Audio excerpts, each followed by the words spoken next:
You all know what time it is. It's Outback time. Let's go.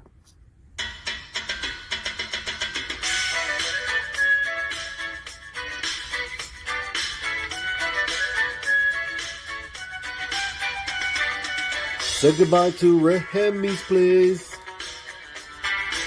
Looking for my friends on a Saturday.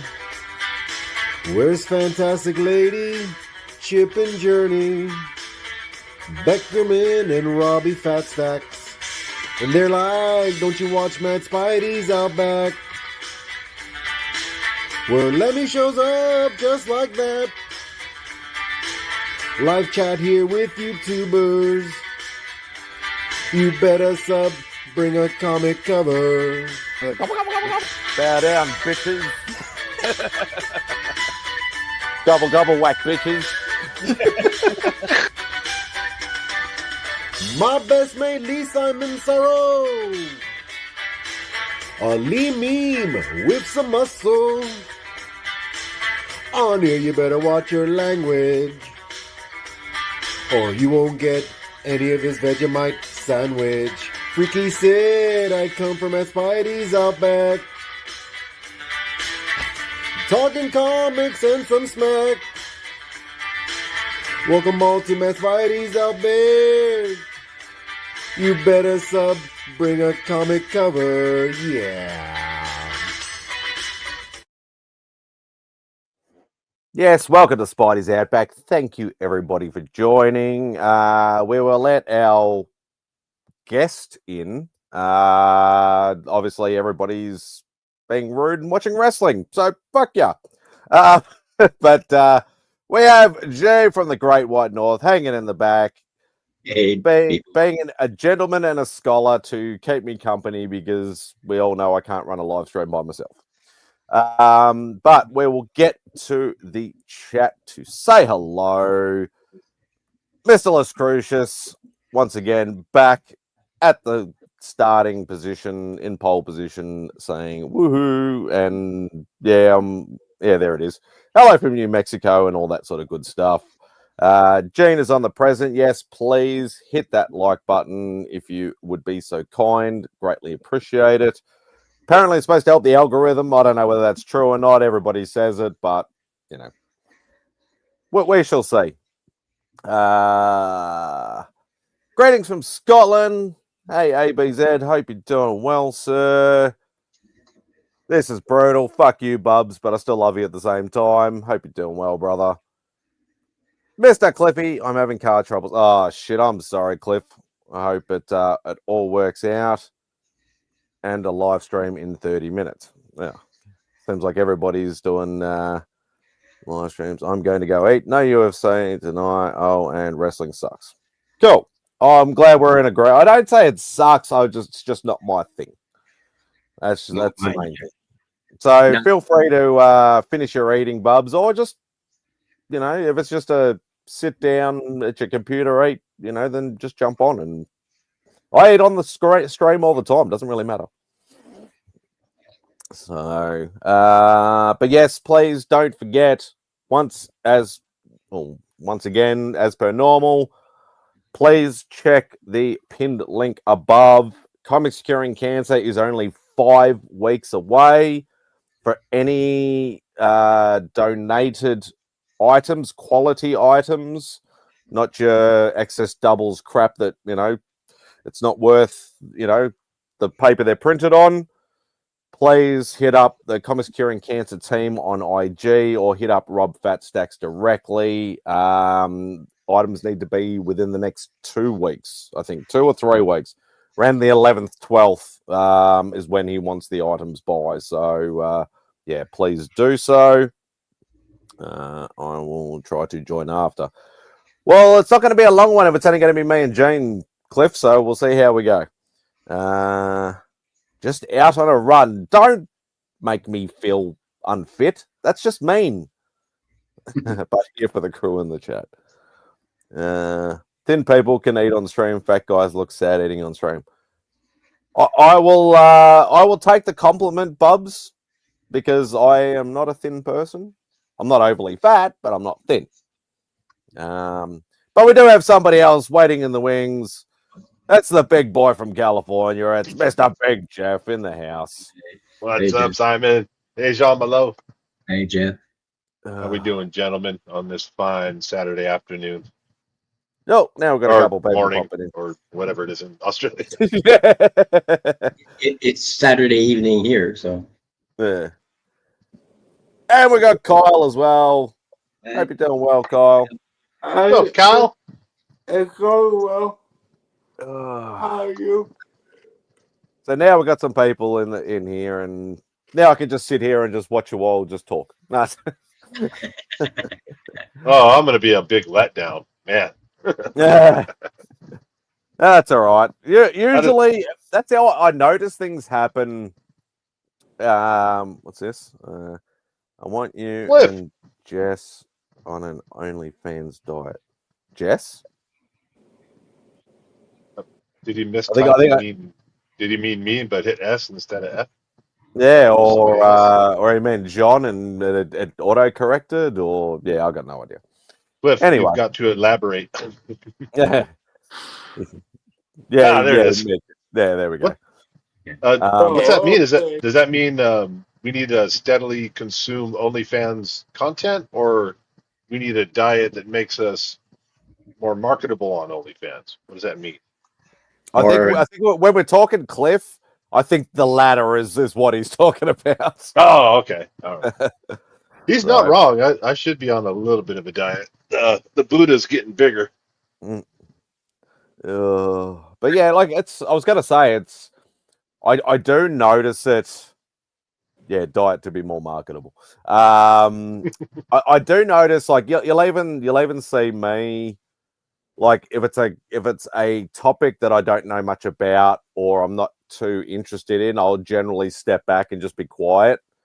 But quite often, if you get a topic that somebody brings up, you will notice like certain people get more interested in one topic more than another, and you see other people step back and so on and so forth. So yeah, what's going on, Kev? Hope you're doing well, brother. But I've noticed that with all live streams though, like somebody starts talking about, I don't know, we'll say wrestling for argument's sake.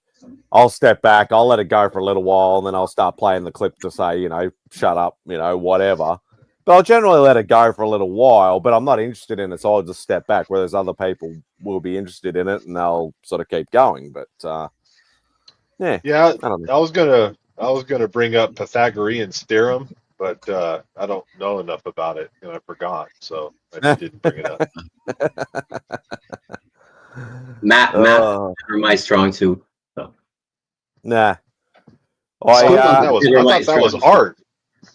No, school was never my strong suit. Sorry. So. Yeah, I was the same. I literally I didn't cruise through, but I pretty much I suppose coasted through just to finish high school, and then that was it. Oh yeah, me too. I don't know whether I have undiagnosed ADHD or something like that possibly, but I could never concentrate in school, and I was always the teacher would start the class, okay, who's done their homework? And then they'd be like, oh, no, hang on, who hasn't done their homework? And it'd always be the same culprits, and I'd always be the one to hold my hand up, and, it would just be, yeah. Anyway. Remember in elementary school, I didn't like homework either, but I always did it because all of my teachers, when you showed up the next day, you had to turn your homework in the morning when you came in. And if you didn't do it, that means that the first recess bell, where you get to go out and play kickball or whatever you want to play, you get to stay in class and complete your homework. Oh, God. So that was the motivator for me. I'm like, man, I ain't trying to lose recess. Recess in the United States is your break time. They call you up to the blackboard and say, why don't you solve this problem? Oh my God, I dreaded that part. Hey, Jonathan. Hey, Kenny Bird. Yeah, sorry. But no, the one thing I was gonna it's more of an annoyance more than anything else. Like I don't go onto eBay much anymore. Like occasionally, how can you hate me anyway? Yeah, the one, yeah, as I said, like I don't go on eBay much, but I've got this weird thing with me that, like, I have a con coming up, and it's a regional con. I've never been to this one before. Like, I don't expect too much from it because all the big cons are generally the ones in the main city, and then obviously you have all your comic fairs and toy fairs and stuff with comics like that I've been liking and going to more than, you know, the big cons, because the big cons are just too pop culture related now. So yeah, so I'm going to do this regional con in I think it's like 3 weeks or whatever it is. So me and the missus is going to stay. It's 2 days, but we're only going to go up for the Saturday. We're going to stay overnight on the Friday night. We thought we took the Friday off. We'll just leisurely drive up there. It's like 3-hour drive, whatever it is. Stay up there. We'll do the Saturday, and then we'll come back or whatever like that, and then so I can still do Outback on the Sunday. Long random tangent, but I'm looking forward to it because I want to go digging for books. Hopefully there are some books there, and you know, I can buy some stuff or whatever like that. But I'm trying to save money for this con, and I get the itch too quickly. Like, I'm trying to save money, but I'm like, I haven't bought any books for a little while. I want to buy some books. You know, I'm checking my Facebook comic book groups. Yeah, literally. I'm looking at the Facebook comic groups, and I'm like, there's nothing really there. And I'm like, oh, this guy had, you know, a whole heap of like cheap Defenders books and stuff. But I got to it, like, I was there like 3 hours after it dropped, and everybody had already bought all the books that I wanted. And hey, Brian. So yeah, get around to where I was going. I jumped on eBay last night, and I'm like, I'm just gonna have a look. I just put it on Australia only, so I'm not looking at international currency conversions and shippings, and I don't know what's happening with the tariffs if you buy something from overseas. The first thing I put in is Silver Surfer 1, which is the book that, you know, I've been looking for this year. I've been looking for it for years, but especially, you know, like honing in on it this year. Somebody in Australia actually had a reasonable price, but it was I just wanted to pay just that little bit less, and he had the, you know, best offer. So he wanted, what did he want? He wanted 450 Australian. So that's, to give that into context, that's probably about low 300s US, which I'm more than happy to pay because I knew I'd going to be paying minimum $500 to $600 Australian anyway. There he is. Hey, Glenn. Hope you're doing well, mate. So I'm looking at this book, and I'm like, it's a low grade, but it's complete, everything like that, just exactly the way I like it. So I go, I'll do the sneaky thing. I'll do the low ball offer first. So, because I haven't done it for a little while, I didn't realize they've put a cap on the best offers now. You used to be able to put as many best offers in on one item as you possibly wanted. Now you get 3 only. That's it. So that was, yeah, I did not know about that, because back in the old school days, you could do 100 if you wanted to. There was no cap on it. So I went, okay, low ball offer first. I went 350. So, and I'm thinking, okay, we'll see what happens. Comes up with this freaking automatic decline saying, no, your low offer was not accepted. So I'm like, so obviously you can now put a reserve on these offers. Well, so when you're selling it, what happens is you can choose, I can accept a best offer. And then it also gives you an option to say, what is the bottom that you will accept as a best offer? So you put in that value, and if you come at him with the best offer that's lower than that, it auto declines. Yeah. So it's basically like a reserve. Yeah. Yeah. So I'm like, okay, all right, well, we'll go up a little bit more. And so I ended up doing it in $20 lots. So my last best offer was $3.95, and it still got declined. So I was talking, and then I happened to be talking to a mate on the phone after that, who he buys and sells on eBay. He's like, not comics, but collectibles and stuff like that. He buys and sells on eBay all the time. And he says to me, he goes, most of these idiots that do this reserve thing and don't do the review system, because he says, yeah, you can do it either set up the reserve system or you can do it as you can review every offer that comes through. That he goes, most of these idiots will put it like only $5 or $10 less than what their asking price is, especially when you're talking the multiple hundreds. And I'm like, well, what's the point of that? That's just defeating the purpose of having a best offer bloody system there. Yeah. It just sounds a bit dodgy to me.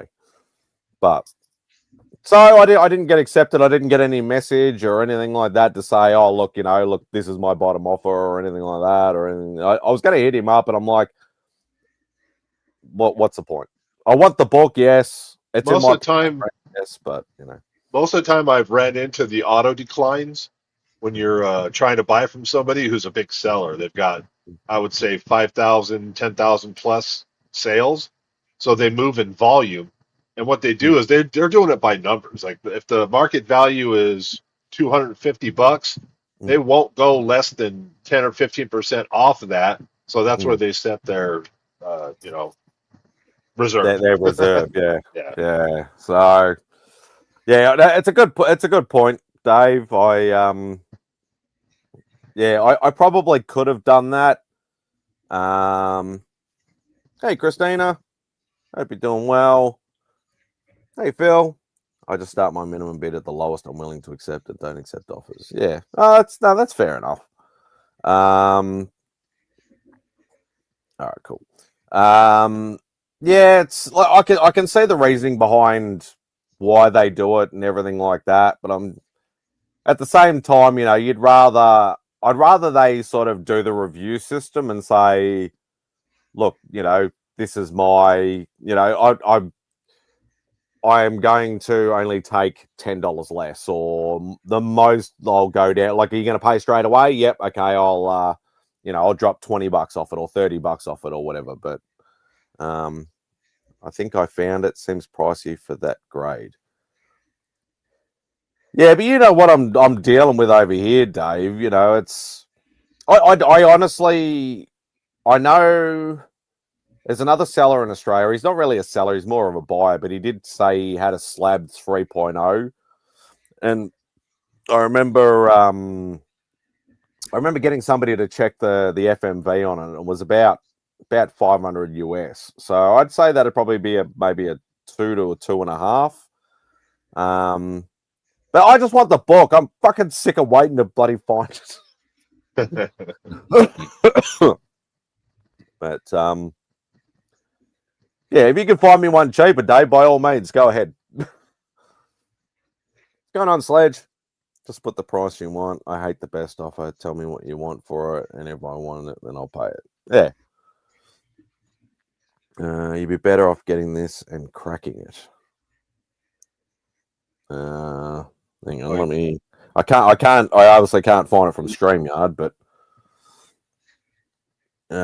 let me. If that's the 7.0, Dave, I actually know the seller. Let me go to my phone. Let me go to the live stream. Because obviously you can't, and that's the stupid thing. You can't click on links in the chat. Right. From StreamYard. You just got to cut or highlight them and copy them, and drop them in your browser URL. Yeah, and then you turn on YouTube while you're on StreamYard, and you forget to mute the microphone, and all of a sudden you have delays all over the place. And yeah, it is that one, Dave. Yeah, that's my guy from Sydney, Dave. He's actually got that same book on the comic book Facebook groups. He's actually selling it on there for 1,100, and he's got it on eBay for 1,500 Australian. It's a 7.0 Silver Surfer one. So if you're interested in one, Dave, I could get you in contact. You probably know him, Dave. Anyway, you're on the groups, I think so. But yeah, that's way out of my price range. I only want to spend like $500 or less. for a low grade complete. But anyway, we'll go to CGC boards and put an entry in, want to buy. Yeah, but most of the CGC boards is all US stuff. Yeah. Yeah, I haven't bought anything overseas, well, for a while actually, but since all this tariff bullshit came in, it actually need high. You're such a grade snob. 7.0 is not good enough. It doesn't have to be slab for Simon. Exactly, Christina. I don't know. I've seen some 7.0s in slabs that present pretty damn well. Oh, it's a beautiful looking book at a 7.0. Yeah. That's for sure. Is that Submariner number 1? Silver Surfer 1. Silver Surfer 1.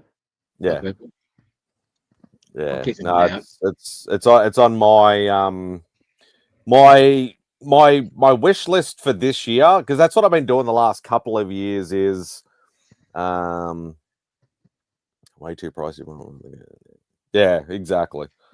Yeah, my goals for this year, which I've been trying to do for the last sort of 3 to 4 years, I've been trying to.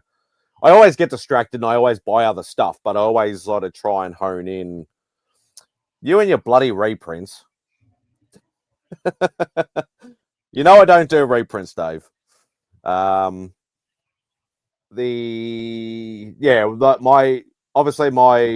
goals for this year were to finish my Tomb of Dracula run, which I actually completed. Finish my Werewolf by Night run, which I'm still about 5 or 6 books away, and they're super hard to find over here. I knew I wasn't going to be able to afford ASM 1, so hopefully pick up ASM 3, but I know that's starting to get further and further out of reach. So I put Ghost Rider 1, Silver Surfer 1, and Hero for Hire 1, and they were my collective goals for the year. So I got Ghost Rider 1 thanks to Mr. Arsehole in the chat, Bubs. He did a nice thing. Still no Hero for Hire 1 and still no Silver Surfer 1. So, but the one I found was $491.85 Australian. Oh, that's the Silver Surfer 1. Yeah, from the States. Yeah, I actually found one in the States that was around the same sort of grade as this one in Australia, and I shot him some low ball offer. I think he wanted 330 US or something like that, and I'm like, okay, you don't know me well enough, Brian. I don't do reprints. I actually shot him like a low ball offer of like $150, but he had the review system. So he actually messaged me and said, "Oh, this is my counter offer," and he went to $275 US, and I'm like, "Well, with shipping and everything like that, it's still way over $500." So I'm just like, Yes, and if you have not voted in the CBC Awards, they end in I think 2 weeks. So please don't forget to vote. Already done that. Yeah, I did mine live, so. Oh, thank you.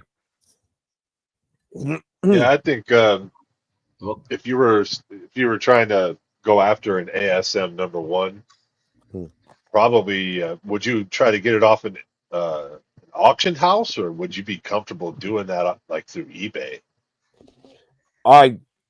For one, I'd have to have that kind of money first, which I definitely do not. Because I'm looking, like, talking Australian dollars, minimum grade, though, minimum right? 10 grand, minimum 10 grand.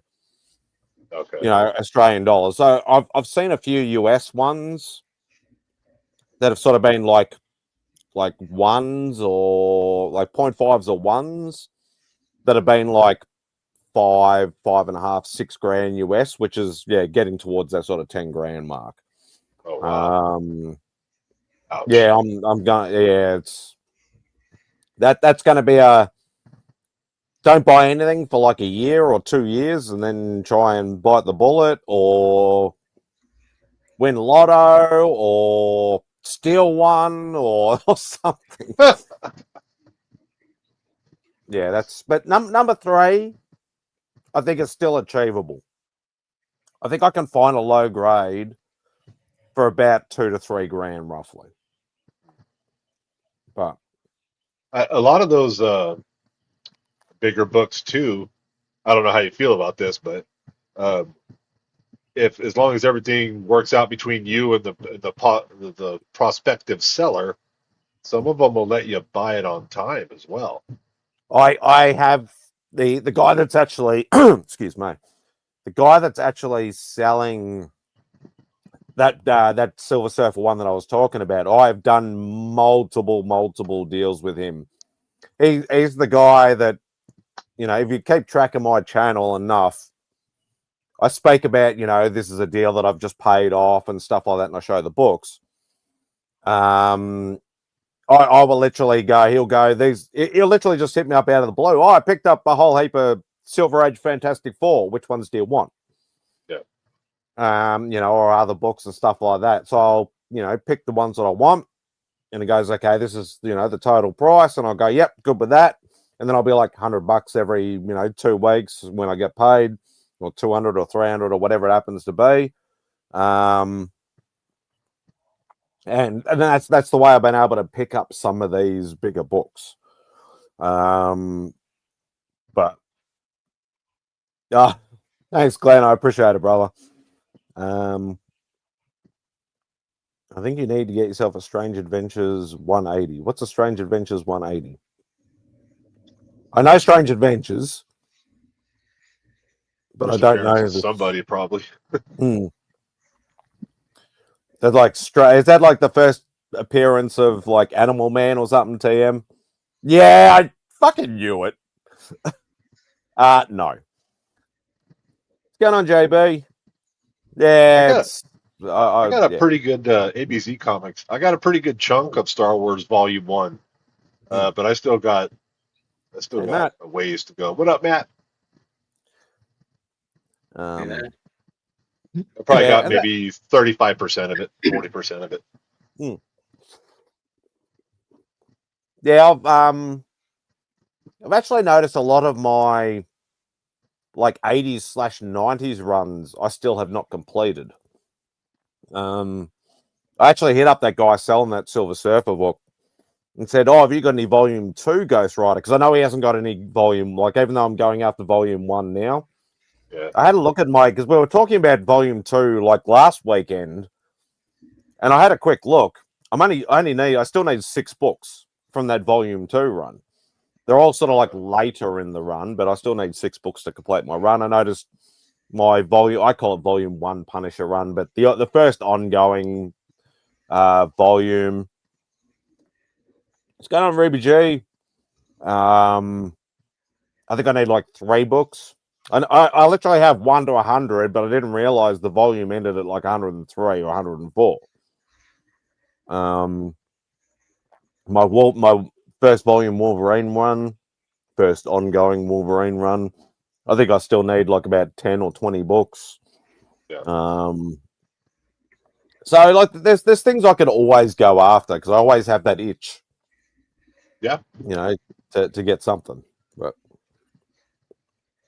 all right, you people talk. I gotta eat my classic Australian breakfast. I'm gonna order some of that shit. ABZ, do you like any of the modern Star Wars stuff, or do you just stick to the 80s one, Marvel?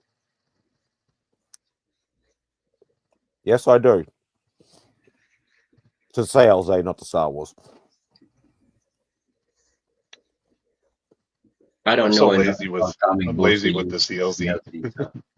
All right. It's the one where you just take a picture of the cover. It tells you, you know, which one is it, and you say that one. It asks you where'd you get it, how much you paid for it, what date, you know, what grade was it in, all that. Oh my god, that sounds like homework.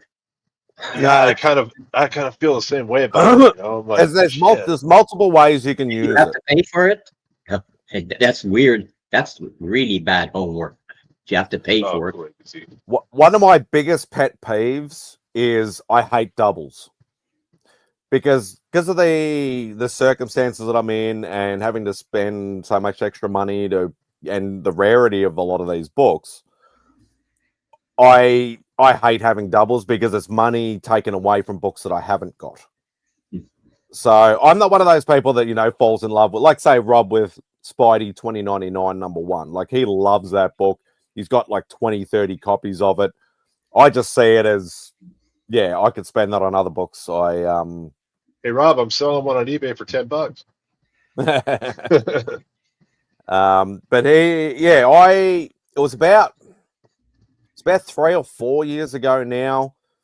I decided to bite the bullet because I used to do the old sort of like little printed out lists and with my wallet with like the issues that I needed and all that sort of stuff. So I ended up biting the bullet, subscribing to CLZ, yeah, or Mark and Turok 1, exactly.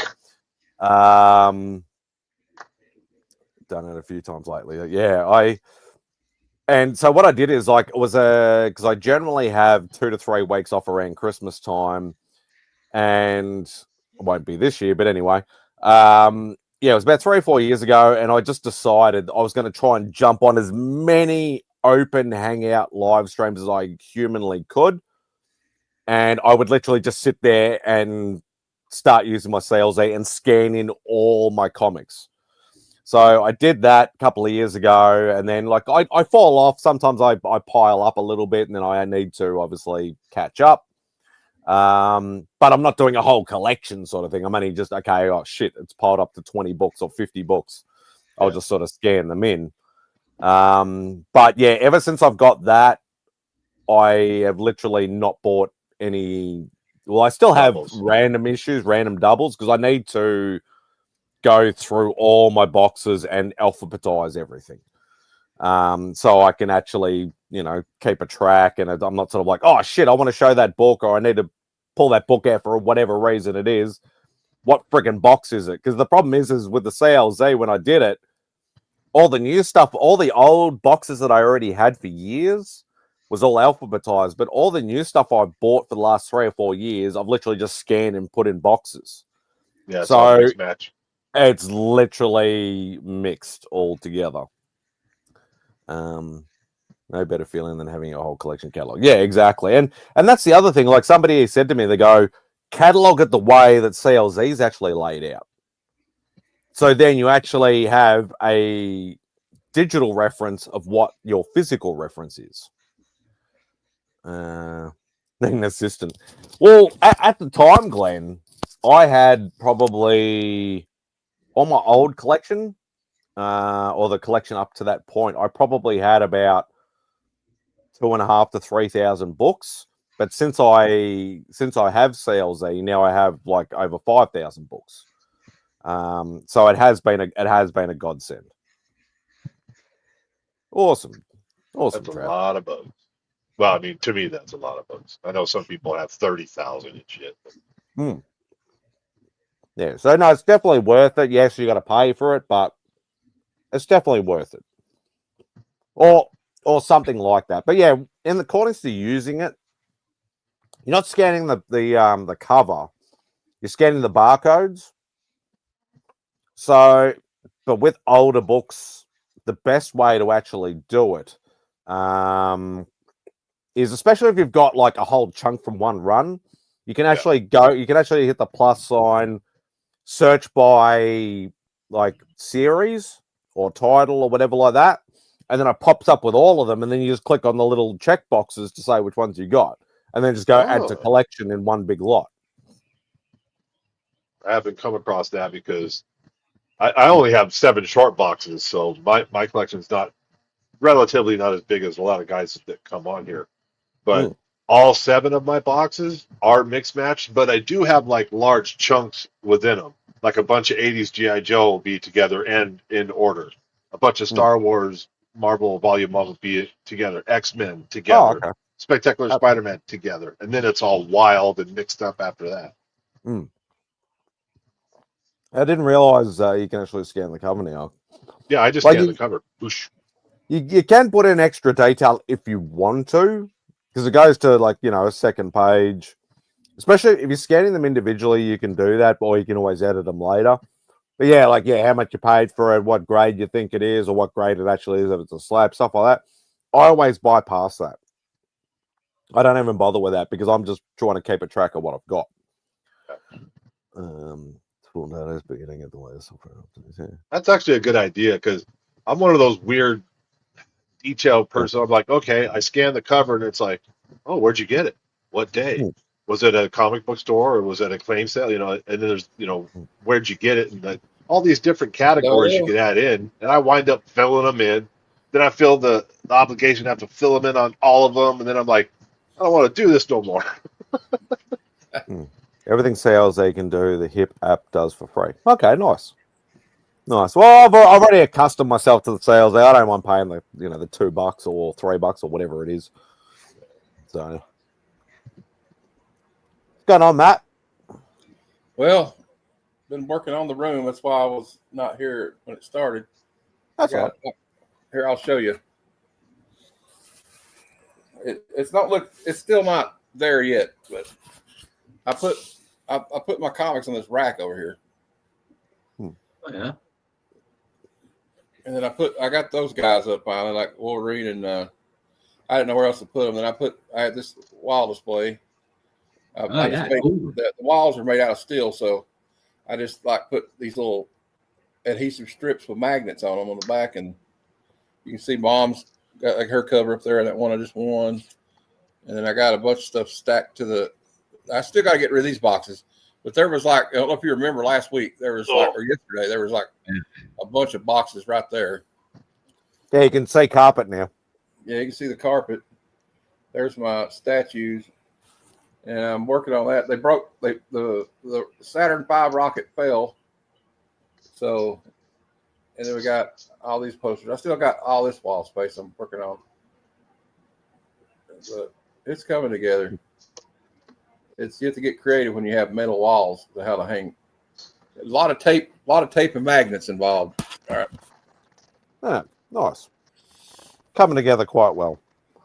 Yeah, I didn't bother doing the pairing with cover pricing. I probably should have. But I'm not worried about the FMV of what I have. It's just more to keep a track of it so I don't buy those doubles that I hate buying. And yeah, I'm not overly fussed about all the rest of it, but yeah, it's still a good thing. I probably should have done it with cover price just so I got a rough idea of pricing, though, I suppose. But it's a long fall from Saturn. Okay. But yeah, what's this? I might give that a go at some point. I'll let my current sub expire, but occasionally go back to sub. Okay. Nice. The CLZ is a pretty good way of finding out if you're not bought it before. Here's Ducky. What's going on, JB? Hey, what's up, Justin? It's true. I am Ducky. Mr. Duck. What's up, man? And it only popped into my head because I just started watching a new series. I don't know. I think it's old. But we've only just recently been given access to HBO over here as a streaming service. So, or HBO Max or whatever you want to call it. We used to have access to certain shows on one of our streaming services called Binge. But now HBO has actually been made available to us a couple of months ago. Mark's been busting my chops about watching Peacemaker and whatever and blah, blah, blah. And I'm like, okay, well, I want to watch it anyway. So I bit the bullet and I got the streaming service, just another one to the list. I started watching a show called Warrior. It's on HBO Max and it says it's got 3 seasons, so it's obviously slightly older. But they call this is like not what is it, 1860s or 1870s San Francisco.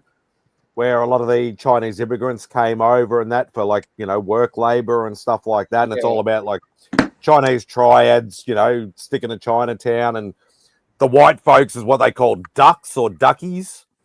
And that's why it sort of stuck in my head. And obviously Justin likes his duck books. So It's true. I do. Random Reads likes duck books too.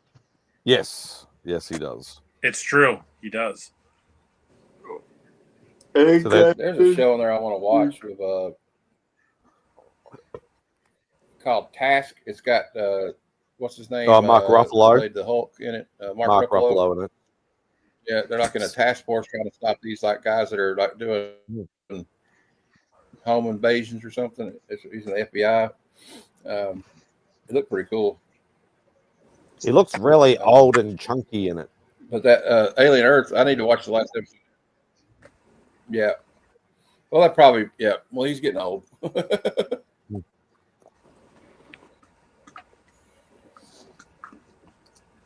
There was a good movie he played in where he was a lawyer and he took on a case where against the DuPont company. I can't remember the name of it, but it was a good movie, very good movie. Oh yeah, I've seen that movie. Kind of depressing. There's also him and Zodiac. Michael Keaton were in another movie that was kind of depressing about it was about the Boston Globe reporters that were the first to break the story about the Catholic Church, like Oh, if a priest yeah, got that was an trouble, they would excellent, just move him to another country type thing. fantastic movie. That was better than the And one I like if a first priest got described. in trouble for like be around the altar boy, you know what I mean? They would move him to another parish instead of like. So then, he's gone. He's gone. He's somewhere else. And they were the ones that the reporters that uncovered. I think were at the Boston Globe. It was a very heavy subject to watch, but it was interesting. Yeah, I thought you were going to say with Remember what Robert it was Downey called. Jr. It was called whatever in Paper? Zodiac. Or- Because Zodiac was a really good movie, but it was very That open was a at the good end, movie. just like That like the real case. Well, it kind of has to Yeah. be open ended. Yeah, because it still is. Yeah. They've kind of narrowed down who they think the Zodiac was, but they Dumb characters making dumb decisions. Story. Isn't Oh, that you what might have a saved me movie some with time. aliens killing people all about though, making dumb decisions. I haven't seen it at all. So That's actually, I mean, I don't know. I think it's good. I think it's good. I think it's good. I mean, they do make dumb decisions, but how many horror movies have you seen where the people make decisions like run up the stairs instead of out the front door to the running car? I'm Or going to they go hide hear in the it. tool shed where all the chainsaws are at. Yeah, they hear a noise in the garage and it's dark outside and the window's broken and they're like, "Hello, I better go check that. So they go out there. Yeah. Going into the garage, but when Yeah. everybody, I'll be right back. "Oh, go there." I'll be Yeah, right that's back. like part of the Joe's bullshit. The classic, absolute classic Yeah, one let's is go. they're running away from the bad guy, and they have to keep looking behind them, not watching where they're running, and then they always trip over something. It's like, if I'm running away from something, I ain't looking behind me. I am concentrating on running as fast and as quick as I can out of the fucking heat and watching where you're I'm just running. like, go on. Spotlight. Yeah, Phil. What's the name of that Ruffalo? yes, Phil, Spotlight." Spotlight was the one that Matt was talking about. It's a really good movie. Thanks, Phil. I don't think I've seen it, actually. Yeah. It's either that, but the thing that I hate the most is that you see this girl, she's running like crazy, and the bad guy is walking, but he catches up to her. Jason Voorhees is the fastest walking mass murderer I've ever known. Yeah, but he walks slow, Not known, but seen. but he still catches up. Which He's is the tall like part- me, with long He's a strides. speed walking champion. I mean, He's just a big guy.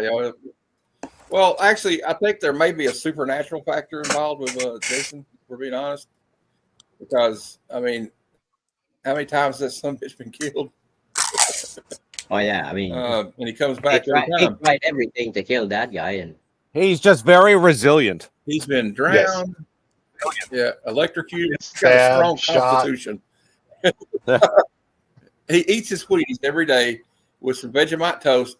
He lifts the weights every day. He does good cardio, and I mean, he lives. That's how he lives. He eats his Wheaties.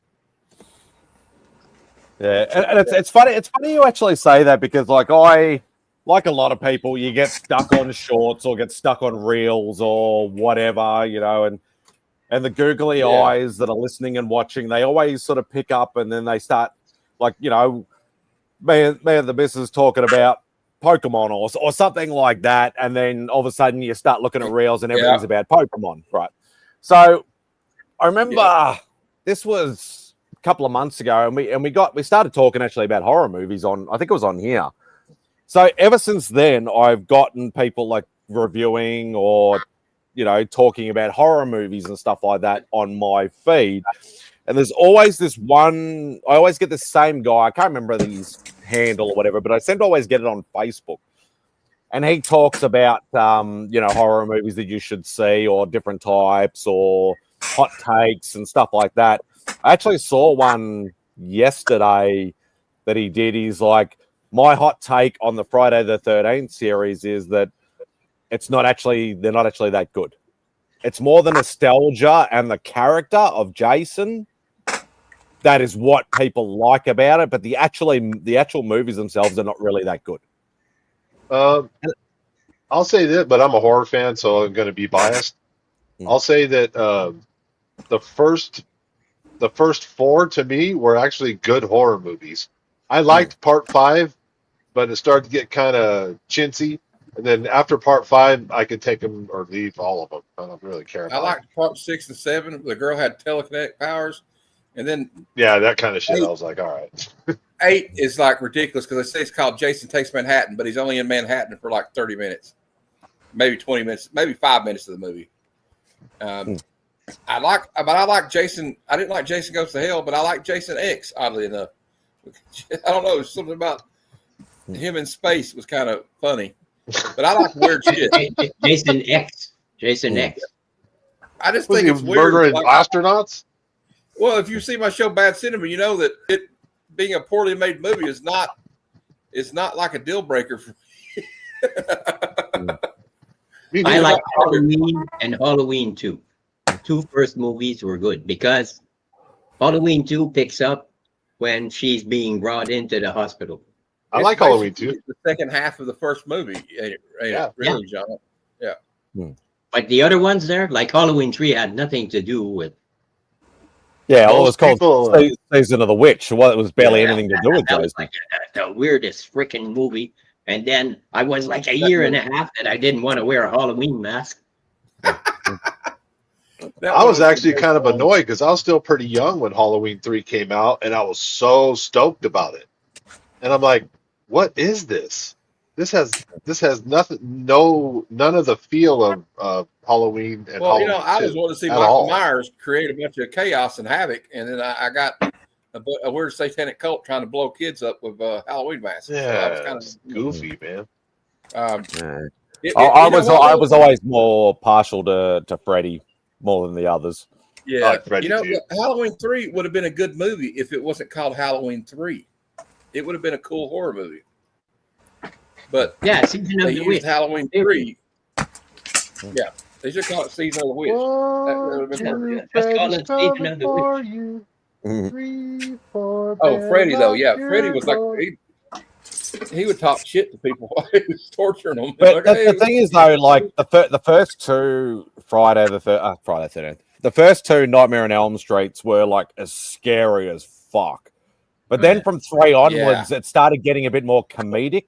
But I still loved it though. Joke cracking. Yeah. I still loved it though. Like, because I have one of the most vivid memories I have is when I used to have a best mate growing up that we lived 2 doors apart in a different suburb from where I am now, and we're only kids. I don't know. We probably would have been 8 or 9 or 10 or whatever we were at the time. We're only kids, and we ended up, for some reason, I think my parents went out and something, and his parents, except for his dad, or like his mum went out, or his sister went. I don't know. I can't remember the full story exactly, but I remember we ended up going, let's just go to like a late night movie for New Year's Eve, and we ended up going to a 11:45 p.m. session of Nightmare on Elm Street #6, Freddy's Dead, in the cinemas on New Year's Eve,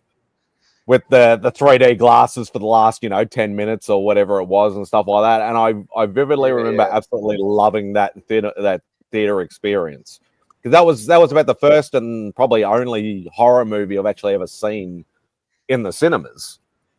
But I still vividly remember loving that experience. I saw Alien in the theater. I saw Halloween in the theater. Yeah. Well, maybe a drive-in. I don't know. Maybe a drive-in. Drive-in, they gave you an excuse to cuddle. Because your girlfriend would be so damn scared. Well, I was scared too, but I didn't show it. I just pretended. You'd also need to be, and I'm not trying to be ageist here, but you'd also need to be either old enough or have an old classic car that had the one long seat, not the gear stick in the middle with the two separate seats, because it's a bit hard to cuddle across that shit. So I had a bench seat in my Nova. So. Bench seat, that's what I was looking for. Oh, Simon speaks the truth. So nothing worse than an awkward center console to ruin a car date. Oh, those seatbelt buckles will get you every time when you're trying to fool around in a car. Yeah, but with the old bench seats though, a lot of them you could sort of they weren't on a hard sort of thing. Quite often they were just on a cord sort of thing, so you could just sort of shove them under the seat and get them out of the way, so you weren't too bad. Yeah. So I remember Justin just had fond memories of getting up his bum. That big metal bolt. The automatic seatbelt on the door. The ones that had the seat, the belt would come down from here and it would stay on. Yeah, automatic. Open the door, it would move. We never had any of them over here. We never had any of those. Those were absolute shit. Yeah, those are. Yeah, I hate those fucking things. You still got to put the lap belt on. Yeah, but I used to enjoy the drive-ins, but I hadn't been to the drive-ins for years and years and years, and we decided I think we missed. See, over here, generally, what used to happen is when the movies finished at the cinemas, they would then hit the drive-in and play for a month or so, and then obviously sort of leave. What's going on, Biggie? We decided, we haven't been to the drive-in in years. Let's go and see a movie. So we're looking at what's on, and the only thing that we both, mainly what I wanted to watch, was the Batman, the bloody, the Pat Turd one. Not a good idea. It's such a long burn of a movie, and yeah, not the funnest to sit in a car seat and watch, sort of thing. So, but yeah, probably should have picked a better movie for that. I think it was the 80s that had all these. Everybody was coming out with a different kind of slasher movie, like the Funhouse. Hello. Shivers. Oh, there you go. No, get off my finger. The Hills Have Eyes. The Last House on the Left. That was a sick movie. When she bites that guy's dick off. Oh! Ay-yoy! The whole movie, and that's what he comes out with whatever he remembers. It's like I'm pretty sure that guy was talking soprano after that. I mean, I guarantee there's only one thing. There's only one thing in Sleepaway Camp 2 that everybody remembers, and it's the end scene. When it's crazy. If you've not seen it, then you don't know what I'm talking about. But if you've seen it, then you know. Reanimator. Man, Reanimator, when he's got that guy's head and he sticks it down south on that lake. Oh my God. I'm like, what the fuck am I watching? That's one of the great, How about Little Head? a great moment in movie history. And the Last House on the David Left, they made a Cronenberg remake later was on. I think it was in psychopath. early 2000s. And at the end, they stick the guy's head inside a microwave, I remember that. and the Right. door is Yes, open. I will but the- do that on my show. he deactivated the fact that the door mechanism it has to be closed, and my God, Yeah, and that's the thing. Like, I used to love horror movies as a kid and even as a teenager and stuff, but I sort of not grew out of it, but I sort of fell out of love with them a little bit, like over the years, and dived more into my Well, you grew up. action and Hong Kong cinema and anime and and comedies and all that sort of stuff. But I would love. No, mate, take it easy. I'd love to be able to try and get into them again. Like, yeah, I've got a lot of stuff that I still want to watch, but I don't know, where I sort of look at some horror movies and just go, oh yeah, I want to watch that, and just go, maybe not. I don't know whether it's just I'm just not into them anymore or what the deal is. But honestly, I'd love to get into them again. Whether I need to go back and rewatch some of the old classics. Me now is like when they started making movies like Terrifier and Saw. That's the. I think I only watched. I think I only watched like the Saw. first two. When they started making movies like Saw, I was like, no, I can't watch that. Yeah, I have nightmares, so I can't watch horror movies at night. I have to do it in the morning or in the early afternoon. Otherwise, I like the Conjuring movies. I don't know if anybody can hear me. My internet is blooping out. I did actually watch. Sorry. Recently, I watched the Nun and the Nun 2. I didn't feel they were overly scary. So, I kind of enjoyed them, but I didn't think they were overly scary. I don't know, when they started kind of devolving into the jump scare, that little period of time where it was all jump scare type shit, I kind of got bored with horror. You mean like the what do they call it? Found footage movies? Like your Paranormal activity and all that, like those sort of ones. Or something's crawling back here in the corner of my room, and all of a sudden it's right here. That type of shit. But because when I was a kid, even looking back, you maybe won't agree, but when I was a kid watching Friday the 13th and the early Nightmare on Elm Streets, yeah, there was slashing and blood and guts to a degree, but there was also a little bit of suspense and but nowadays I don't know. Yeah, and that's the thing. There's so many different genres now. They're not just classifying them all as horror. Now it's found footage or slasher or this body or that horror or whatever. Yeah, body horror. Or basically torture movies. That's what I call them.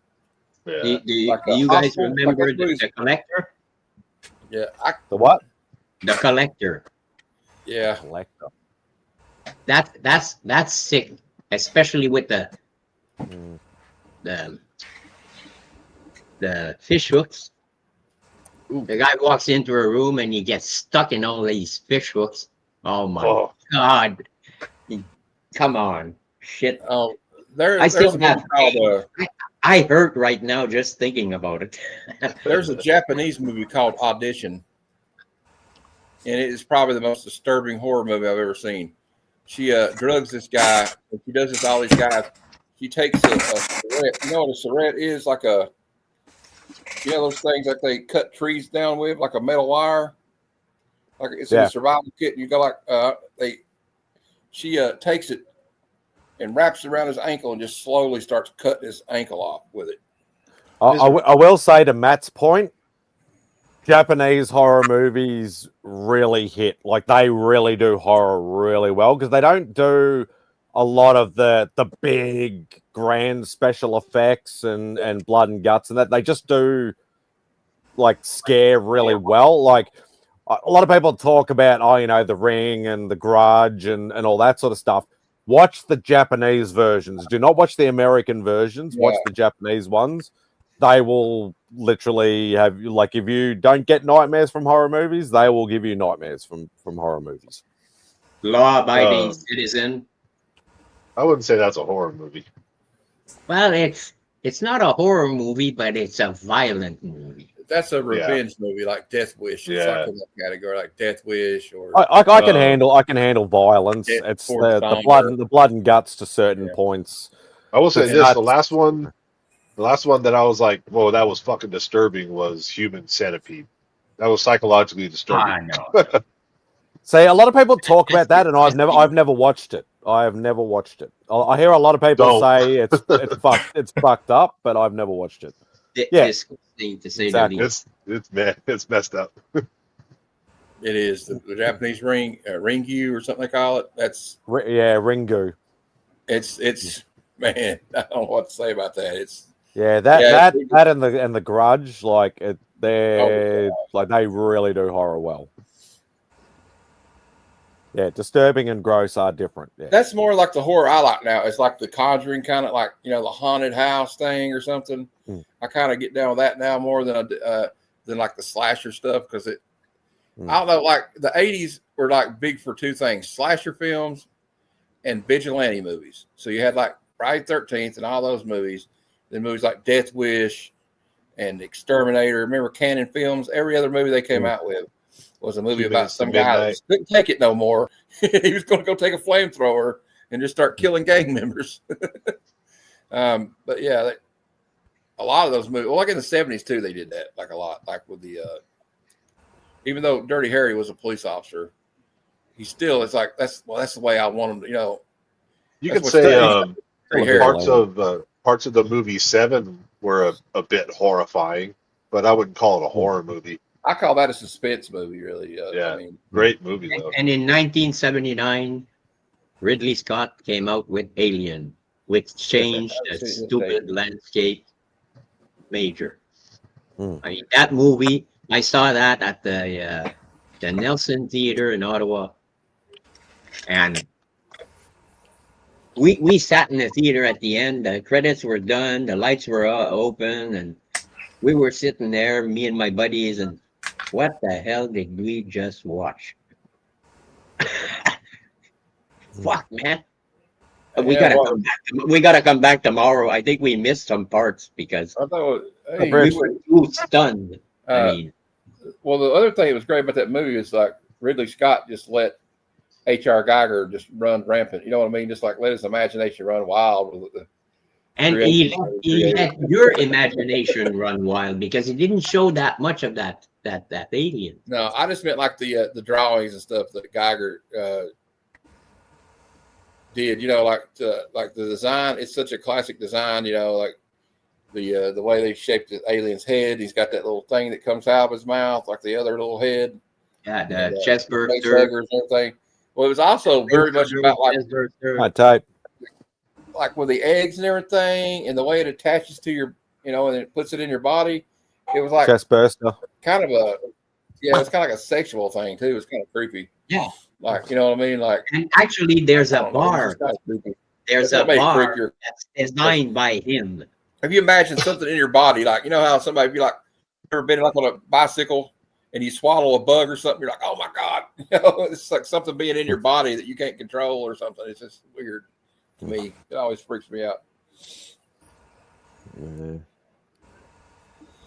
I was going to say, I noticed you probably already done it, Matt. I don't know whether you've done it, but I know you're doing Enter the Ninja. I was going to say I would have loved to have been there for that one. For your bad cinema or whatever like that, because that was one of the first. Didn't we already do that one, Matt? Yeah, I think you might have. I think we did two from that series. Are you talking about Enter the Ninja 3, the Domination? We did that one. Are we Oh, you talking did that Ninja ages 3? ago, We've done it. And Ninja 3, the Domination. Yeah, we already did that one. Yeah, Did we- I saw we- it the pop Ninja. up Next, and- then we're going. I don't know when we're going to do it, but then we're going to do Revenge of the Ninja. Oh, okay. Okay. I'll tell you a really yeah, I bad know one that what wasn't released until the 2000s. It was filmed in the 80s, but they didn't release it till the 2000s. It's called New York Ninja. It's the worst ninja movie I've ever seen in my life. Yeah, that face hugger that always bothered me, and like it coming out of your chest like that, and like it's basically coming up and impregnating you. I mean, it's kind of weird, but it's cool. It's like, I mean, only somebody like Peter Geiger. A guy's worst nightmare. Getting a penis inside your mouth. You didn't want it. Well, also the tension, like that one scene, and they didn't tell the actress Veronica Cartwright that it was going to bust out like that, right? So they made sure it was like extra bloody. So they like John Hurt's head is under the table, and they've got like a fake body up there. And so when it popped out, it just covered Veronica Cartwright in blood, and she freaked out. Legit. And that's the take. Oh, yeah, she freaked out. She freaked out big time. But when you watch the special features of that movie, she says that that was her natural reaction. We knew to what was going to happen. Nobody knew what the hell was going to happen. They were all kept in the dark, except for the director and the special effects guys. Yeah, and they had an air hose pushing that blood, so it was like a jet going straight out. I mean. And she got everything in her face, man. Yeah. Well, you know how they did the same thing to do that scene in the first Friday the 13th movie where Kevin Bacon gets the arrow through the neck. They had a fake body in the bed, and they had a little area underneath where Kevin Bacon could stick his head up from under the bed. Then Tom Savini, they stuck that knife through the latex or whatever that was made out of foam rubber, and they were sticking it through there. And they had like a tube, and but they didn't have no compressed air. They were like somebody was on the end of blowing on the tube and shot blood. The blood would run out. That's how they did that. And then there would have been. Don't forget, don't breathe in before you blow out through the tube, because otherwise you get a mouthful of corn syrup and red dye. Corn syrup and red dye in it. Yeah. Oh, God. Fun and games, but yeah, I don't know. I'd love to get back into the horror movies, but as I said, I got so much other shit I want to watch. And you know what? I always thought as a kid that would be the funnest job to have a job like one of those special effects guys, like Tom Savini. He must have had a lot of fun coming up with all those like prostheses and stuff that he made for that. Yeah, whether it's everything now is all either CGI or animatronics. If it's like real, if it's actually tangent, and none of it's sort of, you can't really do old school anymore because it just doesn't come across as much. Yeah, like I think there's something lost in that though, like the way they used to do it. Like like the old I watched that old documentary series about Industrial Light and Magic, and all these like they worked hours and hours making these miniatures, you know what I mean, to look like it was accurate. And it's just amazing. Like it's kind of a lost art now, like doing the matte paintings in the background. And bro, everything is like CGI now. Yeah, CGI or it's animatronic. You can tell. I don't know about you guys, but I can tell. If it's CGI, I know it's not a model. When it's a model, when it's a physical model, there's something there. It's not computer generated, because you can see the shadows are different, the detail is different, there are defects, and if you look closely, there's always like an Easter egg somewhere, like on Close Encounters of the Third Kind, when you see the saucer coming out from behind the mountain, there's a little R2-D2 that's upside down. Oh, yeah. And there's a spotlight right behind. and you can see the shadow of R2-D2, but he's upside down.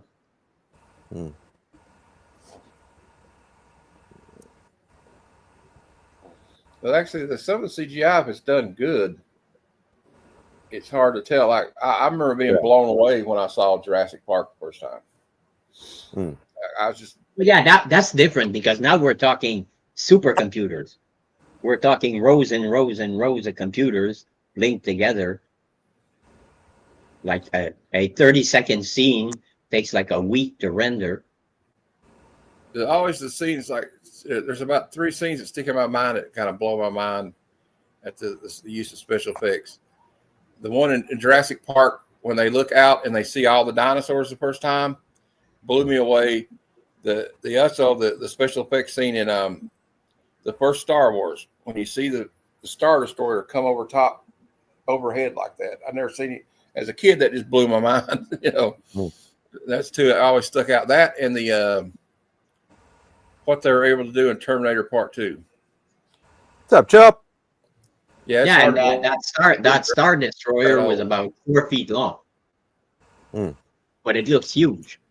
It's just the way they shot. They had a slow motion. Yeah, they had a slow motion camera, and they had to stick both of them almost to where they were touching, and it would roll by like real slow.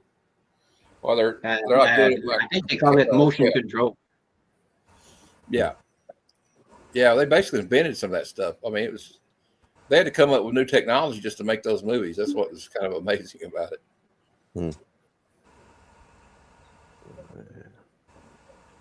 But like it kind of like I think the first movie where like having a miniature, it didn't look like it was just something dangling from a string was probably, to me, would be 2001: Space Odyssey. The way Kubrick did the space sequences, That's the first time it kind of looked legit.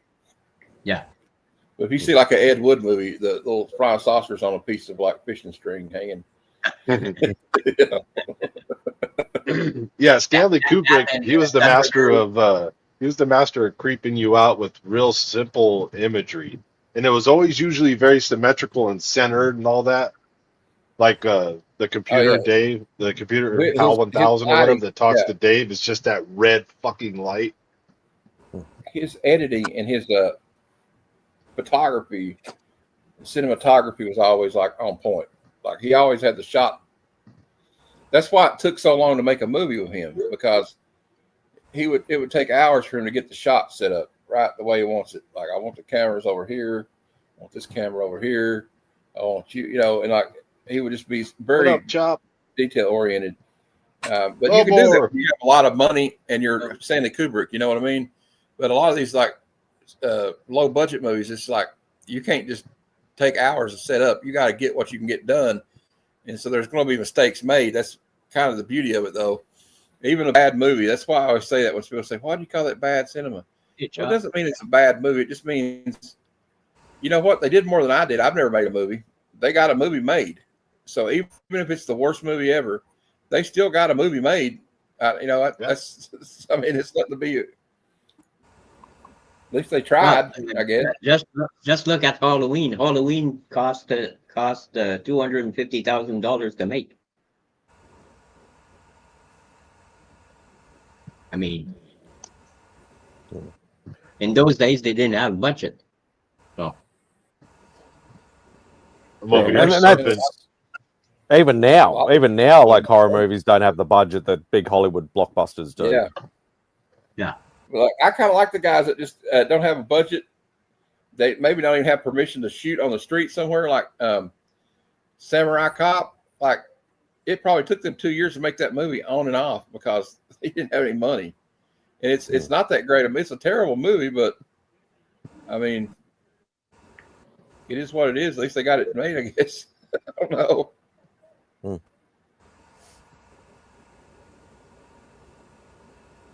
Yeah. I was over here surfing eBay for Michael Myers covers. They got some pretty good ones, some pretty nice, like painted looking ones, and some of them are freaking expensive, man. Oh, like comic homage covers and stuff. Yeah.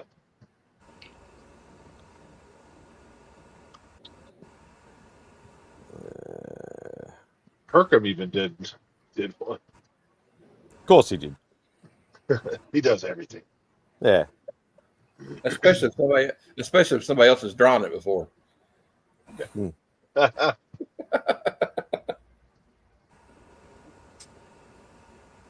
I will say though, this one, I'll put it up, Simon. This one's not bad looking though. Let's see. Present. Share screen.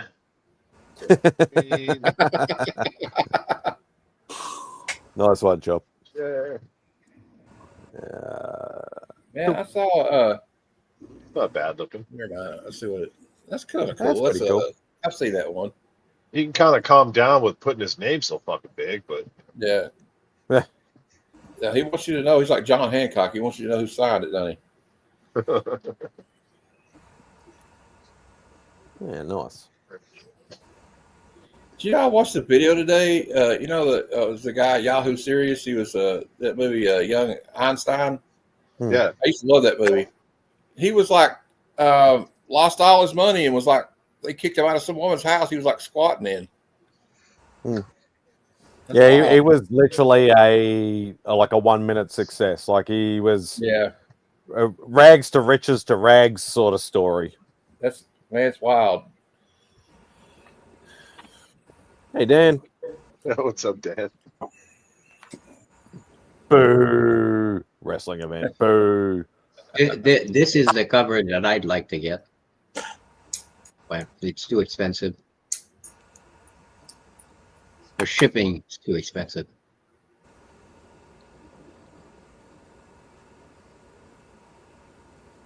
Limited to $350. Friday the 13th, Jason X1, Chicago Convention Edition. $25. Yeah, I suppose. Money is relative, of course. $25 is more than what it costs for the comic book. So Yeah, unfortunately, that's what happens with those exclusives, though. They they're never, you can never find like $5 or $10 exclusives unless it's one that they've done 1 million copies of, release it as an exclusive, and hardly anybody bought it, and then everybody's got them in the back issue bins, in a year's time afterwards. But that doesn't really happen very now because they do all very limited runs of everything. Besides the runs that you're trying to complete, like your ASM and your The Great Silver- White Northland.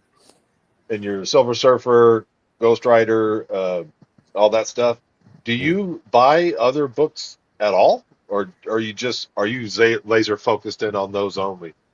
Oh, that's my other problem is that I don't save for these big books. I literally just buy. My moniker is I'm the completionist that never completes anything. I think that's a lot of us. Yeah, so I love trying to hunt. Like I have a ridiculous wish list of all these key books and things that I want, but I'm also a big run collector at the same time. Yeah. So, there's some small and that's the thing. I tend to end up accumulating a lot of books, like my Submariner run. So, Volume 1 Submariner, from the Silver Age to the Bronze Age. I ended up buying a whole heap of cool books over time, and I went, oh crap! It's like a 70, 75 issue run. I have 40 of them. I might as well go for the rest and try and complete the run. Wow. So a lot of stuff ends up happening like that for me. I'll look at some bigger runs. For argument's sake, I've accumulated a lot of Fantastic Four books, from the start to the 90s. Same with Avengers, same with X-Men, Avengers. Wow. and same with a lot of pretty much nearly all the Marvel titles that are superhero orientated. I have a decent chunk somewhere, whether it's the expensive or old stuff or whether it's the more lesser 90s stuff. I have a chunk of something. Yeah, I kind of accidentally developed a pretty big chunk of the X Factor Volume 1 run. And I just didn't even realize I did. I was like, hey, I'm pretty well over the hump past 50% of these issues. And that's the thing. Like I got to a point, like I always talk about my ASM run, that it's been like a 30-year journey, 2 books off the, completing the whole thing from number 1 to current run now. Yeah. But I got to the point where I was like I had other titles, but not much of other titles. But I got to the point in my ASM run, like before I started earning more money than what I was, just crappy retail wages. I was like, I can't either find or afford these older issues. So I started collecting Spectacular, and then I started collecting Web and stuff like that. But then I also started branching off, going, well, what other characters do I love? I love Ghost Rider. I love Punisher. I love Wolverine. I love Silver Surfer. I started collecting a lot of those runs, like the late 90s, early 2000s, and accumulated a lot of those as well. And then obviously my focus changed and that's what I was saying to you earlier, Jeff, about a lot of my 90s runs is I haven't revisited a lot of them because I've been focusing on the bigger end and the older, more expensive and hard to find books. Yeah. But still, I'd like to get back to doing both as much as possible. So for me over here, and like people have heard me say it a million times, you got to be an opportunistic buyer over here, because all the books are inflated in price. They're all not super rare, but I can't walk into a comic shop, look in their back issue bins, and they have Silver Age Marvel. Right. It's very, very rare. Like maybe 20 years ago you could, but not so much now. Yeah, unless it's one of the larger shops. Uh-oh. Wrong side, Justin. Oh, we can't even say it. Very small. Can't afford something, you should steal it. That's the one. Smoke bomb. Say, Justin. I was. Mouse there is we go. not the right spot. This is embarrassing.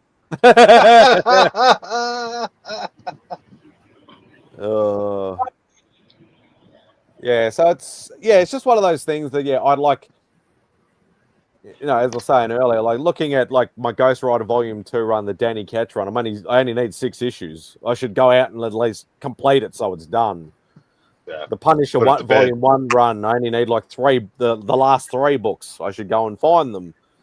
So I started looking on eBay like last night and yesterday and, a couple of days ago and all that sort of stuff. And I'm like, I can't find them over here. I'm going to have to go and like either get lucky and be the opportunistic buyer where it's right time, right place. I have money. Yeah. I buy them. And that's what you got to be over here. A lot of my big books have been literally opportunistic, as in, prime example. Last year, I set my goals. One of my main goals last year was to get Marvel Spotlight 5, which is, first Johnny Blaze, Ghost Rider, first appearance. Not a cheap book in any means, especially not over here. Right. I ended up finding one 3 weeks before the end of New Year's Eve. So the end of the year. I found one through. It was one of my, as I said, one of my goals for last year. I had to pay it off, so I just paid it off in 2 payments, and I literally got it in the mail on New Year's Eve.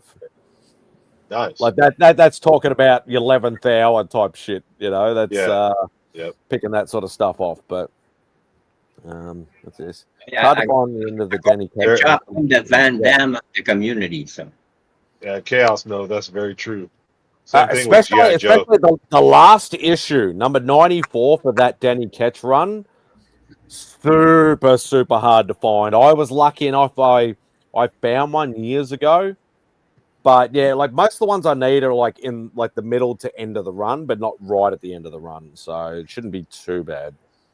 Just tell Rob to put them in the giveaway. I'm not going to encourage that. He has enough books in there that I fucking want as it is, Brian. Everything is inflated in Canada, so hard to find old back issues. And all you have to do is look at Chris. When Rob starts showing the books that the person has won, just look at Chris's face. Jesus. Well, Chris and I have had the tag team for ages now. Like Chris is the face of the disappointment, and I'm the comment of the disappointment in the chat. I mean, What? I love it when he says, "Why are you putting that in the box?" That's why Chris doesn't show up on Outback too much. Is because when Rob puts the books in the giveaway box and he's here, then he's even worse than when he's on the actual show.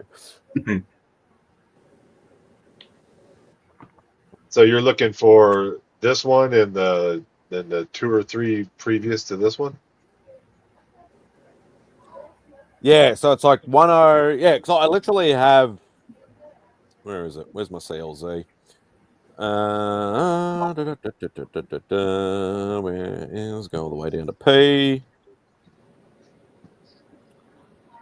Where are we? No, it's not volume 1. It's volume 2.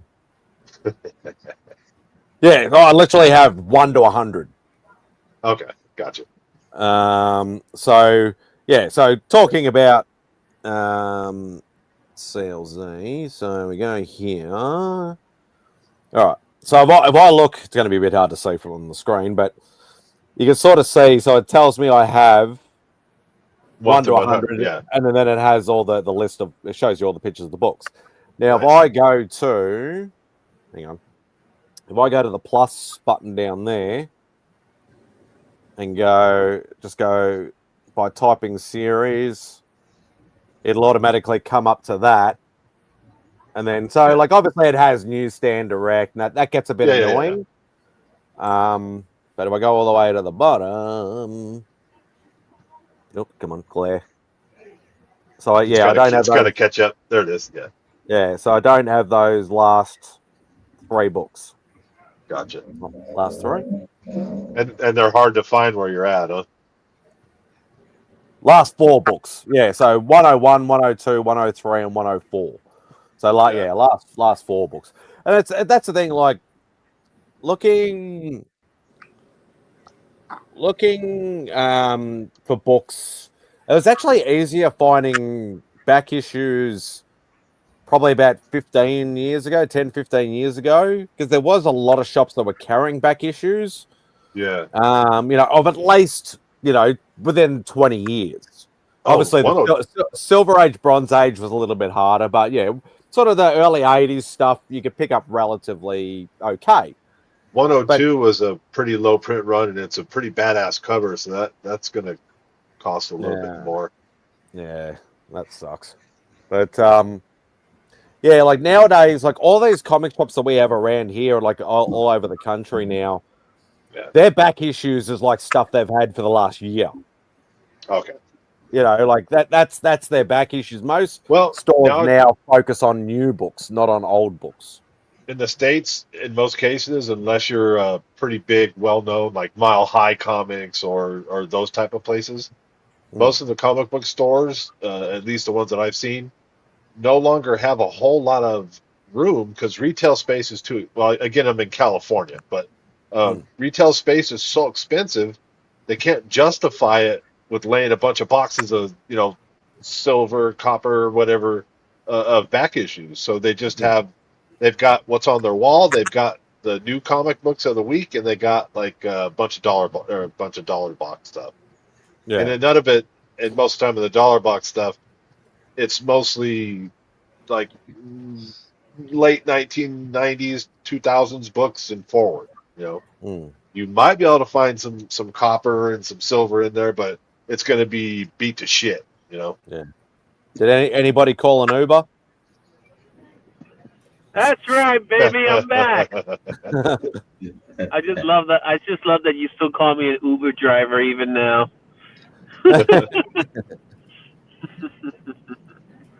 I'll start giving you a list, Wellball.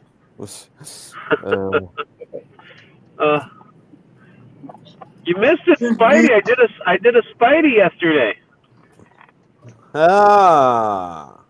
Got to see the whole video. I am so far behind. I'm so far behind on my because I have to watch a lot of this stuff on rewinds. Yeah, either rewinds or like obviously just pre-recorded videos. I have to watch sort of when I have a time. So no, I feel you, man. I get it. I completely get it. It's not easy. It's not easy doing that kind of stuff all the time, watching everybody's videos. I'm like, but I figured letting you know I did a Spidey yesterday from beginning to end. You get to see the whole video. Did you do it in time lapse or did you? No. It was a live stream. Oh, so it's like 2 hours. It's like 2 hours. Yeah. I was saying, if you want to do like super speed, that's a different story. But just what? Drag the cursor to the end. Yeah, it ends up being like what did they call those ASMR videos type of thing where you just play it there? Make all I'm having a drink. I'll do an extra long slurp, and I'll do a scratch with a pencil to get the noise of the pencil moving, and stuff like that. Yeah, we had I know Stephanie joined, Travis joined for a little bit as well. It was fun, like I said, it was just buying the time kind of thing, you know what I mean? So it's like I want to be able to do more sketch shows. Just to have that ability, you know what I mean? Yep. Mm-hmm. Somebody's got an echo. I was talking to echo. Oh no, it's been fixed now. It was only a temporary one. Yeah. Umbrella, Ella. Yeah, I've been noticing Naaman's been doing heaps. Yeah. Yeah, he's doing like a 75-day art challenge or something. He's trying to like draw like every day for 75 days or something. Yeah. He's not going to win the award this year. He's not nominated. Nice subtle dig there. To be completely honest, neither am I. Well, aren't you a published artist though? Oh God, they want to. Well, in the last I'm not being years, facetious. I'm not being facetious. So I'm actually being honest. It's the thing is, it's dependent on what you considered publish, right? So there's publish in the sense of you're a published artist, being that you did crowdfunding to get your work done, right? Mm. There's that, and then there's published artists in which you work for a major company, be it Marvel, DC, or any of the higher end indie comics like a Dark Horse, IDW, and something like that. Mm. So I don't consider myself the type of artist that's been published in that sense. I've been published in the sense of I've done crowdfunding work. You know what I mean? So does that count? Yeah, I suppose. Yeah, it's. I think if you've been published in a professional, any kind of professional means, then yes. Yeah. Because there's guys like like Rad Art and Naaman and stuff like that they've literally all they do is they draw for fun. Yeah. Or whatever, and they're just good at it, but they haven't been published in anything. They're not out there for any kind of. They're not paid for. They're not technically paid for hire artists. Yeah, exactly. Yeah, I get that. And I'm technically. I've had my share of work that I've done, but never in that length.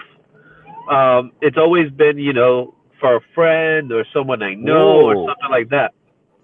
That's interesting. Barbarian Kung Fu says, his daughter, her handle is Garbage Ham Sandwich, I think it is. Yeah. It's a finalist, and she has a published cover for one of Rena's books. I'm assuming that's Sharon's daughter. Yeah. Does that count? Yes, it does count. But if it was done before the voting was, after the voting started, then it doesn't count. Yeah, and don't worry, no one's going to disqualify him. Yeah. So you got nothing to fear. Yeah. I miss Sharon. It's not that kind of work. Yeah. I miss Sharon. Sharon is she is a gorgeous human being, and she will promote anybody and everybody. But yeah, she's not been around for the longest of time. She didn't get paid for it though. But still, that's still published though. Mm-hmm. Yeah. Yeah, life with two YouTubers. She was the original that I know of. Like I know Gene probably knows who Life with Two YouTubers is because he's been around long enough. She was one of the original, like sub push type people. Yeah. You need to watch this channel. You need to sub this channel up. Like one of those sort of people. Yeah. Mm-hmm. So. That's always cool. Supporters. Channel supporters, right? As we call them. Oh, she had her own channel, but she was a big promoter of pushing other people, especially new channels, like what Rod the Raken used to do back in the old school days too. Yeah. Oh man. So I was at the Renaissance Fair today. Such a nerd.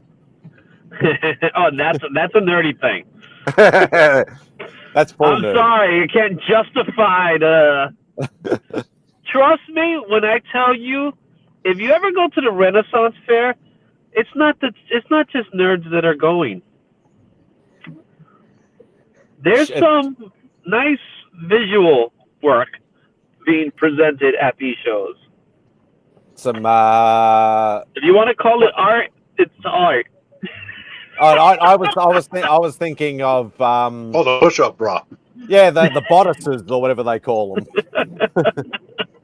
Of all shapes and sizes. That's right. You've been outed, Izzy. Wellball said Izzy is a larper. No, I decided to wear my Wolverine shirt. My wife actually did dress up though. Oh, cool. It was nothing crazy. It was simple and stuff like that, and her friend was dressed up too. So I was like, oh, okay, whatever. We got to see a joust, which I always like seeing a joust. It always reminds me of the Big Bang episode where they all go to the Renaissance Fair, but Sheldon is like a time traveler. He dressed up as Spock. No. Sheldon was a Trekkie. Yeah, that's what I just said. Yeah, he was dressed up as Spock. And there were a couple of Trekkies. There was some straight up Trekkies at the show. So I must have seen like maybe 4 of them. So I saw like 4 Trekkies. I saw a Stormtrooper. I saw a medieval Deadpool. Sorry to interrupt there, Izzy, but Super Red Batman has something to say about his channel. He's heading out. Oh, yeah, go for it. Yeah, what happened to my private chat? I lost the private chat. Where's my private chat? Go on, Carl. There it is. Tuesday night, I am going to go live. I'm going to go live. It's all about today is that day. I completely forgot. Awesome. So Tuesday, where is it? So Tuesday night? Yeah, Tuesday night, this coming Tuesday.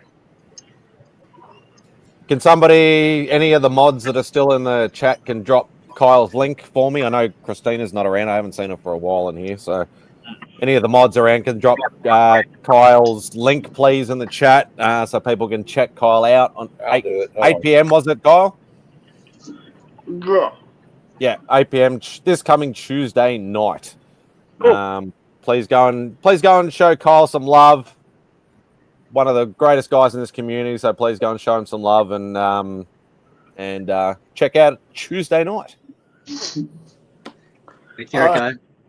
Tuesday night's a big night. I can find the page. Yeah. Thanks for joining, Kyle. Take it easy, brother. Be safe. Bye, Kyle. Yeah, Tuesday night seems to be a busy night for everybody now. Because I do my show on Tuesdays. I actually do 2 shows on Tuesdays. So it's a lot of work, man. Yeah, Well, just give him a link for the. Okay, he's having a live. I guess he's got it scheduled. All right, I'll just give the link for that. Hold on. All right, beautiful. Thanks, Matt.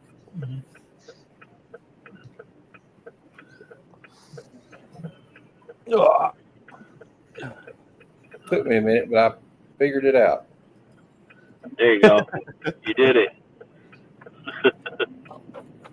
Oh my God! I was trying to looking for parking. Is the worst. You love it. I hate it. No, if there's something I hate, is looking for parking. I love getting the chance to talk to you guys while I'm in the car, but I hate this. This is like the worst, man. And that's why when he's Uber driving, he jumps on the screen. He can either be here for 5 minutes or 2 hours. Exactly. I think, unfortunately, this might end up being a 2-hour day. Oh, God. I hope it isn't, but because I'm looking at the way things are right now, I'm like, doesn't feel hopeful. But then again, I could be wrong. Oh, we'll see. Oopsie. Yeah.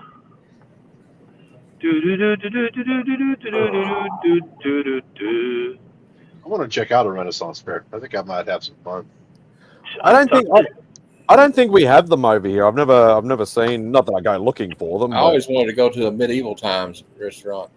Medieval Times restaurant is cool. I've been to that. We got one over here. We got one in Jersey. That's a pretty fun show. Jersey. You know? Yep, Jersey. Jersey, right off the Meadowlands. Jersey. It's not too far from MetLife Stadium. So, but I've been there maybe 3 times. You know, it's one of those places you go like with family and stuff, and you know, you do like a birthday or something like that, because it is a bit of a pricey ticket. You know, it's a dinner and show.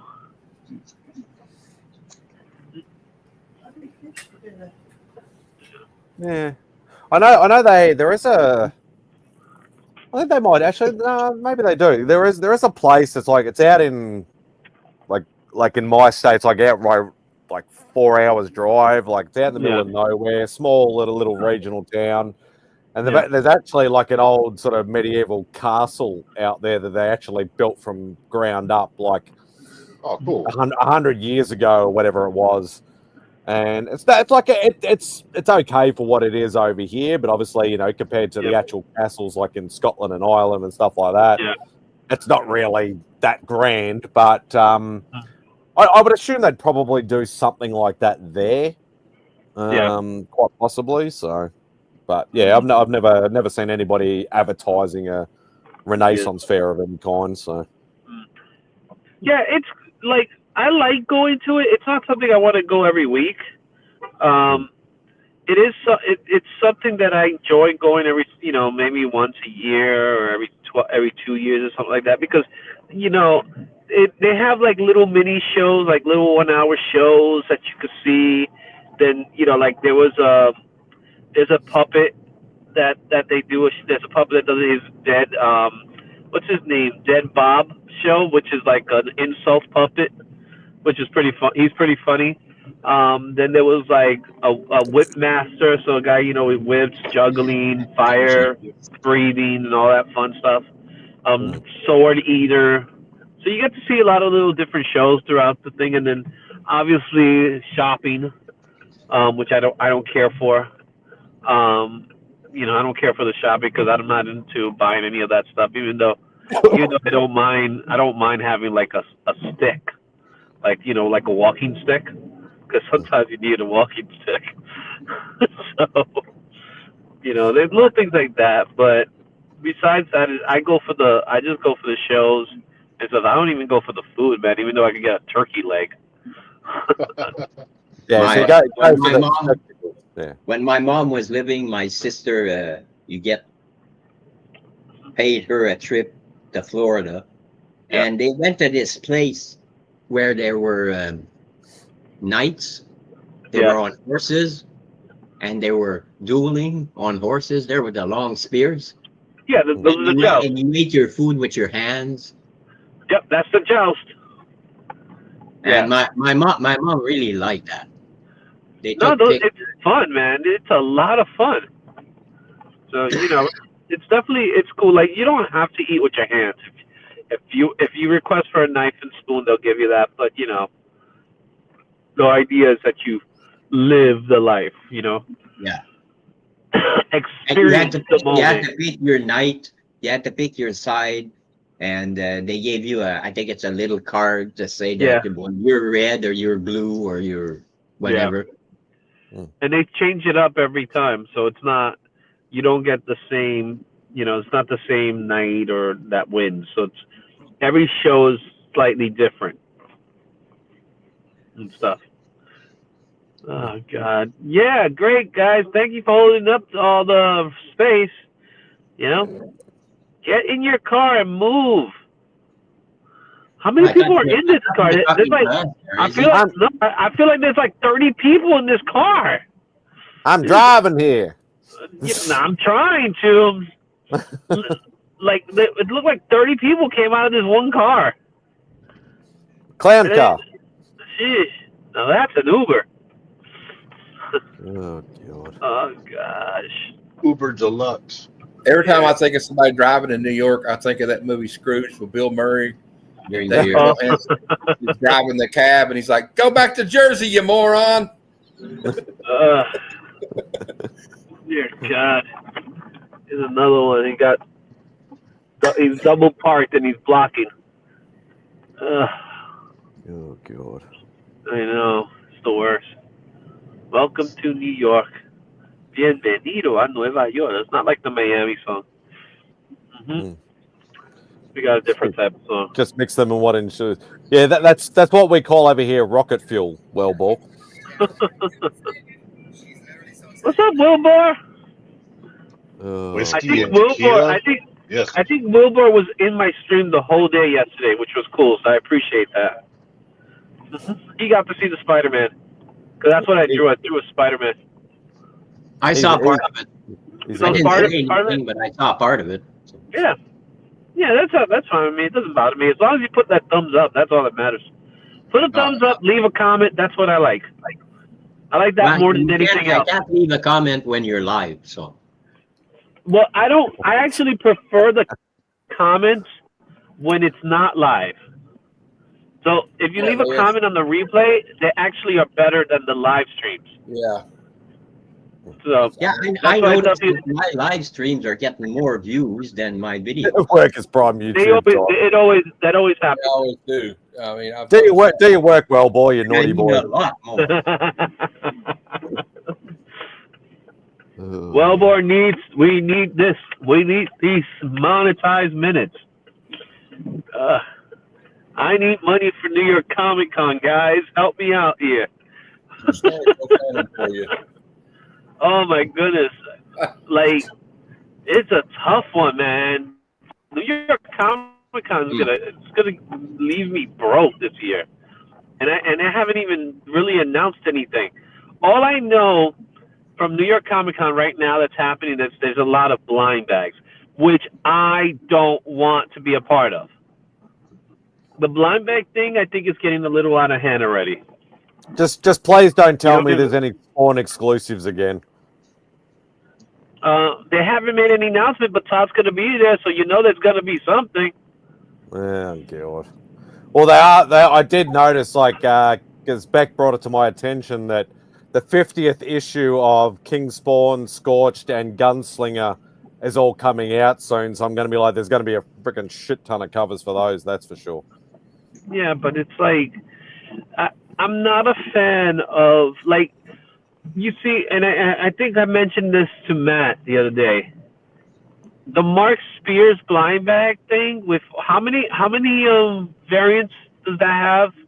400. Why? Oh. Why? Why would you do that? No, it's 200. I'm sorry. I don't know. That's still too many. Like, why are you gonna do that to people? That's not good. That's probably 180 to 190 too many. I'm selling them, so I don't. I'm not worried about it. But at the same time, it's like you have people. Like, again, you do what you want with your money. That's first and foremost. I gotta emphasize that you do what you want with your money, and that's fine, right? However, at the same time, the FOMO bug thing is still a problem that people go through, and you're just feeding off of that FOMO bug. You know what I mean? Self-control is self-control, but when you make it hard for people, you know what I mean? You don't tell an alcoholic, let's go to the bar together. You know what I mean? And that's what they're doing. And that thing irritates me. No, I don't think that's right, Phil. Phil says, I suspect the Spears train has left the station. I don't think so. I think a lot of people have dropped a little bit, but people are still hot. I think He's got a good fan base. so. And, He has a following, but I think awesome. to his point, I think his following has finally become a niche. You know what I mean? So there's going to be people that are going to always be following him, and I think that's where we're almost at. You know what I'm saying? It don't matter to me if it's worth anything or not. I ordered 35 of them. I like his art. I know some people say they don't like it, but I mean, I personally like it just because I like monster stuff. But I like his art. I don't have a problem with his art at all. I think he's a phenomenal artist. I got nothing against him. Yeah, as an artist, I got nothing against him. Yeah, as an artist, I wasn't saying you. No, but what I'm saying, I have no problem with him as an artist. I think he's phenomenal. I think he's great. I have a problem with the market. The market is doing just so that they can make money, which is a capitalist society. So you call it what it is, right? That's just capitalism 101. But you're milking people, and that has a tendency of backfiring in the marketplace. So what I mean about backfiring in the marketplace is that we're dealing with the 90s all over again, where you are oversaturating the market with we've been dealing with the 90s tons of things years. that are not worth it anymore, and people get. It's been like that since 2000. It's been like that for the last 10 years at least. You know what I mean? And it's gotten to a point now that you're just doing it again. Just look at Batman 100, Batman #1, the blind bag. Because of the blind bags, we have 500,000 sales. Which, when you look at that, that's awesome, right? For that's good for the comic book industry. However, it's 500,000 based off of FOMO. I think it's not a good thing. I don't think that's a good thing. What's up, Shop? I think that is a problem. That's just my opinion. Yeah, and it's as Barbarian says, like a lot of people, collect particular artists. Like we know a lot of people that are Scotty Young fans collect a lot of Scotty Young covers. J. Scott Campbell. A lot of people are Spears guys now. They collect all the Spears sort of stuff. So my friend is trying to get all the Michael Turner covers he can get. So it's everybody's Michael like. Turner, there's a lot. There's a lot of Michael Turners. A lot of people don't know how much there is, man. There's a lot. Expensive ones too. Yeah. Yeah, I'm ready to get ready to hang my clock on the wall. Yeah. What's up, Legend? Hope you're doing well, brother. Hey, great. You see, how much does it cost to buy subscribers? And if you buy them, do you get in trouble? More views. You can buy subscribers. Who's saying that? Legend. You don't buy subscribers. And it's not illegal if you do it through YouTube. YouTube's got a thing. You just like the ad thing, and you can put $5, $20, whatever money you want. Yeah, you could. Yeah. And he's in Germany. I'm gonna be very honest. Here's the thing with that, right? And I'm gonna be very honest. I'm gonna be open because I don't want anybody to think anything. He's just messing with you. No, I know he is, and I got nothing against it. I know when someone's messing with me. So for me, it's a matter of being confident with my work that I'm willing to put money for it to go out to more people, because that's what it is. You're putting your money down so that YouTube could put it on people's recommendation list, and then they subscribe. They don't promise you anything. They don't promise that you're going to get 100 subscribers if you put $100. And by the way, I don't put $100 to a video. The amount of money I put on my videos are $5. That's what I put on my video. $5. That's the most I put on a video. I don't spend money like that. So also, if you pick like certain countries and stuff like that, what's it called? The CRM, I think it's called. Yeah. That's cheaper, so your money goes a longer way. You know, and that's what it is. At the end of the day, that's what I've done. I've never spent more than $5 on a video, ever. Mm-hmm. Yeah. Yeah. So sometimes you gotta, if you take something, the way I look at it, if you take something very seriously, you put money on it, you invest in it. That's how I look at it. Yeah. Well, I try to. I mean, I'm not the best at it, but I take it seriously enough that I have lights, that I bought lights and a new camera, and trying things. I maybe not put a lot of money in it, but yeah. I mean, yeah, you put what you put in it. You gotta take. Let's be honest. You gotta take a loss. You're just gonna. You're gonna take a loss of it, but if you're confident enough of it, you can make something from it. You know what I mean? My intention has always been to be more of an insider anyway. That's my goal, and I've reached that goal. You know what I mean? That's why it took me over 4 years just to reach 1,000 subscribers. Because one, I have no computer skills whatsoever. I have no money to put in it. I'm only doing it for fun.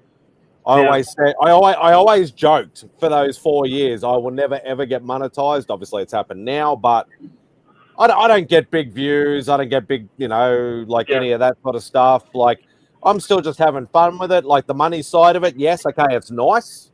Yeah. To get my extra 3 cents a month and all that sort of stuff. But, it just shows that, the long hard yards that I've gone through, to get there, has paid off in a small amount, and that's fine. I'm still just doing this for fun, just hanging out, and and letting beautiful people in on the stream, just like this man who just joined us here. Kevin, Izzy, what's up? So how much does that $5 help your videos out, you think? What was that? Hey, Gene. Say that again. Matt, Simon, how much you think that $5 helps your videos out? It actually helps a lot.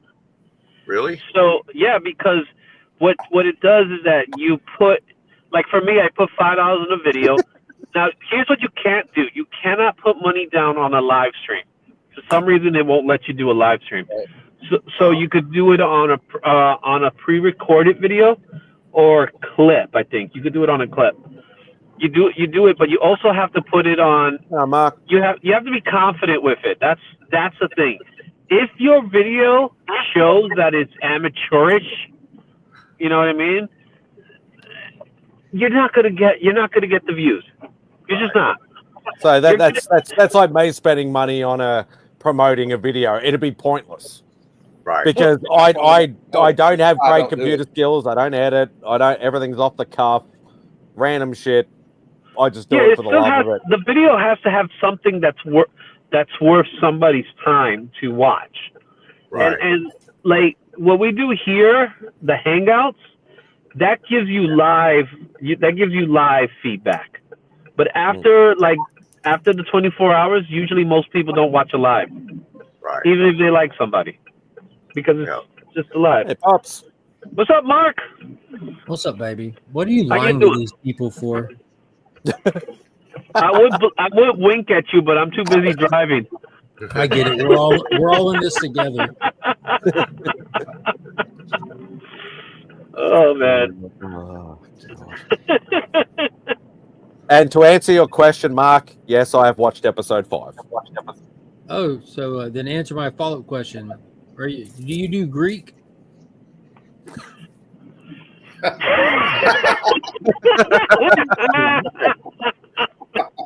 but I do love a swarm of eagles though.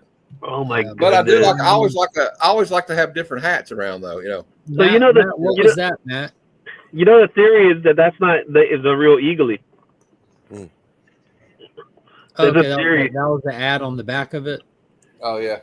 Yeah, that's what I was interested in. That, yeah, that looks That's awesome. the 11 by 17. Did anybody do anything for Batman Day? Did I do anything for Batman? I didn't go. Did you ask me if I do anything for Batman Day? I know you. You're a different story.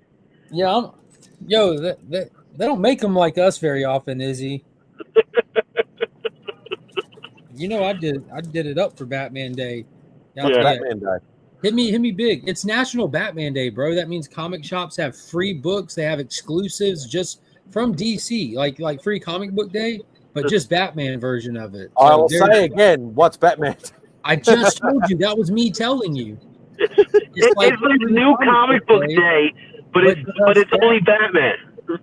So they have free Batman books exclusive for today. They have exclusive books that you can buy and pay for that are made just for Batman Day. Here. Ooh, putty. There's the Batman Year 2 Virgin Foil Batman Day Edition. Absolute Batman #1 Batman Day Edition. See Batman Day. Here's the Virgin Foil Batman Day Edition. That's nice. I like that one. Monkey got this. Oh, cool. Yeah, I super didn't cool. pick the Batman Day either. Finn got this. At least I got these. So. I could say Batman Day right there. Finn's got some good taste. Finn got this. That's cool. Yeah. Utopia. Monkey got this. That's Monster cool. High I like that. Yeah, it's like those dolls. Yeah. There's a big sale in the store. Any back issues $5 and under were 50 cents. Collected volumes, trade paperbacks. They had a big discount on them, so I went ahead and picked this up. Nice, good one. To put with the nice. with this, and to put with this first appearance logo, because this is all going to be channel member giveaway stuff when the Supergirl movie comes out. See what I'm saying? I plan giveaways very, very far in advance. You know what I mean? Apparently, it's up. You get them when they're cheapest, you know. And then I missed it on I knew it was there. I just forgot to pick it up. But Dan Jurgens' new Batman, the second volume, for first night. It's called Second Night.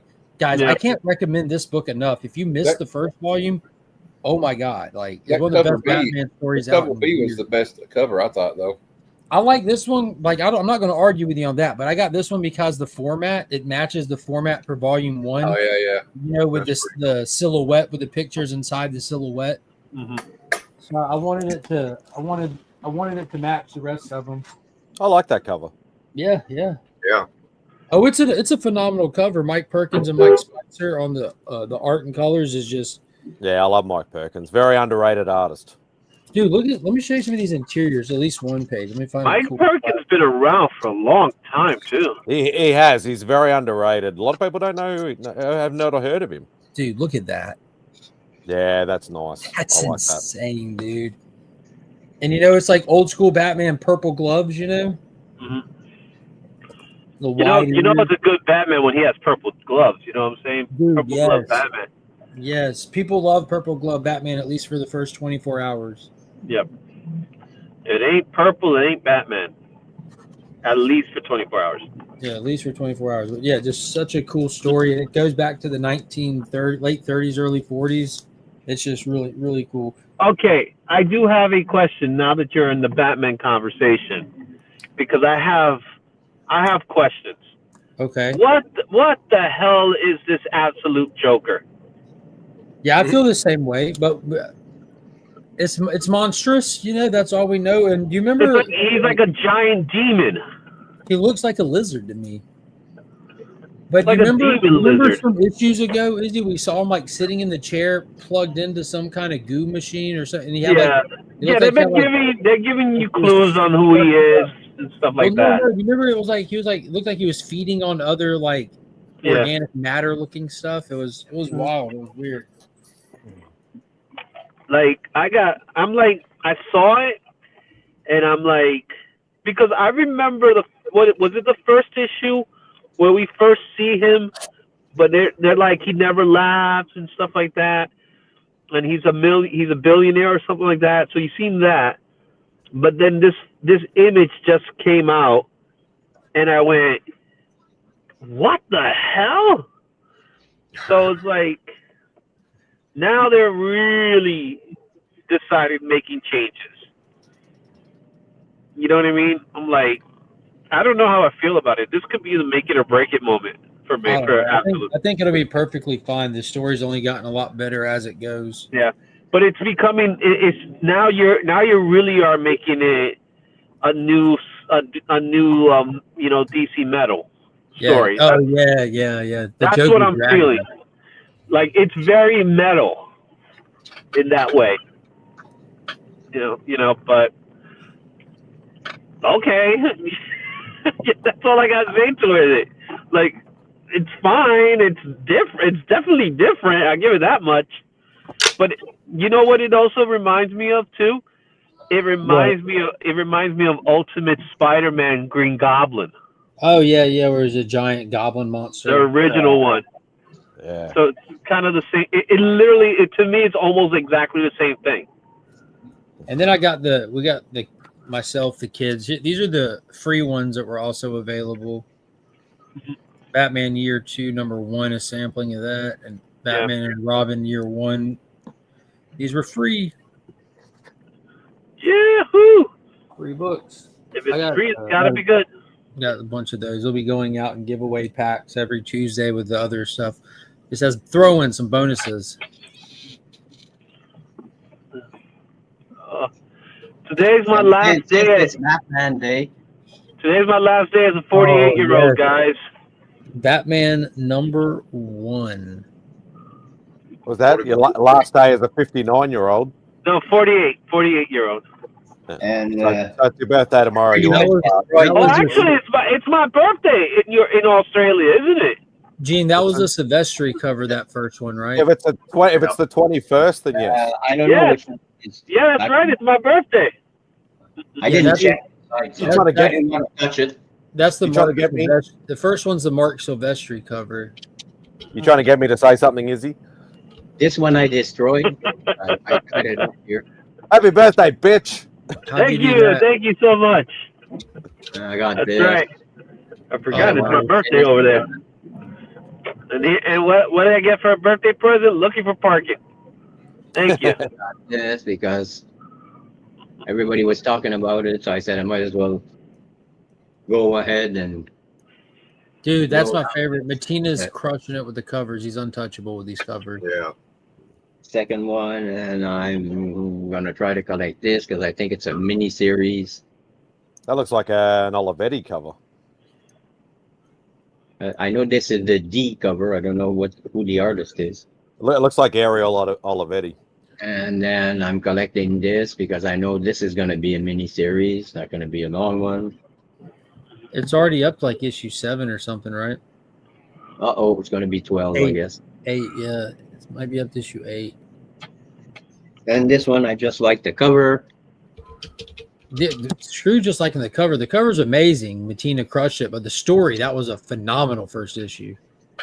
So. And they have Lucio Perillo doing cover A's for that series. And this is my birthday book. Happy birthday. Nice. January 1959. And I got a gift from my friends. Wait a minute. They gave me this. Oh, puzzle, nice.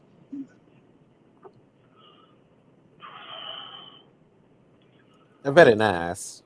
I said, I ain't going to assemble it. So she said, your friend's wife said, I'll do it. Fine. I'll just find a picture frame to put it in, and that'll be I'll do it. I love doing 1,000-piece puzzles. They come easy to me. Yeah, you can do them while you're looking for a parking space. Izzy's going to take a while. I've done 3,000-piece puzzles. Like I'll just sit there and just do them. Had a really cool Ivan Reese cover. Do you remember the new when DC did the whole advertisement like still $2.99, and it was like an Ivan Reese. They did that into a 3,000-piece puzzle. Wow. So yeah, I did that one. And then there's these Thomas Kincaid puzzles that are really cool. So I've done that. Oh yeah, how they'll just put like a little superhero thing into the pictures. Yeah, those are pretty fun. Yeah. My mom was a huge fan of Thomas Kincaid when I was growing up. I remember he used to have stores in the mall and stuff like that. And Yeah. God, it was impressive, dude. Yeah. Just one of those guys, man. The master of light. Mm-hmm. Yeah, so there's like Gotham City one. There was Superman, Metropolis, Wonder Woman.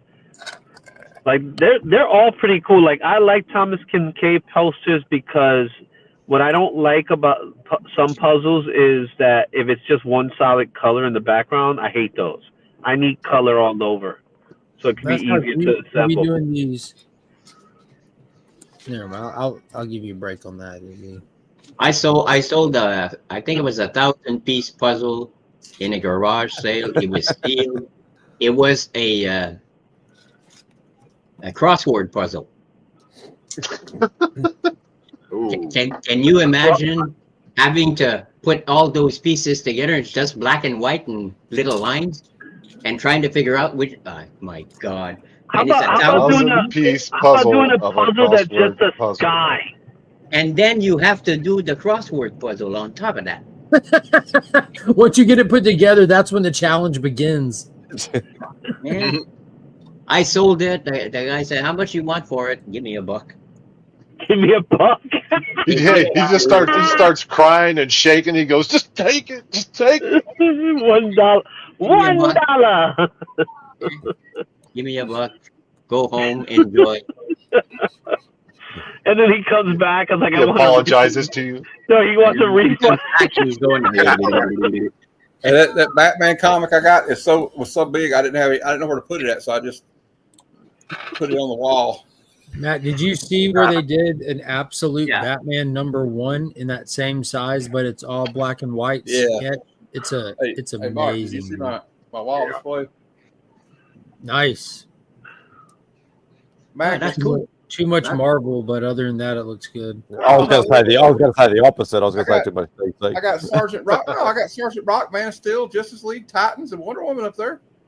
And what else? Too much DC. Too much DC.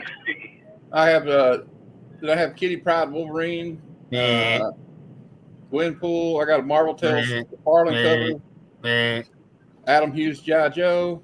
Mark's a mutant phobic. This is terrible. Do you even YouTube, bro? Yeah. I know, Mark. You're what? No troll. I know you're a Hulk fan, but how do you feel about X-Men? He doesn't really like X-Men, I don't think. I don't like X-Men. He's a Hulk. He's a bit like me, except for the Hulk bit. He likes Ghost Rider and Punisher. Yeah.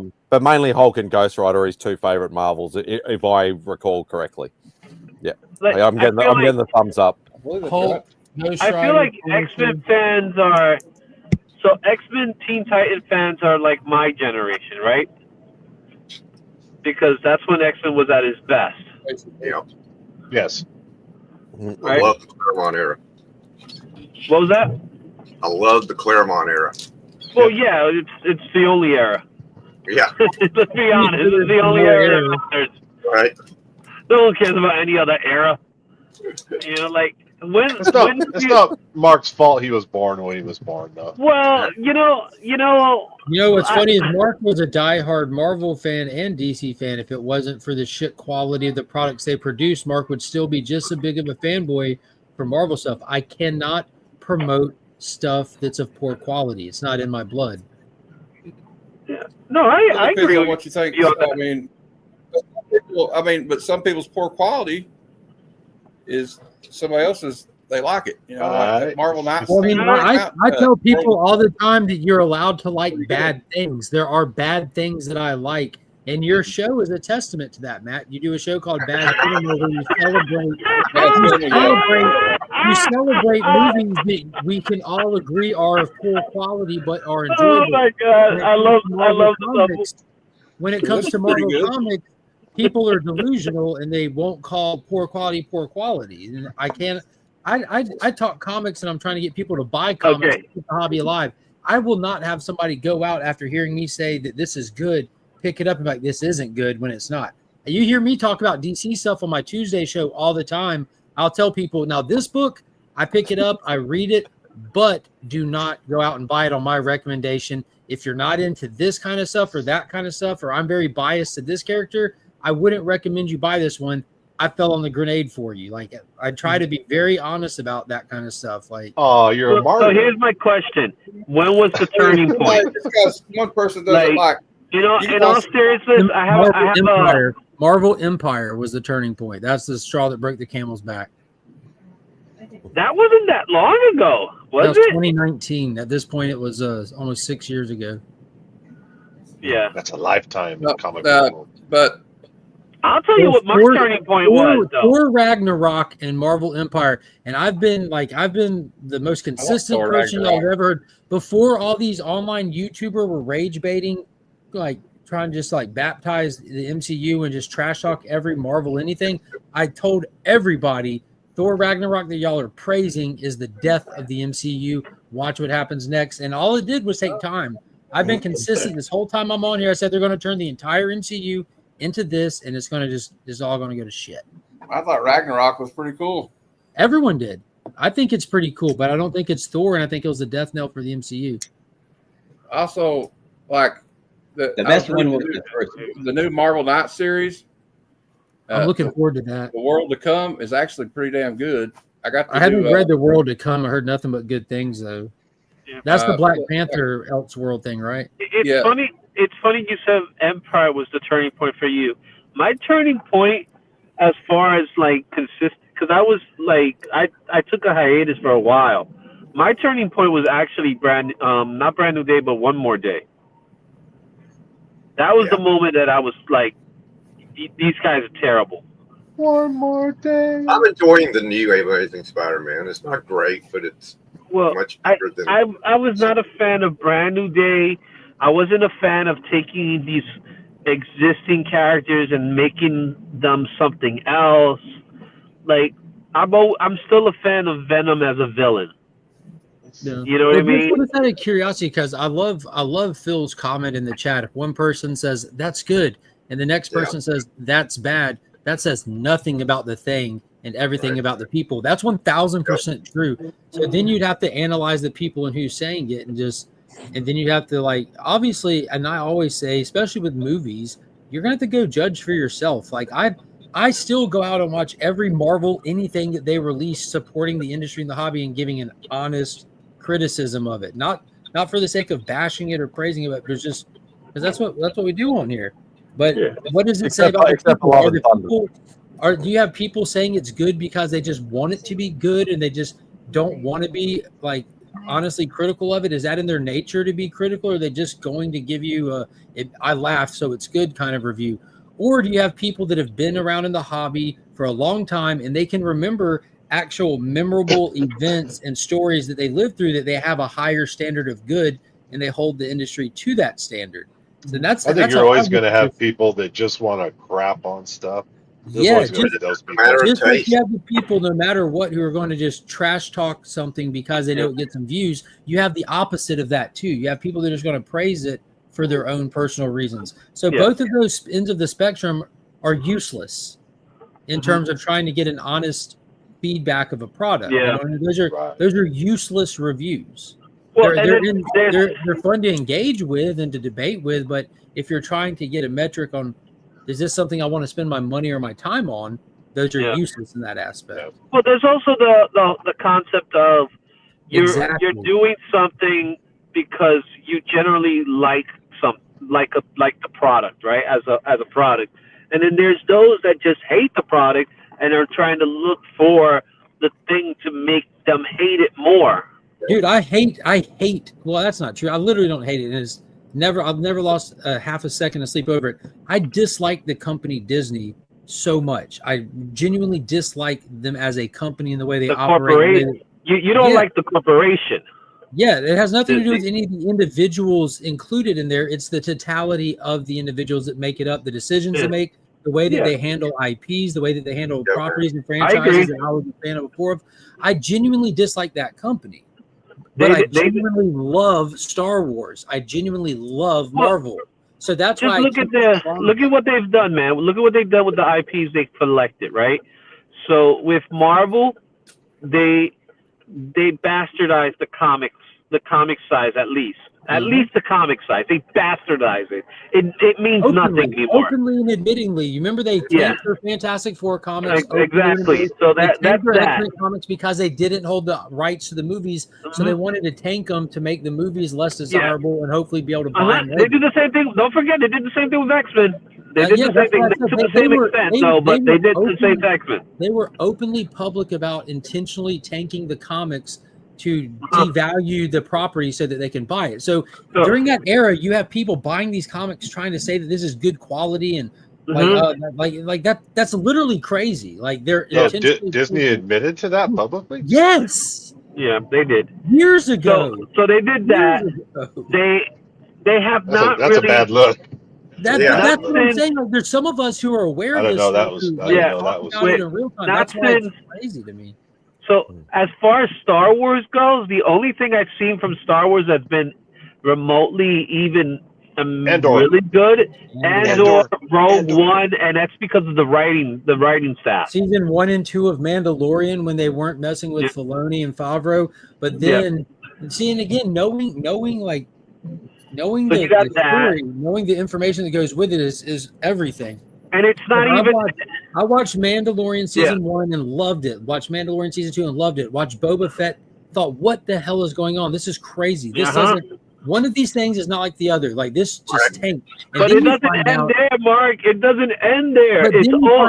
But then you find out that Kathleen Kennedy intervened at the end of Mandalorian season 2. Because she's dying to leave her mark in the industry. So she intervened and told them, I'm changing your story trajectory. We're not doing Mandalorian season 3 next. Y'all are going to have to go ahead and do Boba Fett next, and I want it released at this date. They're like, well, Boba Fett doesn't come next in the story. And they said, well, make it come next in the story. So she forced them to write that into existence in a different chronological order. But here's the other thing. She threw off the entire thing. Yeah. But it's not. But that's the funny. That's the crazy thing, Mark. It's not just Marvel. It's not just Lucasfilms. It's also they destroyed Pixar. Disney, I don't. See, the company Disney. I was in this gap era, Izzy, with the whole Pixar downfall. I was in this. Like my kids weren't really watching the new Pixar stuff, and now they're at that age where they are. You know what I mean? Like watching. Yeah, but when you got a Pixar movie, like let's be honest, when a Pixar movie would come out, you were generally excited for it. You know what I mean? And then when the pandemic hit, they put all their they put the movies. They didn't care about their movies. They decided to put them in Disney Plus so they could have stuff in Disney Plus. And then they take movies like Turning Red, which is a great movie, and no one talks about it because of what? Because it was on Disney Plus. They didn't even give it an opportunity. And then look what they've done with these other movies. No one went to see Elio. No one cared about Buzz Lightyear as much as it should have been a great movie, and it wasn't. Elio came out on streaming here recently. Finn watched that last night. I don't know. Yeah. Like the kids are really the metric. You know what I mean? Like if the kids like it or not, because they have to resonate with the kids to make them. To make them last. You want a kid to watch one of these movies and it be impactful and meaningful because they'll watch it the rest of their life. Like a lot of us adults still watch the meaningful movies from our childhood and stuff and pass them on to our kids. Yeah. But Pixar is one of those companies that they're like, yeah, we bought them, but our studio's better. So that's what they put their money towards their studios, and they still don't do great. What the hell is that? It's the Virgin Hello Darkness issue number 2. My old friend. I bought it because I was like, what is that creepy looking shit that I like? I'll just give you a little run through of what I picked up on, not Wednesday, but Thursday, because I'm late to everything. Oh, I like that. The timeless variant. Holy smokes. Yeah, I've been waiting for that to pop up. I don't know why it was sitting on the freaking new comic book wall. You been reading that one? Yeah. I have to read the one before this one. The one before this one. I'm reading a bunch of shit, so I'm behind on a bunch of shit. I'm on number 2 of this, but I have them all. Who's the creative team on that? Is that the Naki Miranda book? It's Mad Cave. Yeah, just on the cover, like just right there, the names. Frank Thierry. Frank Thierry, Godzilla, Here There Be Dragons, Naki Miranda on art. Yeah. Okay, and Ava De La Cruz. Yeah, that's the colorist that works with Naki. Dave Sharp. And I'm a creep show nerd, so I grabbed that. And these are on my pull list. G.I. Joe's on my pull list. And I like kind of international intrigue, spy history, kind of alternative. How is that though? I still got to read it. Still got to read it. So the writer reached out to me, and he sent me a digital copy, so I got to read it. Oh, Simon Kudransky. Yeah, he saw the clip from Cover Price, and he reached out to me. He said, "Hey, would you like to read it?" I was like, "Yeah, I would love to read it." And he just sent me. Well, wait a minute. Is he he's a writer and the artist? He probably is. Yeah, because that's. It's his own project, man. It's like a Cold War story. Huh? Yeah, Chris mentioned that actually this morning on Only Slabs. Yeah. He said it was a really good read, he reckons. So good, because I got to read. Good for me. I got to read it. It's a Cold War comic. Cold War. Okay. Yeah. Has anybody read Escape? Remender, Image. Is it new? Remender? Yeah, it's new. Yeah. First issue came out about last month, I guess. They were doing the signing in Midtown. It's really good. It's like World War II, but the good guys are bears and the bad guys are bats. Is everyone getting? I'm sorry. Yeah, it's got a good commentary on the bears and the bad guys are bats? Yeah. He said he made them animals because people empathize with animals more than humans. What's up, Chad? Or they like mouse. Yeah. Well, it's kind of like that, except animal. What animal? They haven't really shown the bad guy. Mm-hmm. Just do Madagascar in hell. Everybody read that. What's with the face, Mark? You don't want to know. Okay. I always say writer are some of the most impressive people I know. What's my book? Yeah, it's found at the gas station near my house. If you need a copy. There's still no parking. You've only got an hour to go. It's usually around about a 2 hour look. Well, no, it's been I've been here. It's been about an hour now, hasn't it? Yeah, that's what I mean. Dude, this whole time you've just been looking for parking. Yep. Yeah. Oh my Welcome to New York. God.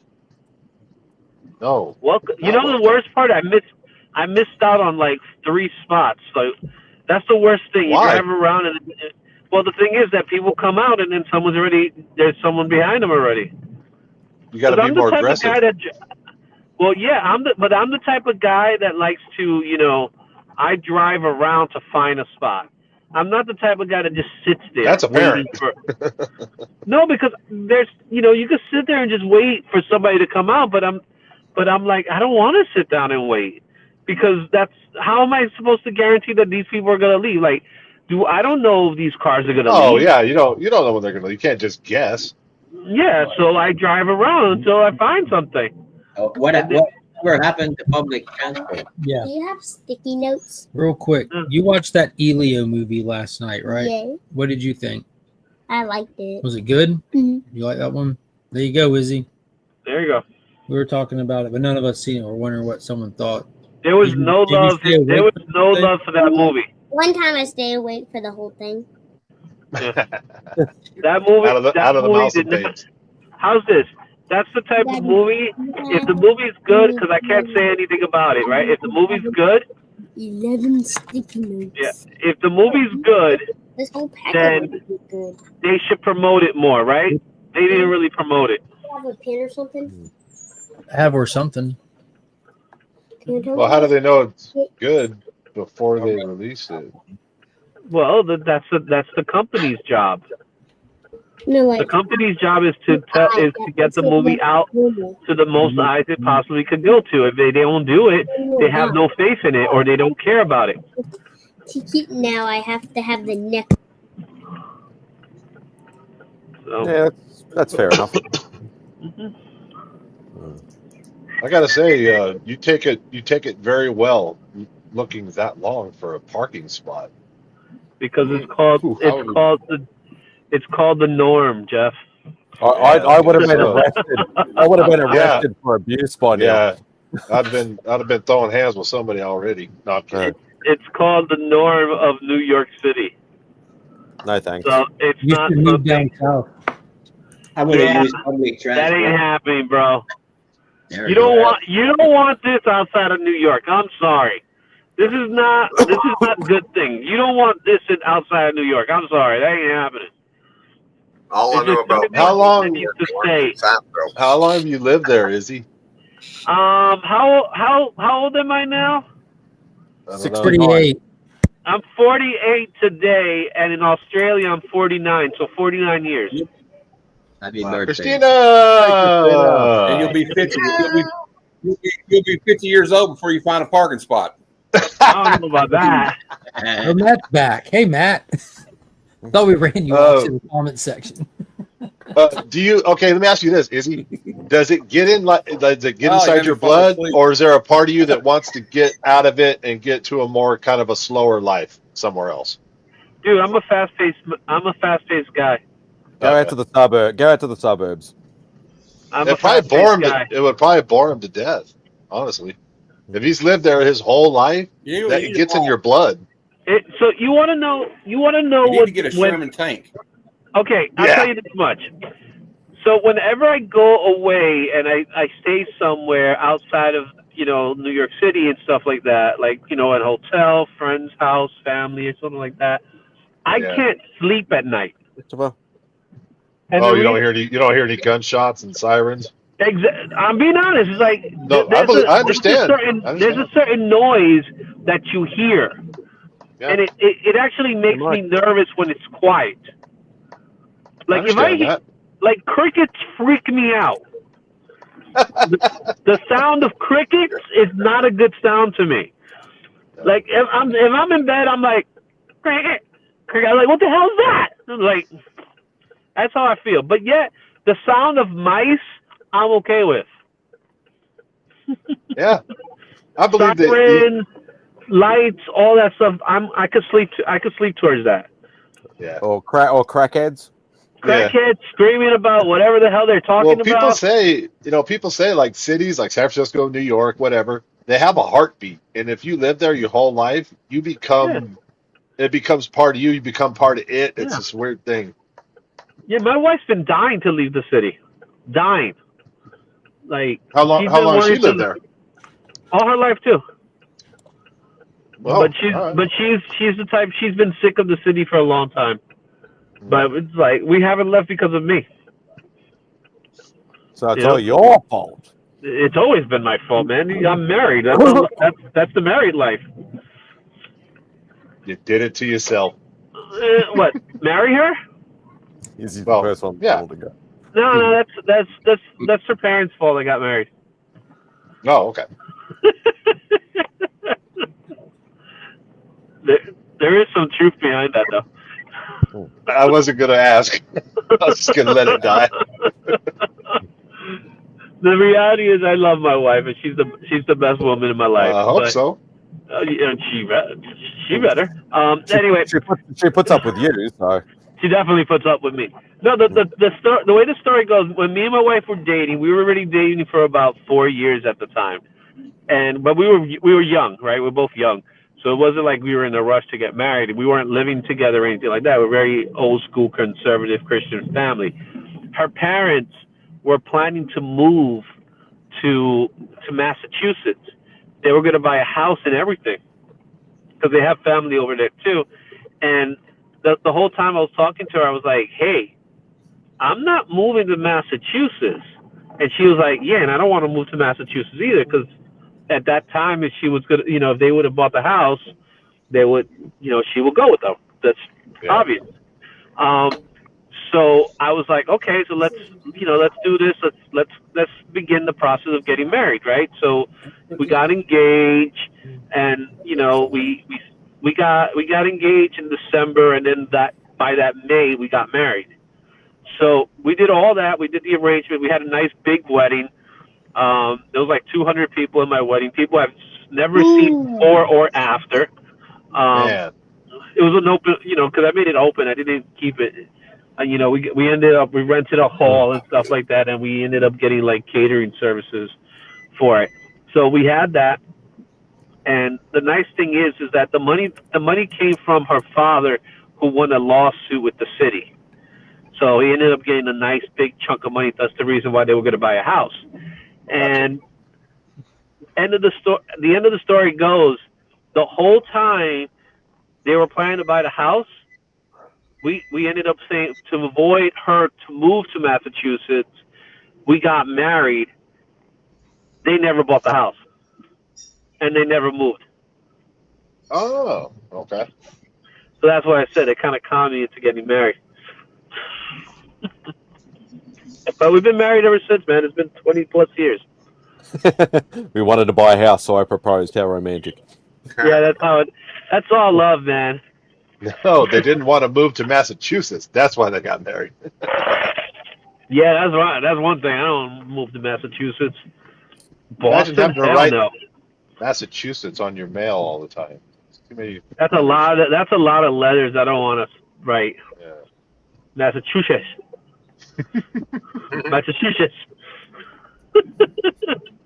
Hey, Christina, how you doing? Hey, Christine. Hi, how are you doing? I'm driving. You looking for parking?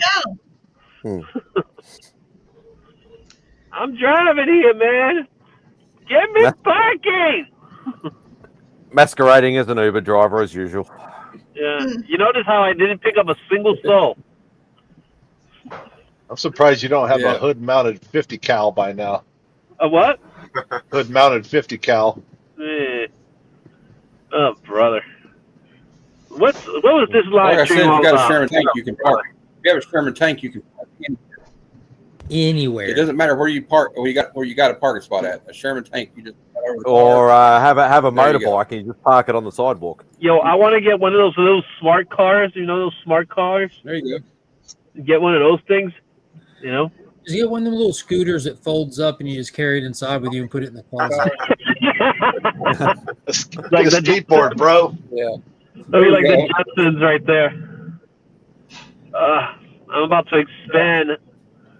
So whenever I can't find parking, I go a little further out and see if I find a spot. Concentric circles. You think I'm kidding? I do a little radius. And I then believe you. And then I go a little wider and then a little wider than that. What happens when you got to take a shit? It's going to be in Texas, so. Oh my! What the hell, man? This is crazy. It's Saturday night too. You would figure some people would come out because Saturday night you go to the club. Look at this guy. He's parking in front of a parking space. Like, this is not a parking, dude. That's a garage you're gonna block. I got the. How far is your? Go ahead, Christina. Did anyone do anything fun for Batman Day? I was at the Renaissance Fair. What's Batman Day? Here we go. Here we go. Batman Day is the day where you celebrate all things Batman. Batman Day always falls the weekend of my birthday, so that makes me happy. Well, today's my dad's birthday, so I'm like going, I just know people were saying Batman Day and all that stuff. Well, happy birthday, Christine's dad. Yeah, happy birthday, Christine's dad. Oh, Phil, that's what I did. I saw my name pop up. What did it say? Because I can't read these things. Izzy's going to end up in Jersey before he parks. That's another thing. I'm never going to Jersey. I ain't never moving to Jersey. He's afraid of the Jersey Devil might get him. How do you like them apples? Oh, I think I found a parking spot. Let me see. Oh, you can say the Spade he just picked up in Spade as well. There's going to be a cat I fight. did get a parking spot, guys. It has happened. Medea is. There you go. Medea Look at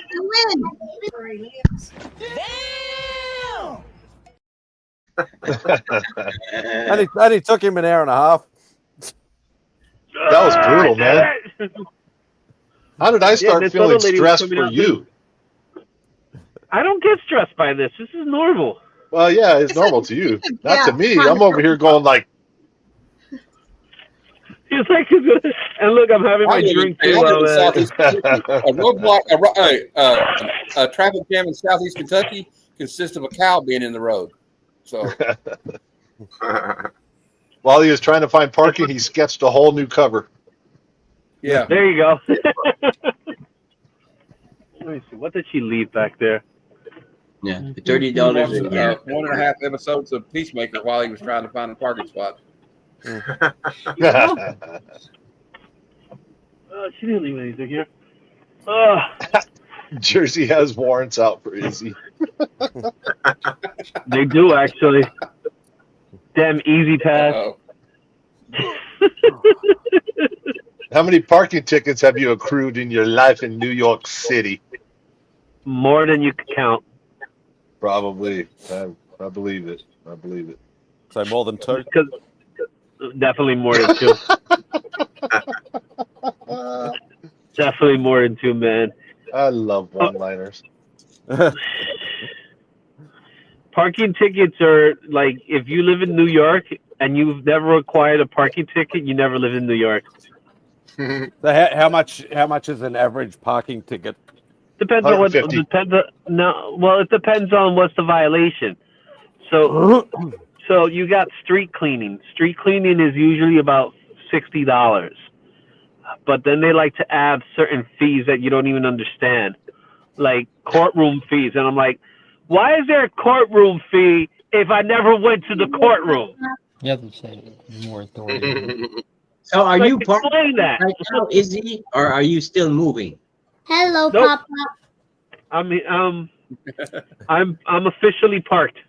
Okay. So now he's the guy that the other guy's waiting for parking, that he's driving by going, is this guy leaving or staying? No, well, I'm pretty sure someone's gonna stop by and be like, "You coming out?" And be like, "No." And those are the guys I hate the most. The guys that sit there in their car and they look at and they have their lights on and everything, which I'm right now. That's what I'm doing. But those are the guys that irritate me the most. That they're just sitting there and you look at them and they're like, "No, they're not leaving." They tell you, "No, they're not leaving." 10 minutes later, they're gone.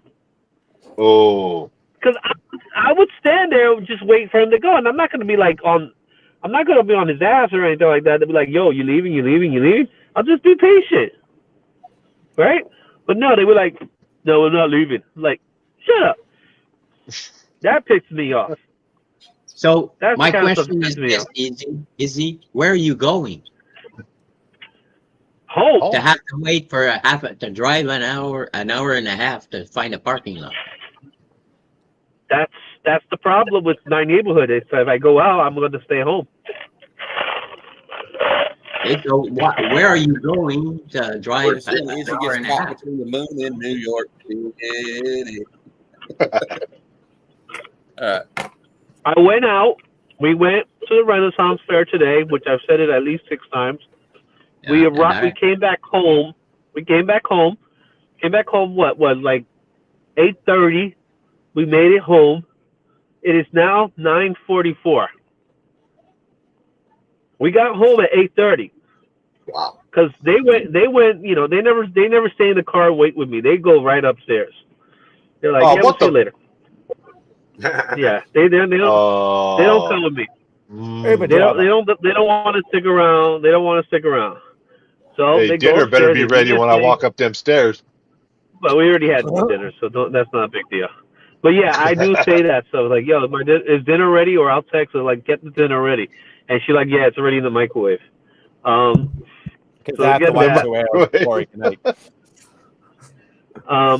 so we get that going on, and then for an hour later, you know, she'll text me like, "How's everything?" And I'm on the stream with you guys, and I'm like, I never respond. So if I don't respond, she's like, "He's still looking," because you know I'm not supposed to text and drive. Poor Christina, she asked if anybody did anything for Batman Day, and Mark was waiting to tell his story again. And... I'm sorry. It never happened. And I'm here. I'm just trying to find something. I'm here. Sorry. When someone asked me a question, I responded. Mark's been up in the top hand, left hand corner, like in suspended animation.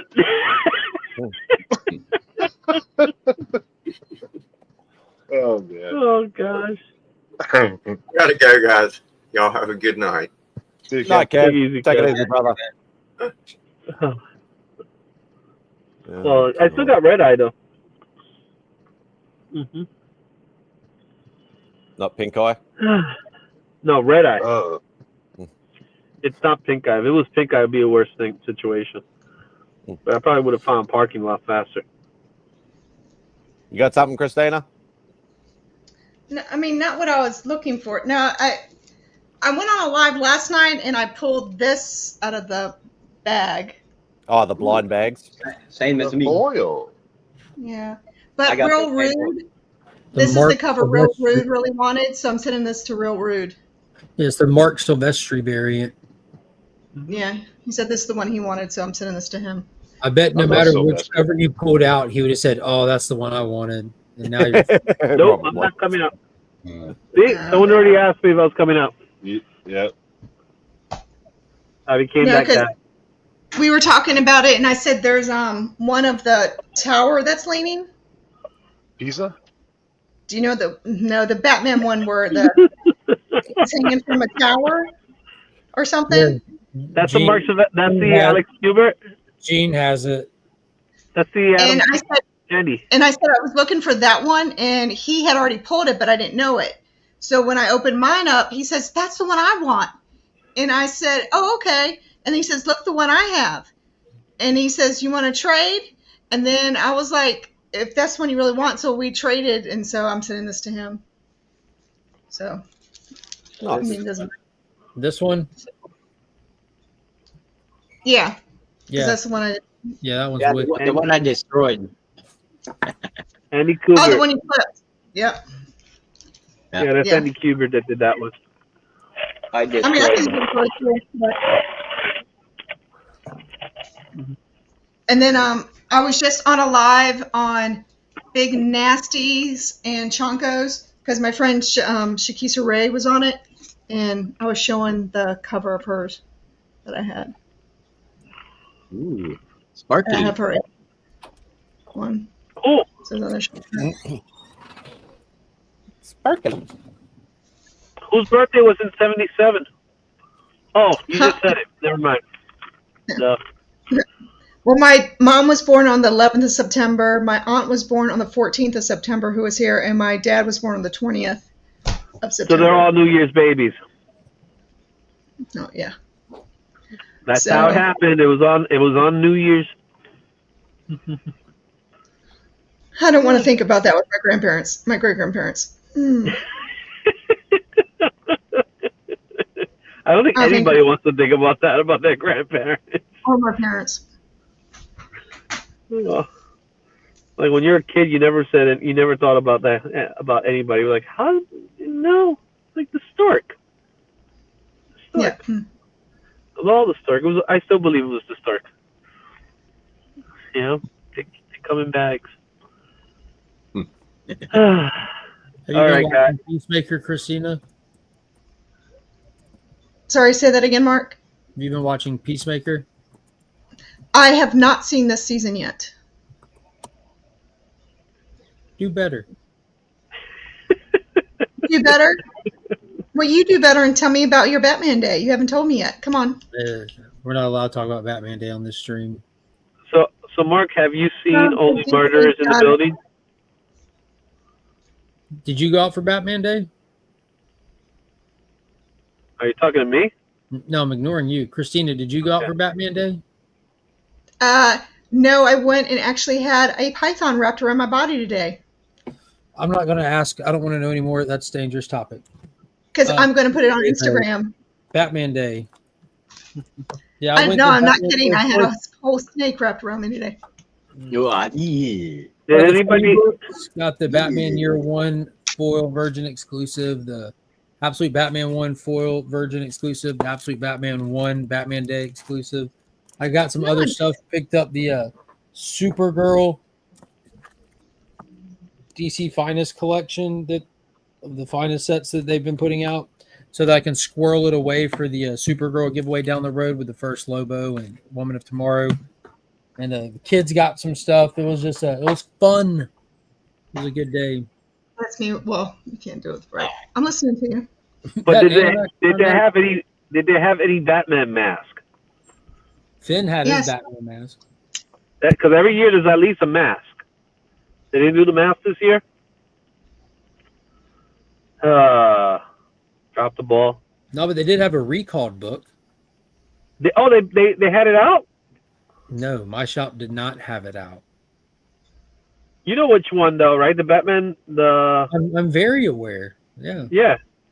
Yeah, the Gotham sampler was supposed to be one of the 3 books. It was supposed to have It has some of Batman #1 and Red Hood #1 sampled in it for free. But yeah, the email went out just a little bit over a week ago, stating not to put them out for Batman Day, and that shops are going to get credited back for them. Yeah, they're probably just selling them. I don't imagine that the Batman Day book will hold any value because the book itself is already out. You know what I mean?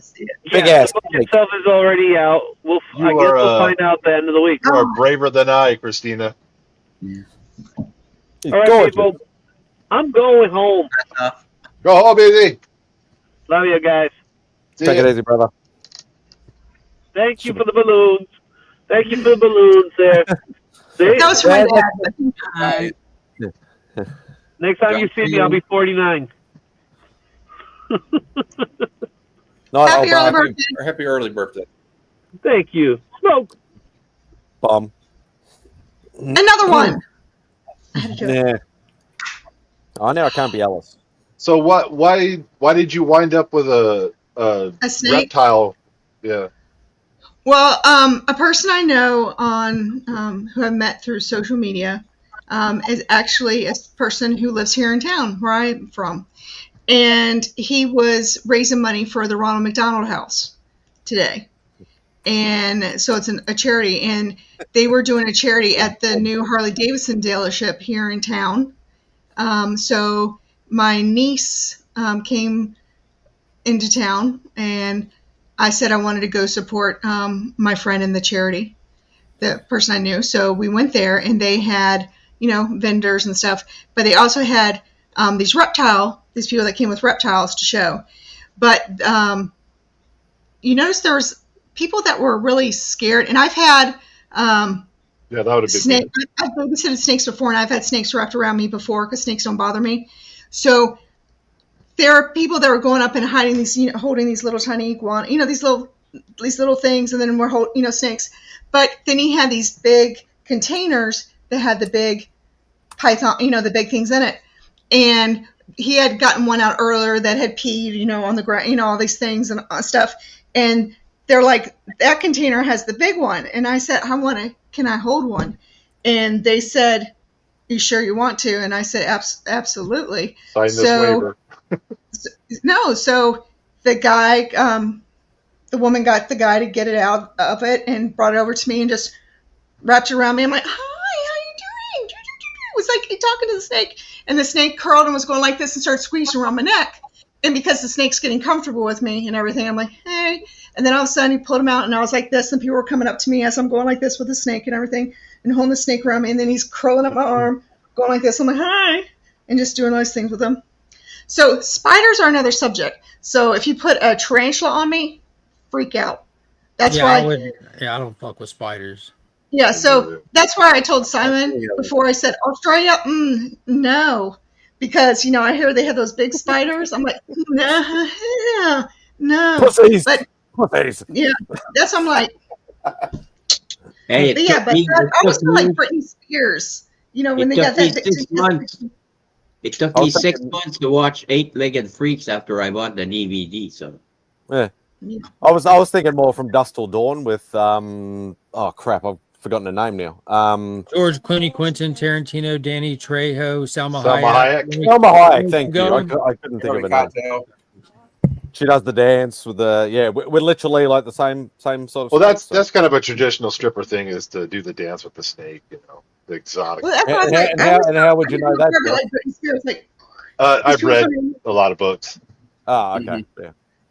he was heavy. What was it, like a Yeah, they are. Yeah. python or a boa or? That's a python. Yeah. That's And the thing is, it kept curling me, and the Person tongue you was guys from going like this. Australia knows. And people were like going, I'm like, it's fine. I wasn't freaking out. I was like, it's okay. It's good. Yeah. I was like, I love you. How you doing? Now I know those aren't venomous, which that takes away a lot of the fear that I have, which is an irrational fear, and I know it. But those motherfuckers, their teeth are pointed like backwards. So for some off reason, they decide to take a little bite.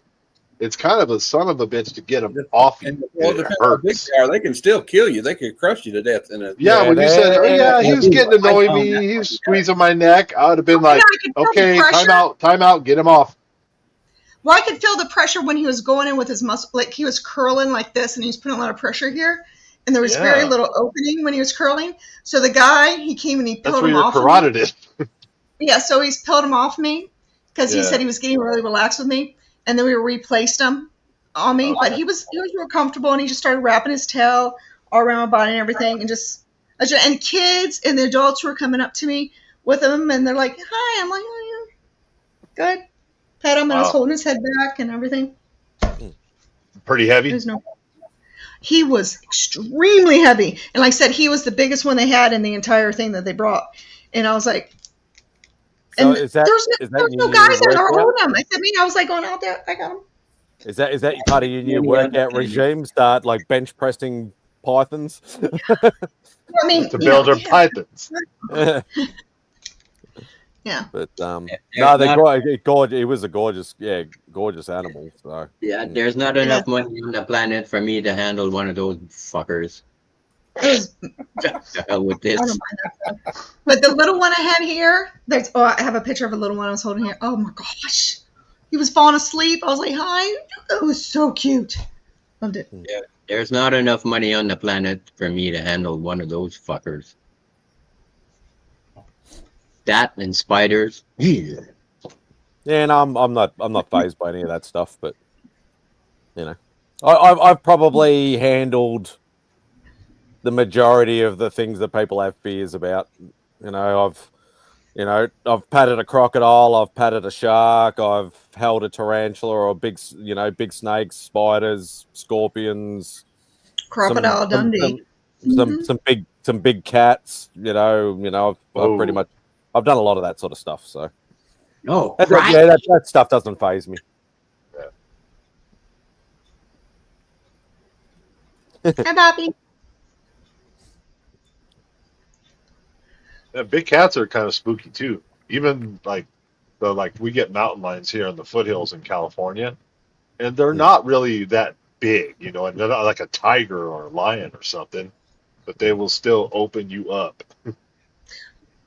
I mean, there's always that chance, but I rather not live my life in fear and take the chance. I want to like I jumped out of an airplane before I had kids because I didn't have kids yet. I got my motorcycle license before I had kids. I did, things like that before I had kids. And there's a little difference. Like this, I mean, the trainer already had the snake, and it's not like a snake like that I see in the wild, and I'm just going to go get it. That's different. No, that's skydiving once. I loved it. They took this one where I paid for the guy to video cam me as I was falling, and I didn't realize what my I had to tandem jump because it was I didn't realize what my face would look like. All the air rushing. Oh my! I'm like, oh my god.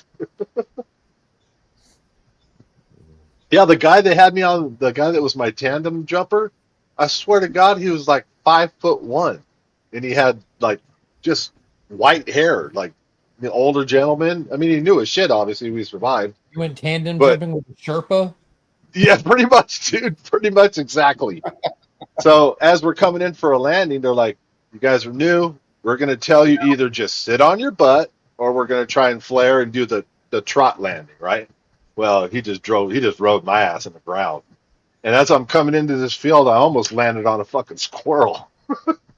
because I saw it as I was coming in, and it saw me, and then it started running, but it didn't run this way or that way. It was trying to outrun. That visual might look like that would have looked like. Yeah, there you go, Mark. Yeah. Awesome. Tandem jumping is amazing. I did 15 feet, well, 15,000 feet up in Idaho. That's where I jumped out, and it was wonderful. But they tell Once you, you're out, don't look. Huh? I was just saying, once you're out and you know you're in that stable free fall, there's a weird kind of peace that comes over. Like I wasn't scared at all after that. I was like, I wasn't scared at all the whole time going up, man. I don't remember which comedian said this, but he said, you almost look like you're standing still. Yeah, but the ground is coming up to you at 5,000 miles an hour. No. Well, actually, terminal velocity is like 200 miles an hour or something. There's a couple of things that there's a couple things I didn't think about till I got there that come into play. You know, like when you're on a roller coaster, you're on an attraction ride, and you get that stomach drop feeling when you free fall. You don't get that when you just kind of you're in a moving object that you leave, so there is no pitfall feeling. And when I was in that plane, you know, you hear people say like jokingly, "Why would you jump out of a perfectly good airplane?" Well, I wouldn't have gotten in the some bitch if I wasn't planning on jumping out of it. You know, and once you're in it, this isn't a normal airplane with seats. There's just two benches that you're jam packed in like sardines, and all I can think about from the second I got in it is, get me the fuck out of here. Like I would rather jump out than be in that thing when it goes to land. Like get me out. Yeah. But it was. Did you do the somersaults going out? It was really fun. I don't think so. We kind of went down. I think we might have just done one naturally. You know what I mean? We went back. We went backwards and did a couple somersaults. But the one thing, when the parachute opened at 5,000 feet, I don't know the best way to put it, my crotch area. Vagina. Hurts. It hurts. That hurts a lot when that thing pulls up. So you did this. Yeah, it's like V is for vagina. Well, I'm saying where your legs are for guys, winkies, whatever you want to put it, that area down there. It's the lips and separate. Anyway, that place, it goes, you're like, ah. And then when you about to, don't look towards, because I'll be honest, they videotaped me too, but I threw up. No. And the reason they have me throwing up is because they didn't tell me not to look down. So after the parachute went up and I'm looking down, your equilibrium when you're looking down, you're not supposed to. You're supposed to look right straight ahead. So when I'm looking down, I got so dizzy, I puked on myself. And they filmed it. That was beautiful. So, and then when you're... I looked down and I didn't get... Your legs out straight. I was just I was like in 10 excitement the whole time. Like the whole experience. If you look at like I got the video, I got tons of pictures. Like I'm in the air, like doing like this with the cameraman and stuff, and like reaching out, and grabbing his feet and spinning him around and stuff. Like that was it was just a blast. The coolest part is my mom got me a skydive for Christmas one year, and she was going to come and watch. So I arranged for her to have a free skydive that she didn't know it till like about 5 minutes before you start getting dressed to go. Because they tell you, all right, let's go watch this little quick safety video. Like your tandem jumper is going to do pretty much everything. You just need to know what Sledge is saying, like put your feet out and just cross your arm. That's all you really need to know. And the way that we're going to load up in the airplane, that's all you really need to know. But they're like, come watch this safety video. My mom's like, all right, y'all go have some fun. I'm like, you should come watch it too.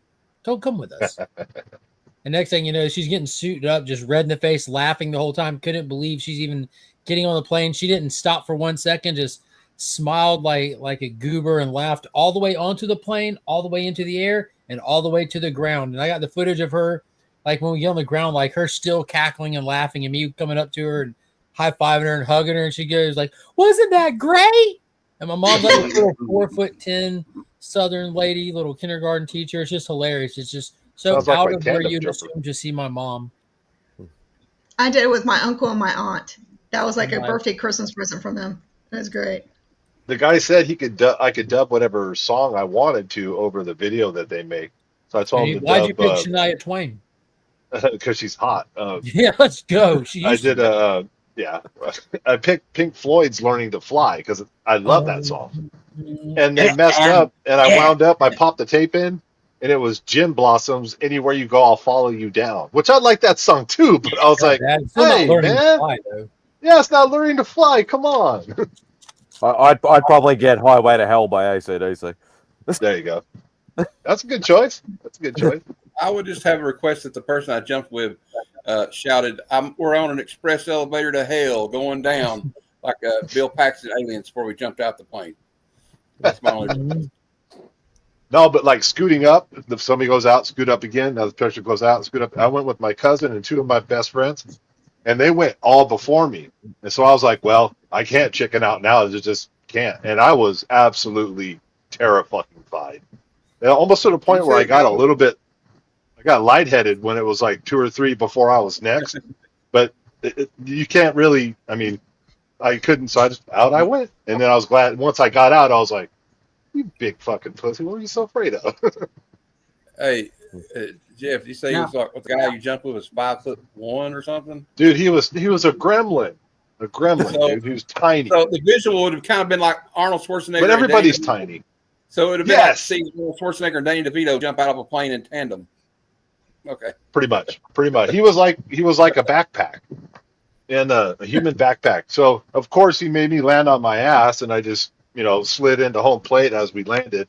And my buddies, they landed before me, so they saw me land, and they were just laughing their ass off. They're like, "Dude, he rode you like a fucking donkey." Here's Cliffy. I'm sorry, who? Cliff. Hey, Cliff. Who's riding who? The long story. 5'1" with Jeff. So yeah, I could do that. Just had a gremlin on my back. All right, you and Spidey, you got to stop smoking. You got to get in the gym. I'll send you both a diet plan. Then we'll start the OnlyFans. I'll show you who you need to hook up with. You don't even have to be attracted to them. Just pop Cialis to get the erection, and let's make that extra side money to buy some comics. Hey, every man's got a price. You send me what I can make a month, and we'll talk about it. Listen, the one person who ever listened to me, he made $50,000 in his first month. And Sledge, are you still here? Whoa. That's crazy. I believe it, but that is crazy. Wow. I can see how a lot of young people fall into that trap. And yeah, so Cliff, that's how you're buying your comics? No, absolutely not. No, he didn't give me a penny after all my suggestions. What he gave me was lifetime access to his OnlyFans. No, they're gonna bring him back. Simon, make me big real quick.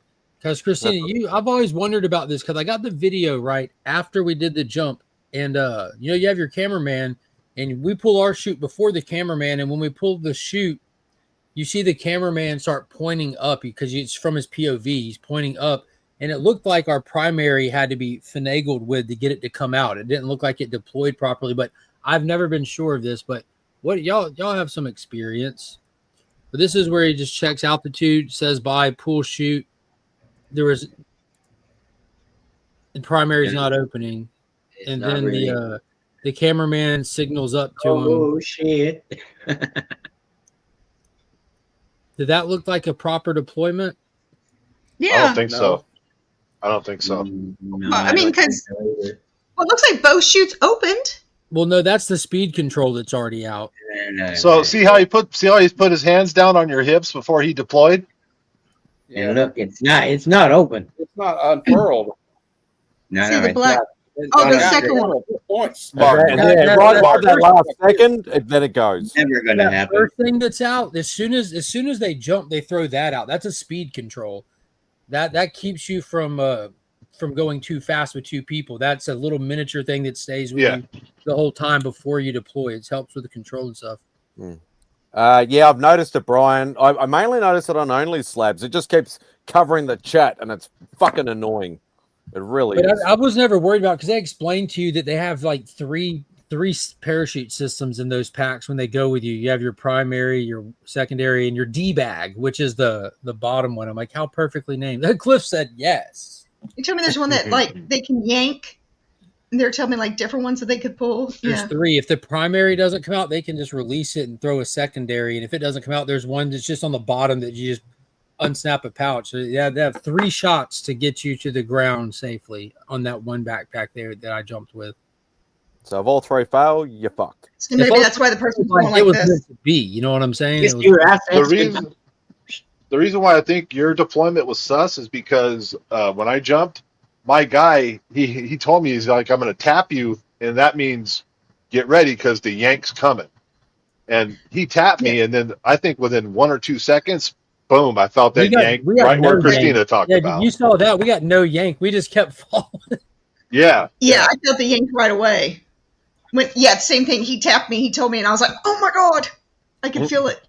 Yeah, I didn't know it was going to be that hard. Sled said risers were slow to untangle. It's not a big deal. The risers rolled into each other when packing. It can happen more often than not. It'll correct itself. That's what it did, because I've watched that video 1,000 times looking at it, and when he kind of started like pulling with some cords, and it just kind of came undone. Yeah, I talked to the guy before, and he was married. He had kids. I felt confident going with him. Mark, it's actually pretty safe. Never going to happen. Wait. You bought what, Vogs? 4 Ollie's mystery bags today. Bro, that's like 2 McFarlane figures. I know.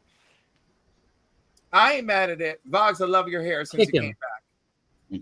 Thank you. I did nothing special. Cliff, did you partake in Batman Day? We're surrounded by a comic book community of people that did not celebrate Batman Day. I don't celebrate Batman Day, and I'm mad. I'm going to tell y'all what I just talked about on my stream. I came up with the ending. We don't care, Cliff. We would have watched your stream if we cared. I couldn't go. I had a flat tire. I care. That was cool. I'm just messing with Cliff because he didn't celebrate Batman Day. Mark, I couldn't celebrate, Mark. because I my got friend the and I Foil got Reaper dinner. cover on Monday. I mean, like, I'm done. I couldn't go. I had a flat tire.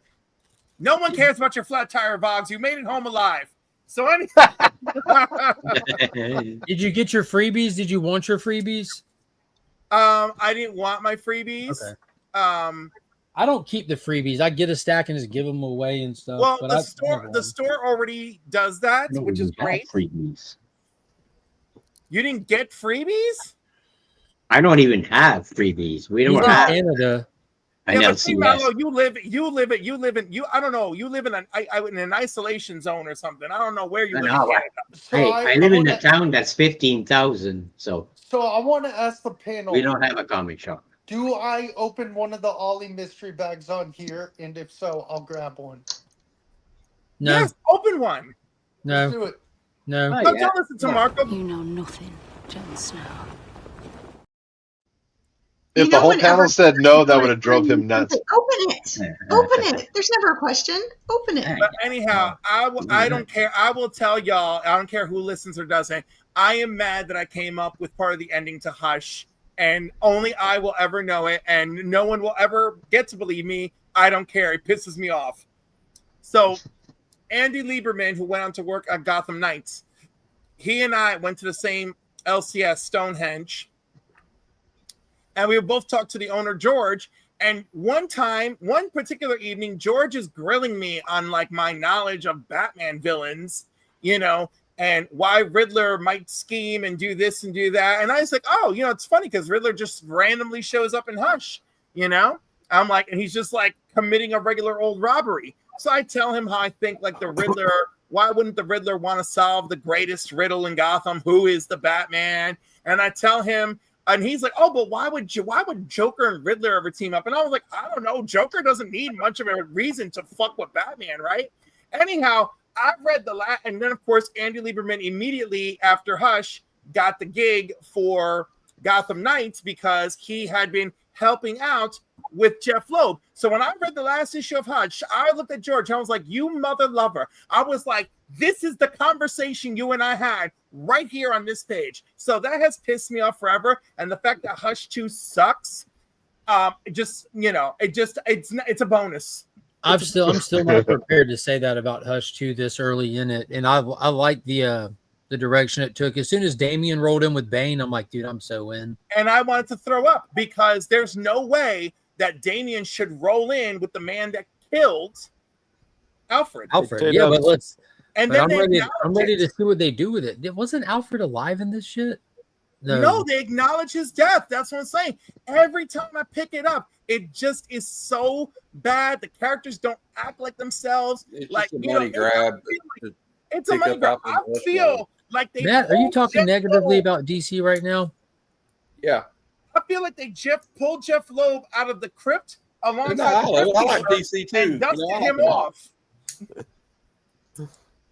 Yeah, I'm not prepared to throw in the towel this early, and knowing it's a 12-issue story arc and we're only 4 into it, I would expect. I know, but it's not. You're not sitting there going, "Oh, this is scintillating." Like, don't tell me it's like the go-to book when you get your stack. You're just No, it's definitely not. And my concerns in the whole beginning of it, and I'd say this about anything: a villain is only at their best until they're beaten. And Hush was so good the first time because we had a new villain, we had high stakes, we didn't know the ceiling.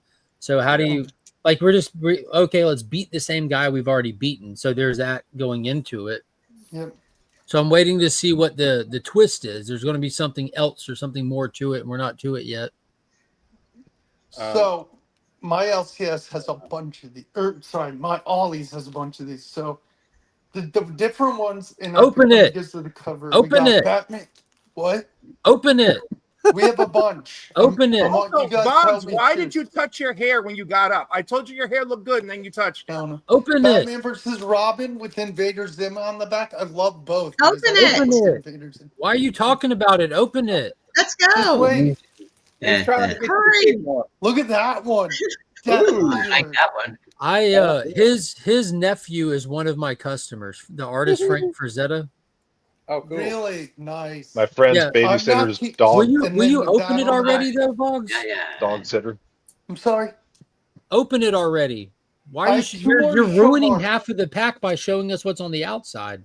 That's second one so far. I like that. I'm probably not going to keep that. Well, you just showed us And 6 then books. You don't even have to open it now. Nakayama. And then Oh, you picked it because it has Rogue. no, it's second the one. Ultimate Team. Second one. I want to see the second what one. do you guys want? Which The one second one. Second one. The second one. First one. The one with Death Dealer? Open that one. Yep. That's the one. Come You know on, what, let's go. Simon? What do you like? Get on it already. What the hell, Cliff? DM me, don't. Okay, Matt, what number? Everyone voted for the second one, Boggs. It's not a mystery. The second one. Okay, I'm a big Death Dealer fan. Let's do it. It would have been open and probably destroyed. Hey, Boggs, you better mess your hair up or you'll get violated. Don't do that. You're making it worse. There you He go. threw in tongue. He threw in tongue. He's got to stop. I like that cover. I like that. I do too. Some of these I So may how much sell. are the stack worth? How much would they cost? $5.99 each. Haunt You to the End, number 5. Probably. Oh, more yeah. than that. That's Can you read that one to us real quick? I don't think we're familiar. I'm not sure with it either. Yeah, five issues into it. What's going on? Some I may move on from Thor. Can you read that one to us? We haven't read it either. That's probably, you could use that as a coaster, most likely. Kaya. Probably. Oh, Kaya is so esoteric and obtuse. And then words I was not expecting. and then something called Serial. Yeah, I like that cover too. I think they you could just don't run with scissors. She's a serial barber. No, don't run with Yeah, scissors. I'm gonna definitely keep the Death Dealer because I like Frazetta's work. Oh, damn. You opening any more, Vogsy, or just the one? No, I have 4. But I want Are you opening more than one? No, I'm just opening one. Oh, okay. Oh, that's all you get then. It was a tease, guys. So He's got to save the other 3 for content. Well, it was fun talking to you, Vox. That's Very Are they supposed to have something good in them? No, Like, it's just I a mean, random are people shot in the looking dark. okay. I just Thank like John. this because I'm a big fan of Frank Yeah, Frazetta's work. Bring that a was couple up nice. for a video, will you? Matt, look at the back of this one. I thought of you. It's a Wolverine with a cube Oh yeah, of some got sort. Wolverine in an electric chair. Mm-hmm. Hey Cliff, have you seen my room since I got it almost the way I want it? Have you seen it yet? I have not seen the room transformation. Ooh. Yep. So yeah, I'm Not gonna move completely there on yet, from but I will. the haunt. I'm gonna move on from the haunt one, the Kaya, and the cereal. I'm just gonna put those in the pile. I'm trying to sell. I like the book wall. Oh yeah, the book wall is looking. I mean, it's dark, but it's looking like something. We'll get back to you in a second, I can Matt. get the light. Just got to do this.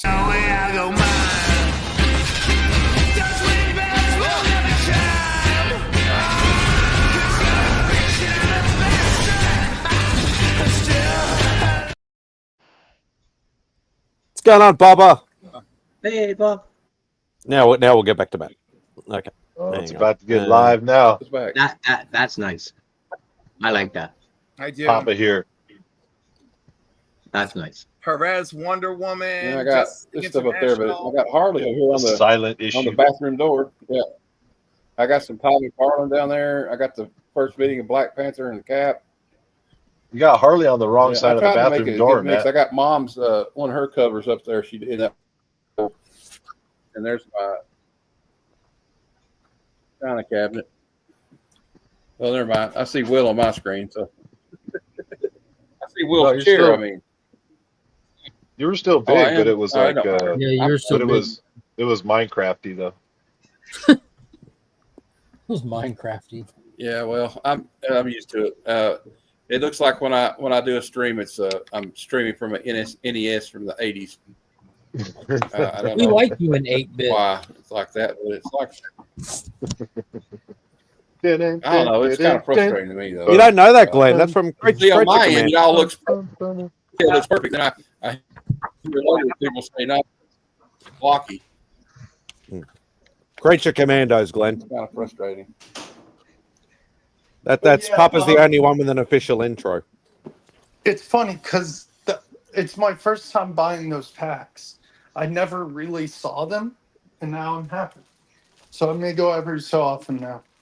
Did you see random reads there? Yeah, I wish. Look at this, dude. This Nick Fury, Agent of S.H.I.E.L.D. is early. It's number 4. That's definitely not early.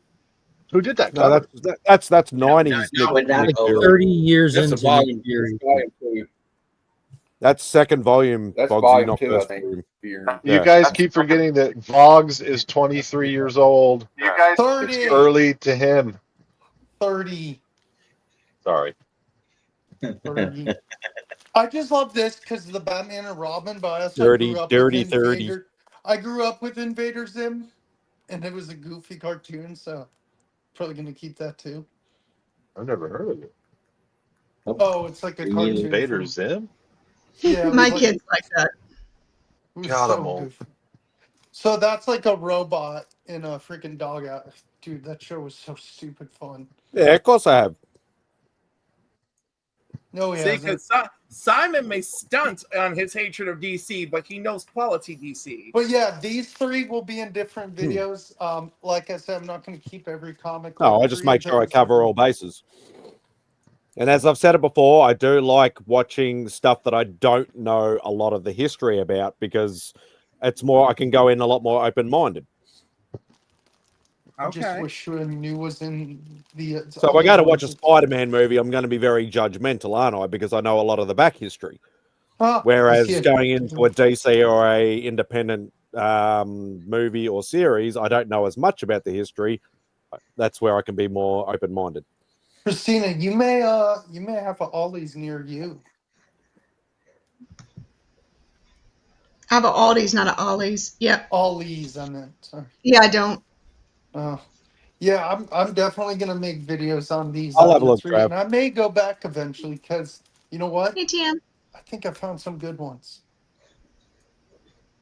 Like check for some Vampirella if you can find some Vampirella. I'd be interested. yeah, those don't leave my hands.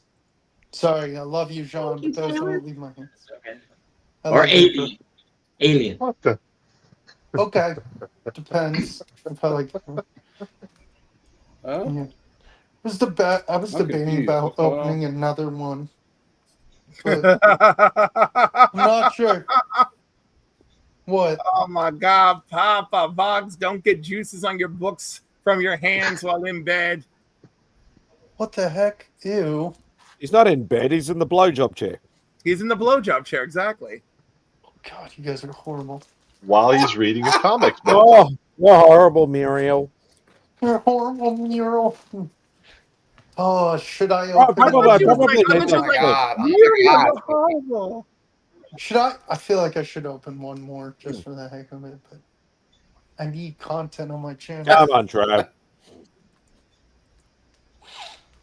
Just No, I save picked them, man. this You know, one it's up cool. because of the X-Men cover. Rogue does look awesome, but it's the whole team.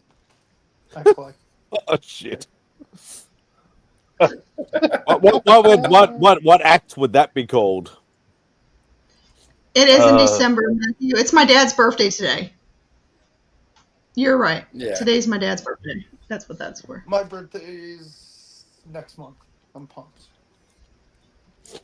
Yeah, it's just another day. Exactly, For me, right. for me, that is not for you, Bogsy. No, for me it is basically. The Infinity Gauntlet. BJ McKay. That's the Infinity Gauntlet. Yeah. I may do video on these right after the show. Post one tomorrow. It'd be called Pop Kills.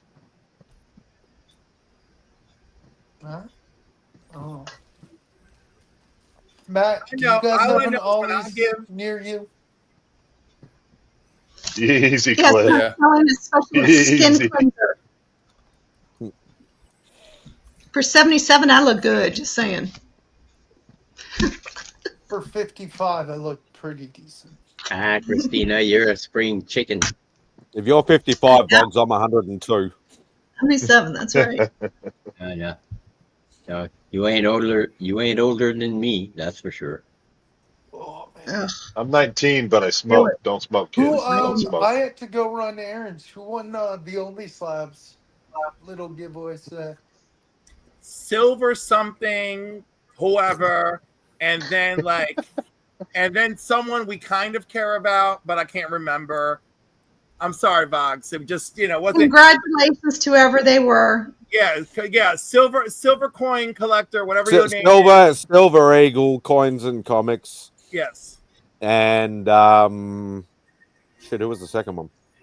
exactly. Those guys. Congratulations, Silver Eagle coins. I never hear of this person. Only for them to win. Yeah, they only come in like vultures to just get into the giveaway and then they leave. You never hear about them. Yeah, but they're better than vultures, Gene. They really are. Just mad because where were you guys a year ago when the rest of us were fighting tooth and nail for our moment of glory? The only one who has any glory left is Spidey. He's won like 17 times in the last 52 weeks. I won 3 times on Rob's channel. I won 3 times. So I can't complain. Christopher, I think there's one like 40 minutes away from me, but I don't go that way. And I think I gave one to Christina, actually. Yeah. I don't know if it was not from Onus, it was from some other channel, but yes. Okay. I thought it was. I'm at work when his show's on, so I always miss it. Yeah, not from Onus Labs. But I have that comment sent in to you. His ghost one came in. Yeah, and I got a bunch of Ghost Riders there. Space Ghosts that have come in. And I have this that Old Wolf hasn't messaged me. Yeah, I'm waiting for you to open that. He sent me a Space Ghost Phantom Cruiser 3D printed model. Oh, cool. Like this long, about this high, with a base. And he sanded it, dry sanded it, he filler primed it. It's ready for painting, and I want to paint it. So I got to go choose paint, but I have to have the model in my hand, and I have to have a comic book in my hand to be able to choose the right color paint. And I'm just going to do a spray paint. Like rattle can, or do you have like airbrush? Yep. Nope. I have an airbrush, but I never used it. I don't know how to use it, actually. So. Good time to start learning. Freaking pack. Nah. I have to find it first. And Dude, if I had an airbrush, I'd be playing with that thing all the I'm time. going to use spray can because I'm used to spray can. I know how to paint with spray cans. Damn Canadian taggers. I don't even know how to open this thing. It's so stupid. It's called a pair of scissors. Yeah, but I don't want to cut the buck. Like I did with the what the hell, Cliff? Batman. What the hell? God damn it. It's just a reminder. If I drive anywhere alone for 12 hours, you better or 12 hours or more, you better be ready. You better be ready. You're gonna be tired as shit after that drive. What do you think? I'm not ready for recovery time? Why do you think he's always a bottom? That's exactly. Exactly. That's okay. I can put in a little extra work. Taylor Winder, I'm only 11 hours from Cliff.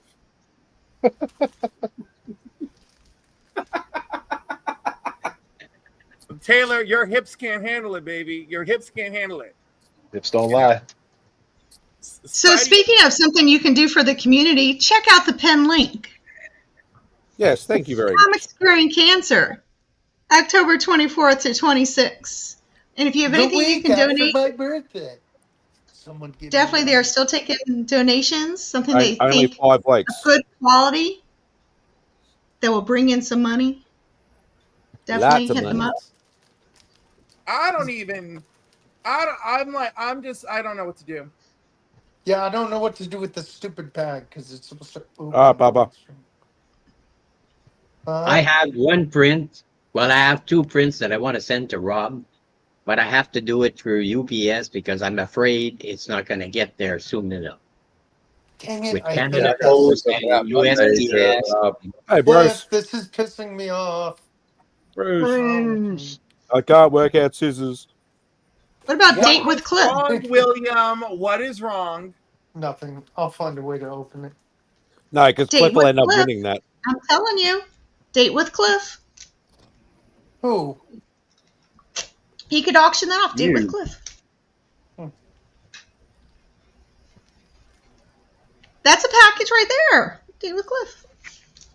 So instead of Christina Payne, you would be Madam Payne. I feel like we'd make more money keeping people away from me. Like people be like, oh my God, no, do not send Cliff to my town. Here is like $200. Or threesome with Cliff and Vox. You auction that. I was literally Poor Vogs. I was literally about to say I'll win it and then AOK it to Vogsy. and then I'll AOK it back to you. Like, no backsies. No backsies. No, it's just that Cliff was saying that, and you were saying that Cliff was touching your legs while you were at Hero. He was. Well, there you go. So I mean, and you I know what? When we were at dinner, it didn't really bother him, right? But then I don't know what happened. I think when we got to the girls' suite, or we were in Matt's room, but then I touched his leg and he jumped like 110 feet. I feel like the security of a public place made him feel secure, and then the intimacy of a private hotel room just triggered all the homophobia. Should I open one of these other packs? From his... Yes, open one of your homophobic packs, Boggs. Open one. Well, Cliff, I'll let you... And I would like to say... Wait, Boggs, before you do it, Bruce, congratulations on your marriage and getting married. This sneaky bitch getting married under the radar. Congratulations. I think that's so beautiful and wonderful. It is. The world needs more beautiful and wonderful. Spidey. Over the damn back. Which one? We got X-Men and Wolverine. We got Invader Zim and Batman. We got Nick Fury. Go the Nick Fury one. Fury. Okay, let's do it. It was got to be that or the X-Men Wolverine one. I definitely wasn't picking the middle one. Choose one. Choose one. I did. Don't you listen? Nick Fury. Nick Fury. Come on. Do it. You can do it. You have to get with the program here. Mark, are you okay? We haven't heard from you in a while. I'm checking in. He's probably just busy. He's a busy little boy. You know, there's a congratulations to Brucifer, though. You know, he just got married last week. Yeah. You're a bit behind there, Matt. Just a bit. Oh, sorry. I was That's watching right. a TikTok. Congrats. I was Bruce. watching a TikTok. Matt's watching wrestling, running a whatnot auction, watching TikTok, and doing the stream at the same time. Sorry. I'm sorry. I should pay more attention. And Mad Spidey, all these people, they're up for the CBC Awards. Remember, you can do your voting still. I got my phone in my right hand, my laptop in front of me, and the TV on mute playing a video right now. So Okay, guys. We're gonna meet him next got year, it. Heroes. Bugs did it. He freed the comics, Nick Fury, Shields. and it's a newsstand for no reason. Yes. Ooh. Rick and Morty. Probably sell that one. Faith. Probably sell that one. What is that? I don't She's know. she's from Harbinger. She's a Valiant Comics that one character.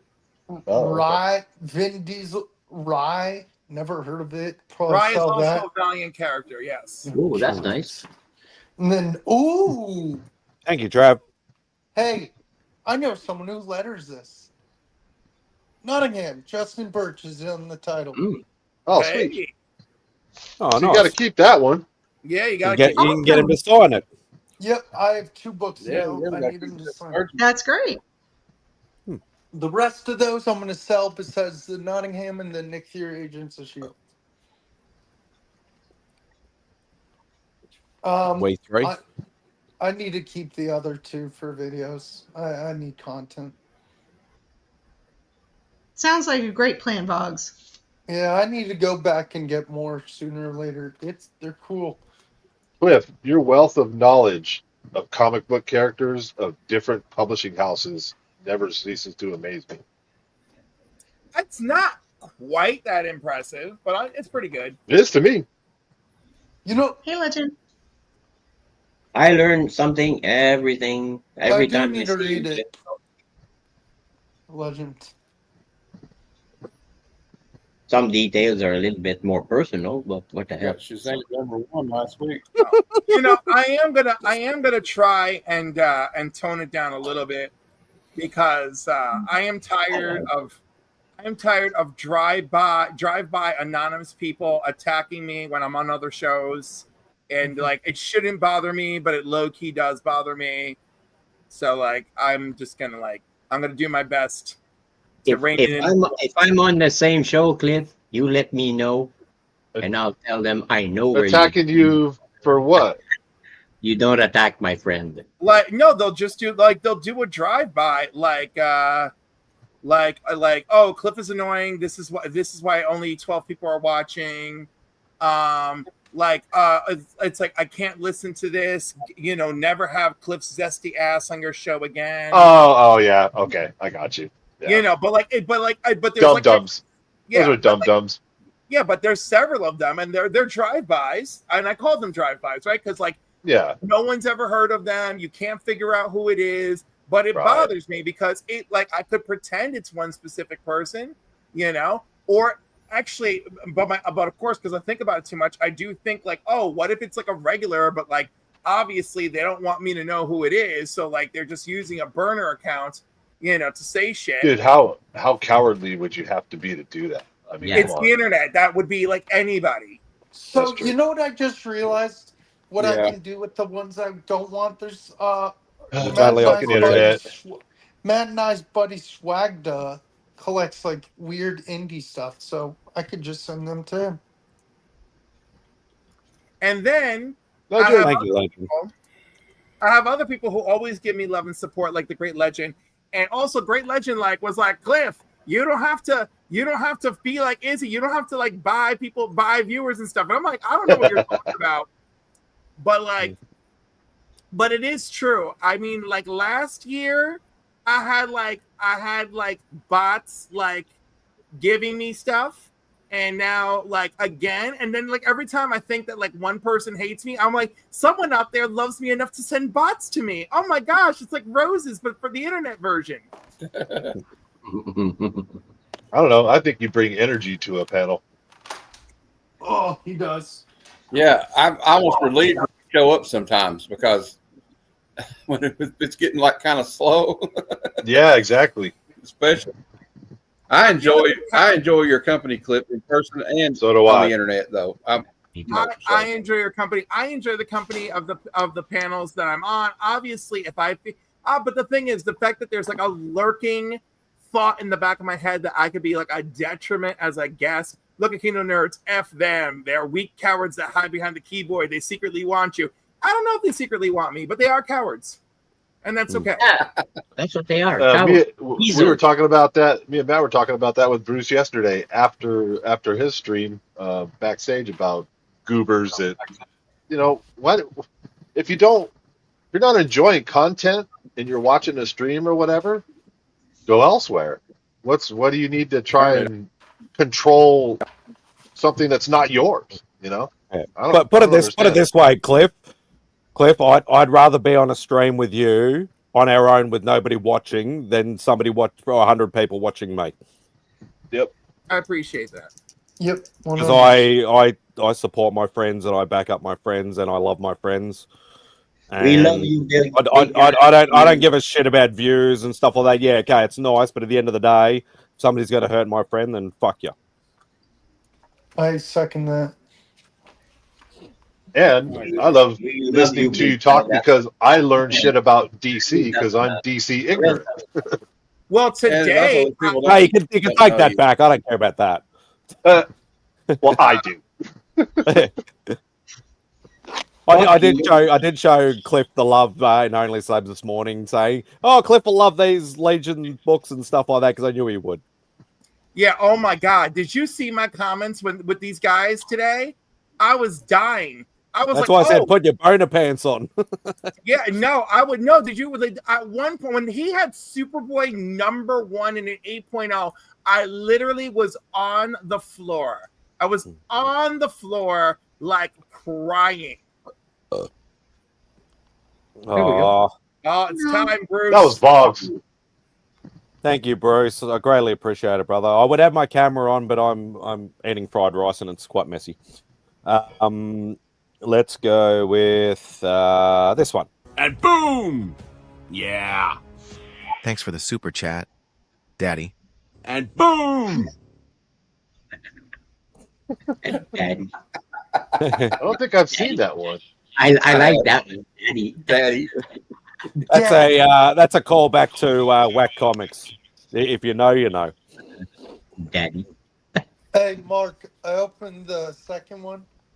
Yeah, I walked off so I didn't have to see it.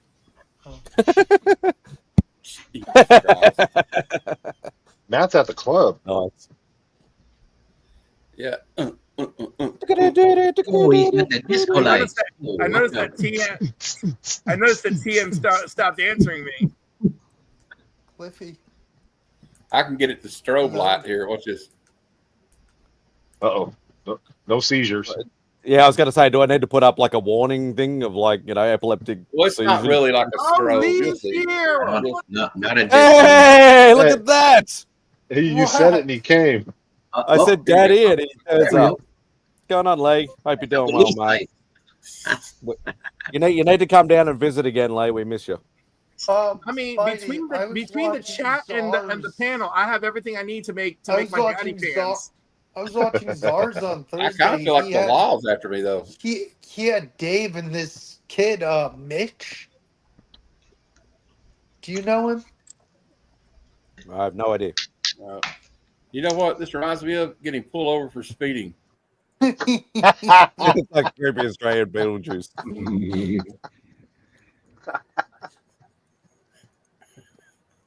The red and blue light fever. Here, Shit, here, how fast was I going? Hey, Jeff, you're sitting next to me. Here, hold this for me. Put that under the seat. They always look there. To swallow it. Like a super trooper when they made that kid eat all that weed and the shrooms, and he's like, I'm freaking out, man. And that guy says, you owe me like $85 for all that weed and mushrooms. What are we talking about? Just like Up in Smoke when he swallows all the shit and the cops is Like, coming. oh man, you just took the most acid I've ever seen anybody take in my entire Don't life. be a fool. Don't be a fool, man. No, he says, am I going to be okay? And then Tommy Chong's like, I hope you ain't doing nothing for like a month. Yeah, that big joint. Oh yeah, the Lavador joint. I'm smoking dog shit, man.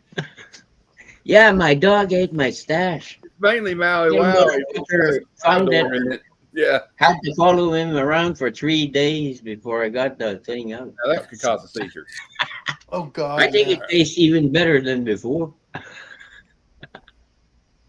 I'll tell you something I'm ashamed of. There's been times that I've pulled over well-known users of illicit substances. And I pull them out and I shake them down because they're always on parole or probation and they don't have anything on them.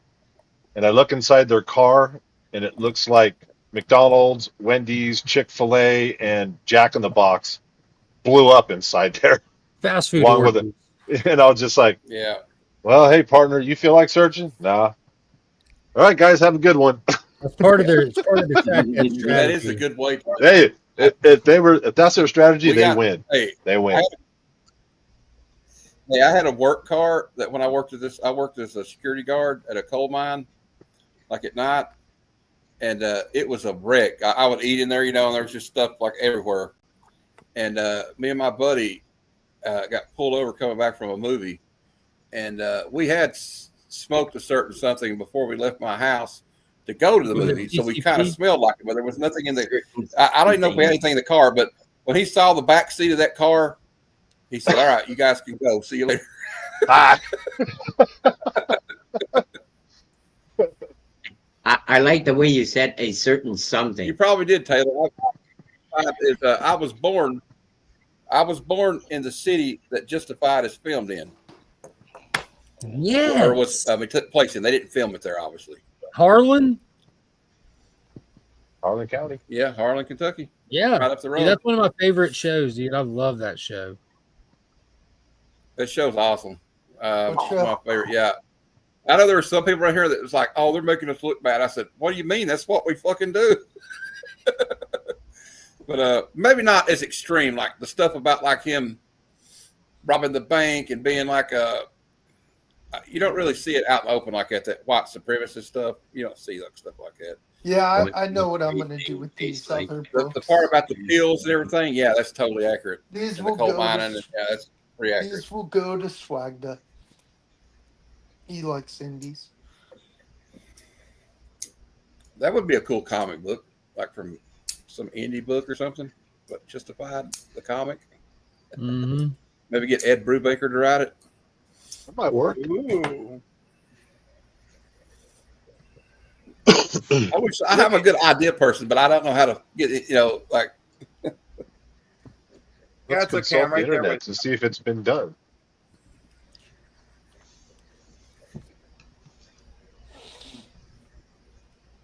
Consulting the interwebs. Has it been done? What do we know? So far it doesn't. I don't see anything. I don't think it's been done. No, not to my knowledge.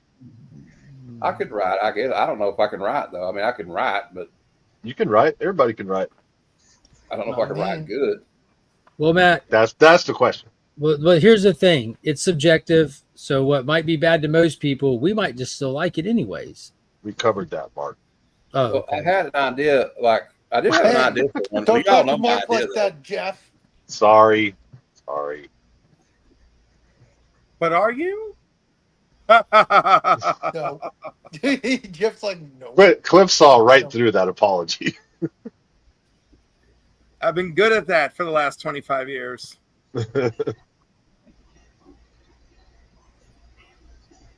Hey, Jeff, I know you like cool covers. Do you want me to add this to yours? I didn't seal it yet. It's the rye. I'll never turn down a free comic. Absolutely. Okay. Like, I know you free like comic cool day. covers. That's all I got to say. It's free comic book day. Yeah, I'll be there. No, I know you like cool covers, so I'm like, yeah. I do. Jeff, I do. I'm a cover lover. Yeah, like look how cool that is. Simon Matthew wants Actually, him. I like it. I think he's gone for a minute. He's here. Oh. He's He away. is. For He must be back. it looks like. He's demanding to be let back in. You keep on knocking, but you can't come in. Oh, is there too many people, or is there room for one more? No. No, he's just away from his computer probably, so he probably doesn't know he's back there. There he is. Oh. Hey, He's Papa. back. Papa. Thank you. Thank you for explaining that, Matt. And Simon, Bobby wants the link, please. Oh, okay. I thought he was in one of the group chats that had the link. Now, Bobby. So many group chats. Hey, you want me to send it to him? I'll send it to him. Hold on. Today thanks, Matt. I counted 22 group chats. I dropped the link in. And I was like, oh my God, this is so excruciating. It was excruciating for me to have to read them all too, but I did it. Vogs liked them all, so thanks, Will. Actually, to be fair, Will's only in 6 of the 23, but still, I always like Will was all over it. At least I do like. I'm not in that many, thank God.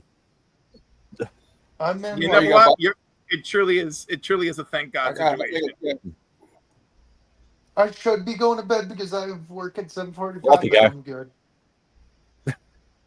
Well, I'm sure people get pissed at me because I'll just bomb every group chat I'm in with my video You comes do? out that day. I'm kidding. Listen, No, you're a no, I bomber. do. You I'm don't an have to do occasional that. bomber. No, I'm just messing with you, man. I don't mind. Izzy is a super bomber. He Oh is. my God, he is. He's a DC 10 with experimental weapon upgrades from the government. I'm an anti-bomber. I don't do it at all. Well, you only do it on Saturdays. That's it. Forward. And that's just the link. Yeah, it's just a link. It's just a link and a little love.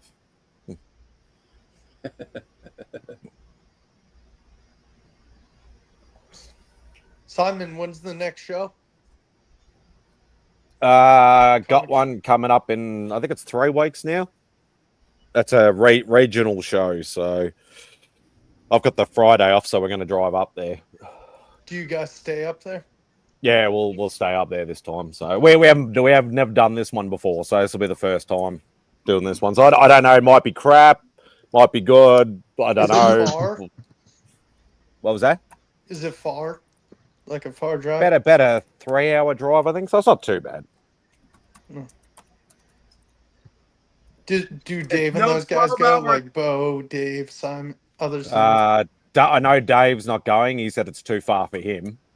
So I know Simon's been promoting it, but I don't know whether he's going because I know he's going to Japan next month at some point. Really? Yeah. Dang. So how far is Japan from you guys? Plane ride? Not too bad, right? No, I think it's about 5 or 6 hours or something like that. I think it's not too bad. It's no 12-hour and 36-minute drive. You're talking about Heroes, obviously. No, I'm talking about TM Nerdy. Oh, Freaking Travis. Come on, Cliff, you're just afraid of the bridge. I'm like, the bridge is 45 minutes, which is not great for a bridge, but it's 45 minutes. Hi, Zars. It is 45 minutes out of a 12-hour and 36-minute drive. Shawnee, you going to Bendigo? Bendigo. Oh, it's in Bendigo. I know Bendigo. It's gold mining country. Yep. Oh, man. I don't know when my next trip is, but I want to go to Long Island to visit my cousins in New York. So, Cliff, I may message you. I know you're a bit of ways, but still. I'll come meet you in a parking lot at 6:30 in the morning for dirty fun. Bobby. Will doesn't react. Yeah. Station bro. And you'll see Bobby, that it's not I'm the on, moon between you and then when you meet I don't know if hey Fable's Bobby, keeping when you it meet him, Bobby, Fable invited me for the show on Friday. I'm gonna be there. Oh, well, Hell yeah, brother. and remember this though. Well, remember if you meet Cliff in a parking lot at 2 a.m. in the morning, it's not the moon between you and New York City. You're crazy, man. There you go, Simon. I think I may have found. That's what it says. Justified That's what it says on my comic book. ID tag on my bracelet. Jeff, what were you saying? I'm not sure. It might be. I tried to share. Did you find me a the- Silver Surfer 1? I can do that. Or is it a Luke Cage one? No, I was looking for see if they made a Justified comic book, and I guess there might be one. No, I don't care about that.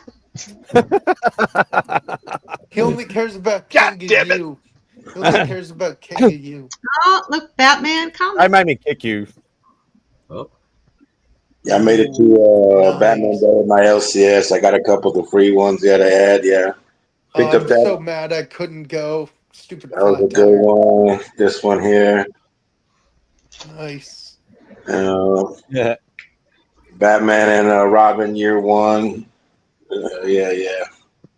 Batman Day. Yeah, I did an homage. I did an homage to that one with this Dynamite with Blue Falcon and Dynamite.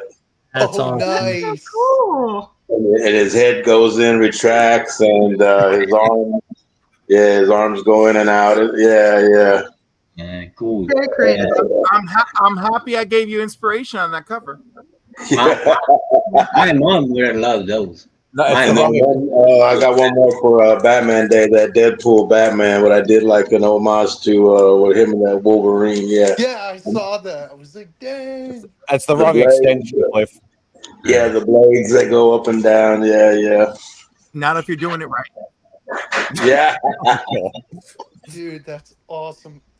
You did a great job. Bobby, I've always wanted to buy one of those from you. I was like, man. Bobby, Hit me on my DM, brother. Yeah. It's all ready to move, man. I was gonna. Yeah, well, I seen that. Today's Batman Day, but I seen that Superman movie finally today. I had to say I enjoyed it. Yeah. I finally watched it. Welcome to the fandom. Yeah, man. I knew I was gonna like it. Yeah, it was good. Yeah. Yeah, I'll get around to it. I noticed it's on HBO now, so at least I'll be able to watch it. That's what I watched it. Yeah. Yeah, man. Oh no, way too much for me. All right. Damn. Way too much. And those are American dollars. You gotta watch out. Yeah, that's going to be with shipping. That's going to be like bloody $1,400 Australian. Is it bad if I bag a comic and then But I put appreciate a the thought. board and then put another comic in the same bag? Yes, No. moms, do not do that. No, Cross man. contamination. Like for like a day or two, What, it's one thing.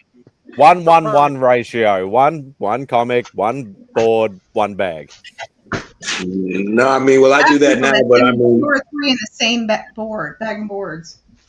in my younger day, I had like what I call a ghetto omnibus. A lot of my collection's still like that. I have like 10 comics in one bag, and and I call it a ghetto omnibus because you put it in one bag and you hope it don't bust. Ghetto omnibus. Yeah. So I could do one comic, one board, one comic, one bag. Man, you do what you feel, Boggs. It's your collection, brother. Well, the only rule is you can't take a Marvel comic out of a bag and put it in a bag that had a DC comic in it. Don't do that. But if you take a Marvel comic out of a bag, you can put a DC bag in that Marvel bag. That's okay. Just don't do it the other way. Oh, yeah, man. You'll get germs on it. DC cooties.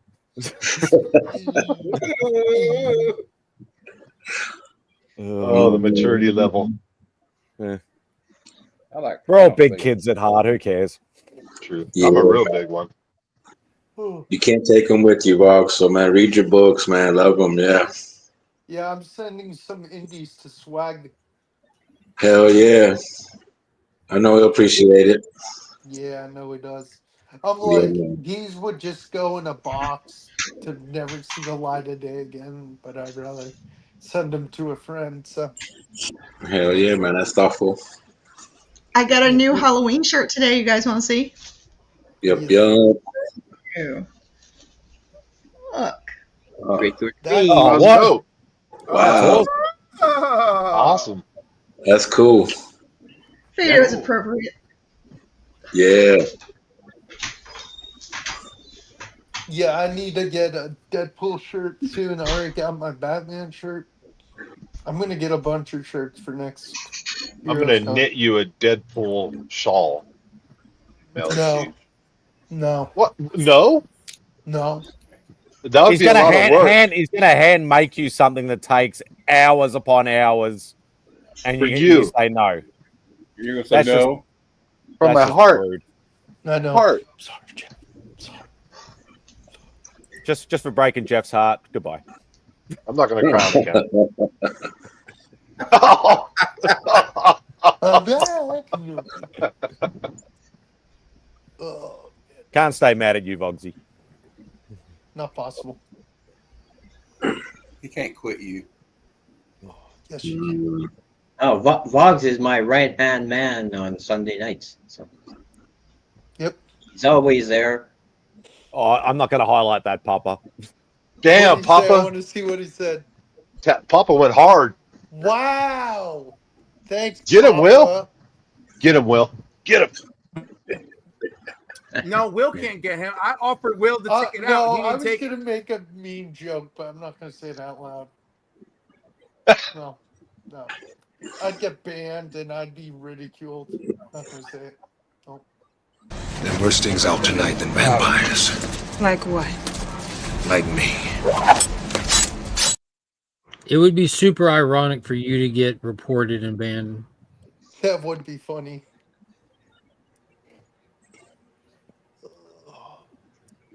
I'm I gotta dying go to shop make an for erection Halloween comment, but I'm decorations. just holding it in.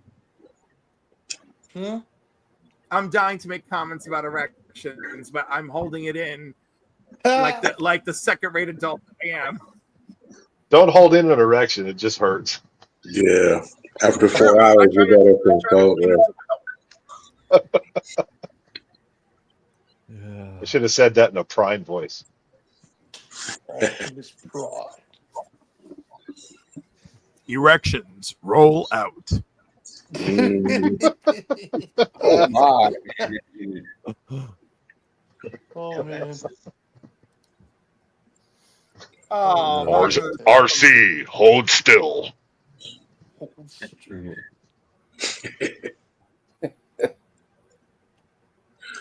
Oh shit! so I have a friend, who has CP, right? Emotion, And he wrote an article about Physics. football. And No, hang on, I'll mute him. Where is it? There we go. Sorry, Cliff, go on. anyhow, so I have a friend who has cerebral palsy, and he wrote an article about paying for sex, right? And like how important it is, and how, you know, like it made him, like how it made him feel, right? And anyhow, it was just really interesting, and I actually found it, you know, rather moving. He explained the whole series of events. And so anyhow, one time I'm arguing with my sister's priest in Ohio at a Mexican restaurant, and he tells me, I don't think, you know, recreational sex has any part in God's plan, you know, and like he goes, I don't think there's anything healing about it. And I said, oh, let me pull up my friend's article. And then I was like, try when you don't get any, what it's like. Yeah, that's what I would say. Yeah, exactly. So like I whipped that article out, and he was like, oh, I actually have to think about it. But we talked about a lot of things, and but I'll never forget the end of that conversation was the owner of the restaurant. She was like trying not to listen to us, but y'all have met me and know me. I am not quiet. So everyone heard. I was talking about everything. I was talking about prostitution, sex is healing, sex. Oh, damn, what I missed? And and so anyhow, the lady came out from the back, right? At the end of the meal, she gave us our bill, gave us a discount. She gave us the Christian discount. And of course, you know, we're like the only Spanish speakers in Delta, Ohio, so it's a thrill for her. But she said it was beautiful that we had such an unfiltered conversation. She thought it was actually great that I was really talking to the priest just about like reality versus the expectation and what all those things really mean. And I mean, it's like 6 years ago or so. I'm like, it's the last civil debate I remember having. So are you saying that you spent your entire meal in a public setting talking with a about priest, the sexual nature of humanity with a priest, with God only knows who around y'all, trying Mexicans. to convince him to lower his spiritual standards to conform with worldly things? Is that what you just said? Not In a exactly Mexican that. restaurant on top of that. He said, I don't see anything healing about recreational sex. And I said, I will correct you. And he said, and then it ended with, well, you've given me something to think about. No. I think that's all valid. You know? Yeah. Well, I Cliff, don't think he's thought much into it, because like the scripture talks about like the joining of like a holy union between a husband and a wife, you know, and a coupling and like and all that stuff. Right, but Does it say anything about being a virgin for when you're in your him, 40s? right, all of that for him is about, Yeah, you know, I don't know how prostitution got brought into it, but that's not even debatable. That's a no. People that hell no, I will debate that. can't Yes. have. So like, I think that's what he means. That like if they're disabled to the point they can't go out and date anyone. Prostitution is a no. That's like that's not even like a debatable thing. If you're talking to a priest, that is like in terms of a priest. That's like one of the I'm most. not offering him prostitution. I didn't say you were. I'm saying the concept of prostitution from the perspective of the prostitute side is objectively wrong in terms of scripture. That's not even gray area in there. One of the most famous. That wasn't the argument for him. The argument was about can sex be a healing experience? Yeah, well, of course. Oh, yes, it can. Yeah, of course it so, can I be. mean, the fact that But Mary Magdalene, wasn't she like Jesus' lover? No, we don't know that. And also technically not a prostitute either. That is also debatable among theologians, whatever. Marvin Gaye wrote the song about how healing sex can be. Yeah. I believe him. If I were a writer, I would. That's what I was going to say, yeah. And also, if I do, oh my God, wait, what's his name? Wrote Sexual Healing. That was great. Marvin Gaye, yeah. But I'm glad you got the priest to think about it. You could have put that on. Yeah, you could have played that song. Here you go, right here. Yeah, check this out. I already made that whole Mexican restaurant very uncomfortable. We did not need. I don't think I needed to throw on Marvin Gaye. And I just picture there's like parents sitting three booths away, just holding their kids' ears. No, I made sure there were no children because, as you know, I have a bad reputation of there being children around when I snap.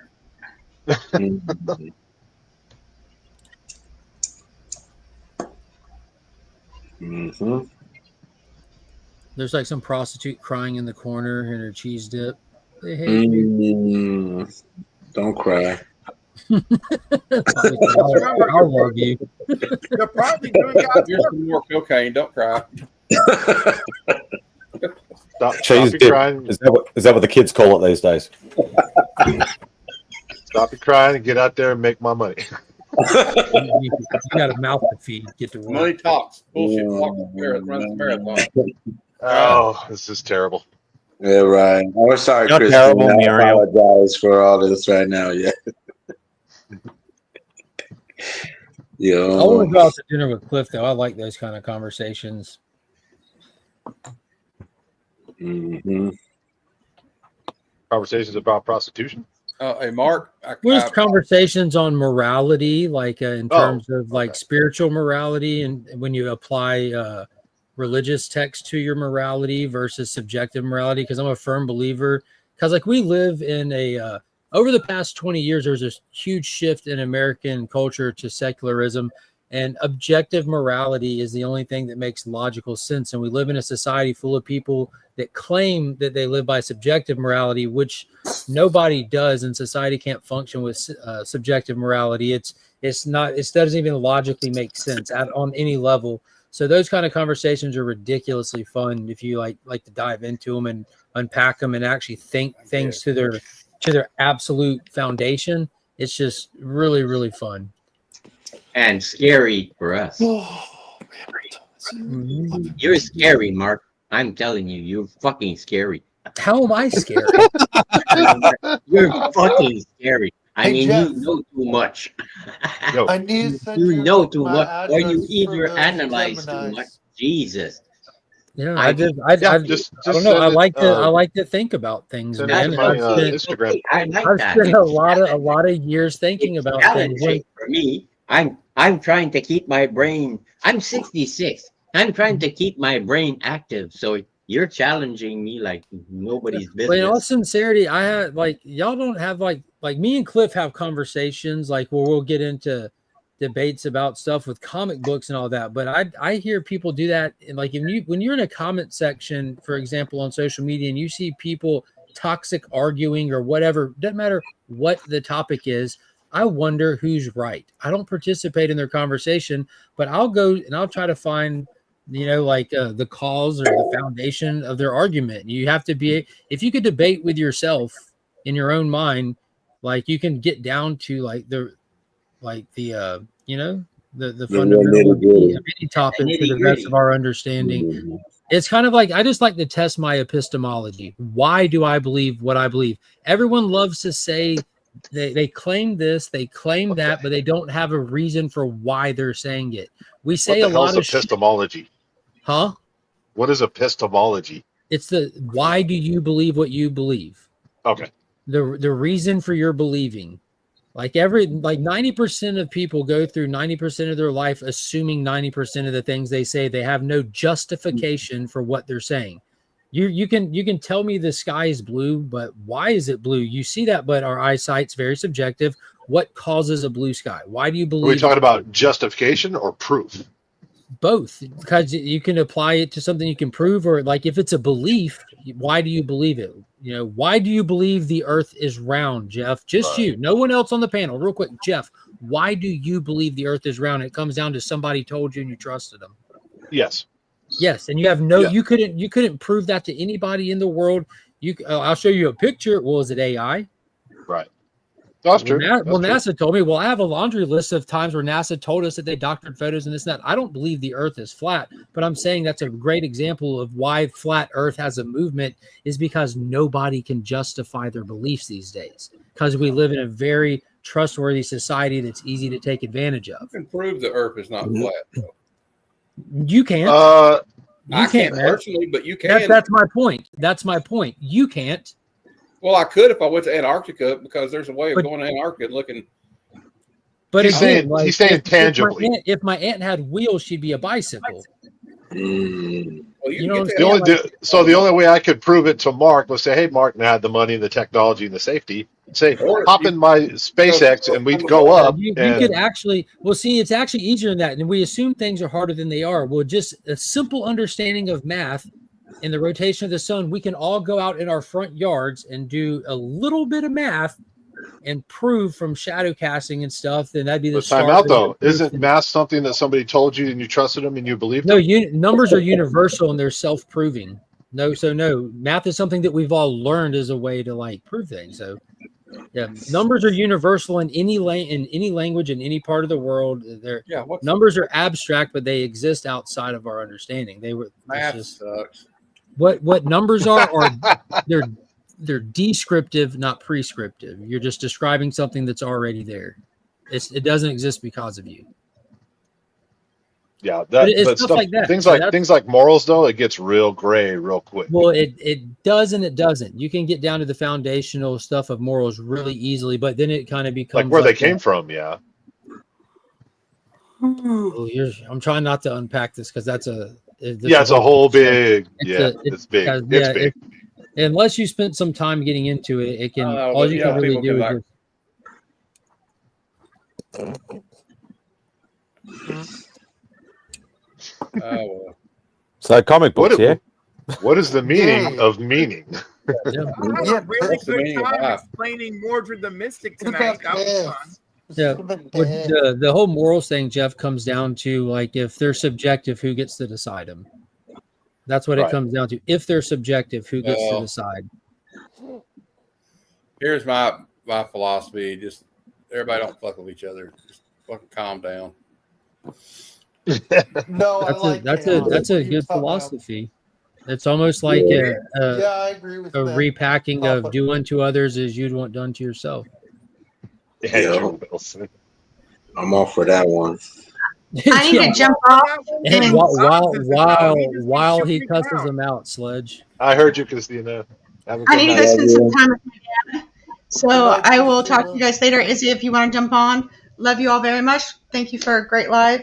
Remember, vote Love for you. everybody here, CBC Awards. Love you all. And What's Comics up, Fight Adam? Cancer. Check And that out. remember, best host, not Bo.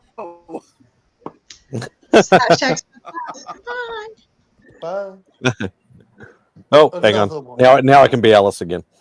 Yeah, I'm with Papa. Next subject. Get them orthopedics, girl. I mean, Spidey. Get them orthopedics. Bobby, are you watching Peacemaker?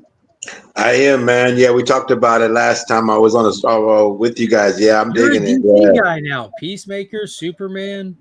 I like, I'm all comics, any kind of Marvel, DC, independent, I like it all. Yeah. But I'm digging it. Yeah, like I said, I just watched Superman, so I seen Peacemaker on there, and Rick what a Flag. great cameo, wasn't it? This guy thinks he's better. He is better than you. Yeah. Yeah, it was good, man. Yeah. So I'm digging it. Yeah, Peacemaker. Like I said, I'm digging every episode. I hate for it to end and shit. Yeah. I saw Homegirl on an interview today. She's like, we got 3 episodes left, and I can't tell you anything. All I can say is there's a whole lot packed into those last 3 episodes. And I was like, oh, I'm trusting you, James Gunn's wife, or whatever. I'm trusting you. She admired how viewers are really observant and all that stuff, Hey, Bobby. Never went into it. What time do you guys start on Fridays for Fables? 9, 8 o'clock over here. I'm in Central Time. So 9 o'clock. Okay, on the East. Or maybe it's or 8 o'clock over there. No, it's 7 o'clock over here. Yeah, and 8 o'clock over there. I'm not sure. Check your local TV guide, man. I'm not. Yeah. I'll find out. I'll hit you on the DM. Yeah, I messaged Fable. Right on, brother. I get off at 8, so hopefully it's 9 o'clock. Yes, sir. Yeah, man. We'll preempt the show. We'll wait for you. No, I appreciate it. Yeah, I'm excited, man. He just hit me up yesterday. He's like, hey, you want to be on Friday? You haven't been on. I'm like, yeah. Yeah, brother. Welcome down into the Blank Fable. It'll be good, man. But yeah. I got like 5 movies that I consider like they kind of steered my religious belief, you know what I mean, from back in the day when I used to watch movies and stuff. One is that Jesus Christ Superstar, it was a movie and a musical, and back in the 70s it was a record. Those songs, they go in my head a lot, whenever we would go to church at Christmas time and Easter, they start telling the story, and my mind goes right to that movie because it's pretty much, it keeps, it's pretty much, it breaks it down. Yeah. You know what's a good movie is King of Kings. King of Kings, that's a pretty good one. Yeah. Talking about the Ten cartoon. Commandments, that's a good one too. What? Yeah. The new cartoon, Vogsy? No, the one with Jeffrey Hunter. I like that cartoon about Moses, Prince of Egypt with Val Prince of Kilmer. Egypt was fire. Yeah, that was a good one. There's a Yeah. brand new cartoon from Angel Studios that was out last year. Just came out on Blu-ray called King of Kings. Yeah, It's got like Moon Knight is the voice of Jesus. It's got like an all-star cast. Yeah, Oscar Isaacs. The older one is awesome. The one with Jeffrey. Yeah, Hunter. we just got it last week. We watched it last week and it was really good. I like Ben-Hur. I like The Robe. That's a good one. If you ever watched The Robe is really good. No. It has a sequel called Demetrius and the Gladiators. But Joseph and his amazing Technicolor. Dude, that was my favorite was that the name of the musical musical or as a something? kid. It's Jason and the Argonauts. What about Jason and the Argonauts? Oh, that was dope. That's a good. That's Harryhausen. That's Harryhausen, Bobby. I know all about that. I love Harryhausen. You know what movie I need to see full of is Spartacus. That's a good one. That's a real good one. Yeah. I am Spartacus. Yeah. Bobby, did you like Troy? I Mm, know Mark likes it. Yeah, that's it. Is that the one with That's the good one. This one is like it's Yeah, Charles Brad Pitt. Dickens telling the story like to his family. It's really cool.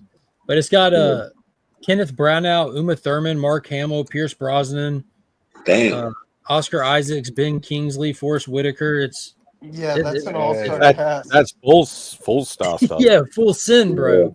This was really good. Mark, I just brought up Troy. Oh And man, Troy was delicious. I mean, what a film! Well, we're talking about the film, Golden Corral. the film, not the eye candy, Cliff. The film. Listen, Off the Candy makes the film. We had Listen, bitch. Listen, cunt liquor. We have Orlando Bloom up in there, sexy, young, delicious. We had Eric Bana up in there, sexy, young, delicious. We have peak Brad Pitt. Peak Brad Pitt. The only thing more peak Brad Pitt was Legends of the Fall. All right, this was peak delicious goodness. Okay, Mark, on a scale of 0 to delicious. Sean Bean was in it too. Yep. Okay, but he was less delicious. Okay, Mark, the three keys of dessert for 2004. He's a good actor. So I wasn't going. Mark, no, he's a great actor. He adds gravitas to every scene, and Brian Cox as well. You know, I love them. All right, but don't tell me that these three fine ass motherfuckers didn't lift me up when I watched that movie. Mark, are you gonna see Odyssey next year? Oh, of course. Same. I'm very excited for that. We I were think it's gonna talking be Christopher Nolan stuff yesterday morning on my live stream. Yeah, dude, his Batman, he's amazing. Odyssey, the one written by Homer from Yeah, Simpsons? it's Matt Damon, Tom Holland. Damn. And Punisher is in it as well. Bernthal? John Bernthal is in it. Yeah, the only footage we have of the whole thing yet, Vogsy, is Damon floating in the ocean. Yeah, and with John on the Bernthal's the board. only one talking. He's talking to Tom Holland. Odysseus. Yeah, where he's like, "Tell me about your father," and he says, doesn't he say my father's on his way home or something? Yeah, he's I talking to can guarantee Bernthal. That's Bernthal with the shaved head. Oh, the one who talks to Holland. I thought Yeah. it was like that voice sounds so familiar. Yeah, I think the only footage is Damon on the plank of wood. The water's just like the waves are just going like that, and I'm like, Yeah, that's what they do. shit, this is gonna be good. That's their one job. Something that do like that. I have a question for. I know The Mark and I are waves. gonna see it. And the mountains were just there. Mark and Shit, we're just there. I don't know anybody else. Is anybody else seen Tron besides Mark and I? Old school Tron or the second Tron? The new one that's coming out. The Ares. third one? No, I haven't seen the third one. It's not out yet, the but Simon, when you trailers. asked me earlier what that O face I was making was, it was because I was watching a Tron Ares footage where Jared Leto is on the original grid from the first Tron, and he gets into the original light cycle. Yeah. So you have Ares, who looks new and real from like 2025 in the 1984 grid. I'm like, oh my god. Mark, They shouldn't have shown that in the trailer, but it looked like my mind worked. I'm like, Oh wow. Mark, I love in the Jack. second trailer, the one before this newest one, where he's like, "This is Ares. I could kill him at an instant," and he snaps and he kills. Make and another I one. also can reborn him, and he snaps and he gets reborn. It's Mm. insane. Jeff Bridges is back in it. I'm just. It's gonna be good. Oh yeah, he has all these dots there and the two cameras. You gotta have Jeff Bridges in it. Yeah. And they can Flynn- make him younger. Look Flynn better, died on the whatever. grid, so I guess his consciousness is still there, is what I'm thinking. Yeah, that's what I was thinking. Yeah, Flynn. And In then, the what words is of the Chandler's infamous Remy Q Studios, pass. That's crazy, Simon. That's crazy. You and I agree on a lot of movies, Mark. I've just never been a Tron guy. That's all I can say. Tron. I've seen the original, but I'm just not a Tron guy. You're a shithead. I understand, Simon. I've never got into it either. I don't Even know. the fucking You have arcade to games admit suck. the motorcycle are Video game, Hey, yeah. Mark. I want to drive one of those. Haters. I want to drive a light cycle. Oh, wouldn't we all? Papa. I used to drive a motorcycle, so I know what I'm talking about. A light cycle would be great. Oh yeah, because when you're on a motorcycle, it's a different feeling. You're on two, Right, Fletch? and you can crash anytime. Trust me, I've done it a couple of times. Look at Tron destroying friendships. I love Tron, dude. Everybody's entitled to their opinion. I said pick a picture of Mark at my LCS. I'm like, dude, look at these Tron pigs. I don't know what's so great about it. Oh, it's so good. You're crazy. just go to the stationery aisle at Walmart and buy a piece of graph paper and look at it. You guys are horrible. You guys are horrible. Mark, they're haters. It's okay, Vogs. They defend MCU movies, so what do you expect? I know, right? I defend good MCU movies. Oh, Endgame was fantastic. They defend post-Endgame MCU movies, Vogs. What do you? Like, I was okay with Deadpool, Wolverine, but everything else. Not calling out anybody. I'm just not a sheep. I just like what Hey, I like, that's and not I what you don't like said. what I don't Hey, like. Hey, I Vox. want to get a shirt with Simon's Okay, face on it. It just says Fantastic Four "bah." is good. Hey, Vox, don't lie to him, man. You told me that The Marvels was your favorite movie of all time. What the Fact. hell? I never saw that movie, and I would never see that movie. Why would you never see that movie, Vox? Because he has better stuff to do with his day, like bang his head against the wall. I watched Exactly. it. I mean, That explains a lot. It really does. I have a big And that brings us to today. So, Mark, is it Tron Legacy? The Tron latest Legacy is the second one. Tron Legacy came out in 2012. Tron Ares is the third one coming out in the first week of October. Check Tron out the has no trailer legacy. for it, dude. Just Tron the Ares. The trailer's trailer looks great. phenomenal. I'll probably buy the soundtrack though, because I'm a big Nine Inch Nails fan. I like both of them. Do you have do you have a record player still, Matt? Yep. They have a collectible vinyl that they did for it. Dude, the Daft Punk soundtrack was Yeah, the Daft Punk awesome. soundtrack is like, man, that's an all time. in So Black Spiders. What's Up, Spiders? Yeah, and the owner of the bar is a great actor. He's like an amazing actor. He can Jeff Bridges? No, the owner of the bar. There was a bar in Tron? Bar. Oh, you're talking about Michael Sheen. Yeah, he played Castor in Tron Legacy. He's the owner of the bar. Yeah, he's like he's great in that role. I mean, Yeah, he was Lucian in Lucian in Underworld. Yeah, I and love that. he's the barman also in Passengers. Mark, I forget who's the chick in Tron Legacy. Olivia Wilde. She plays Cora. Oh yeah. Oh my God, I have a like crush Olivia on her. Wilde.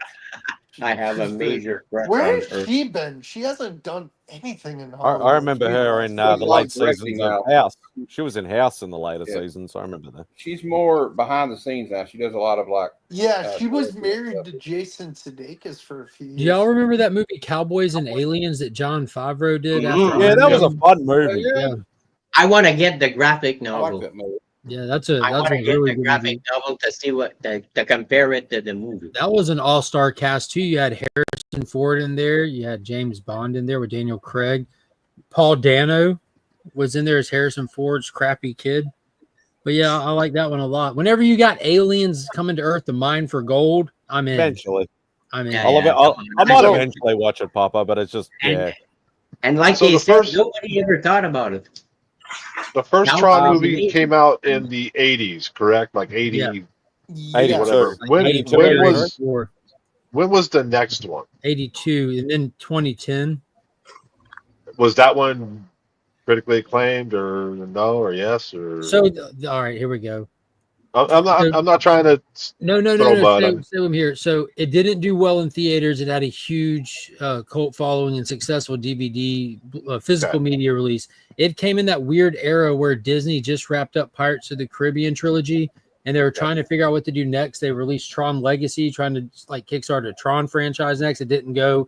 You had Prince of Persia, it didn't work. Lone Ranger, it didn't work. John Carter, it didn't work. And eventually they just made So a after fourth Legacy comes Ares.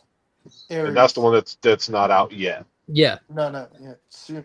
Yeah, you see, and John Carter, the reason it didn't work is because I'm gonna rewatch him. they I'm gonna didn't rewatch him. put any advertising behind it. Oh, bro, they actually did. It just did. missed People the just boat didn't. on that one. No, it No, had it massive flopped. advertising. You know, it was one of the most expensive movies that Disney ever made to date with marketing and stuff. You could go in any like Best Buy or Target at the time, and it was playing on all their TVs. They did this huge advert for it, but it almost tanked their entire studio because of how much they threw into it. People weren't going to see these movies because they were still just in pirate fever, dude. It's Like, it a was great, across the it's board. a great movie. Right. It's Also a great remember, movie. Yeah, specifically it's an amazing movie. I love John Carter Mars. love That John scene Carter. where he goes wild on the war zones in the desert when he's just like having flashbacks to his family. He's just flying through the air and Hula's running around at like super speed. It's just him and Hula against an entire That army. stupid dog, eh? That dog thing, whatever. Yeah, My Hula. God, I want one of those. Yeah. You walk down the street, one of those, you don't get messed with. He's just So- there.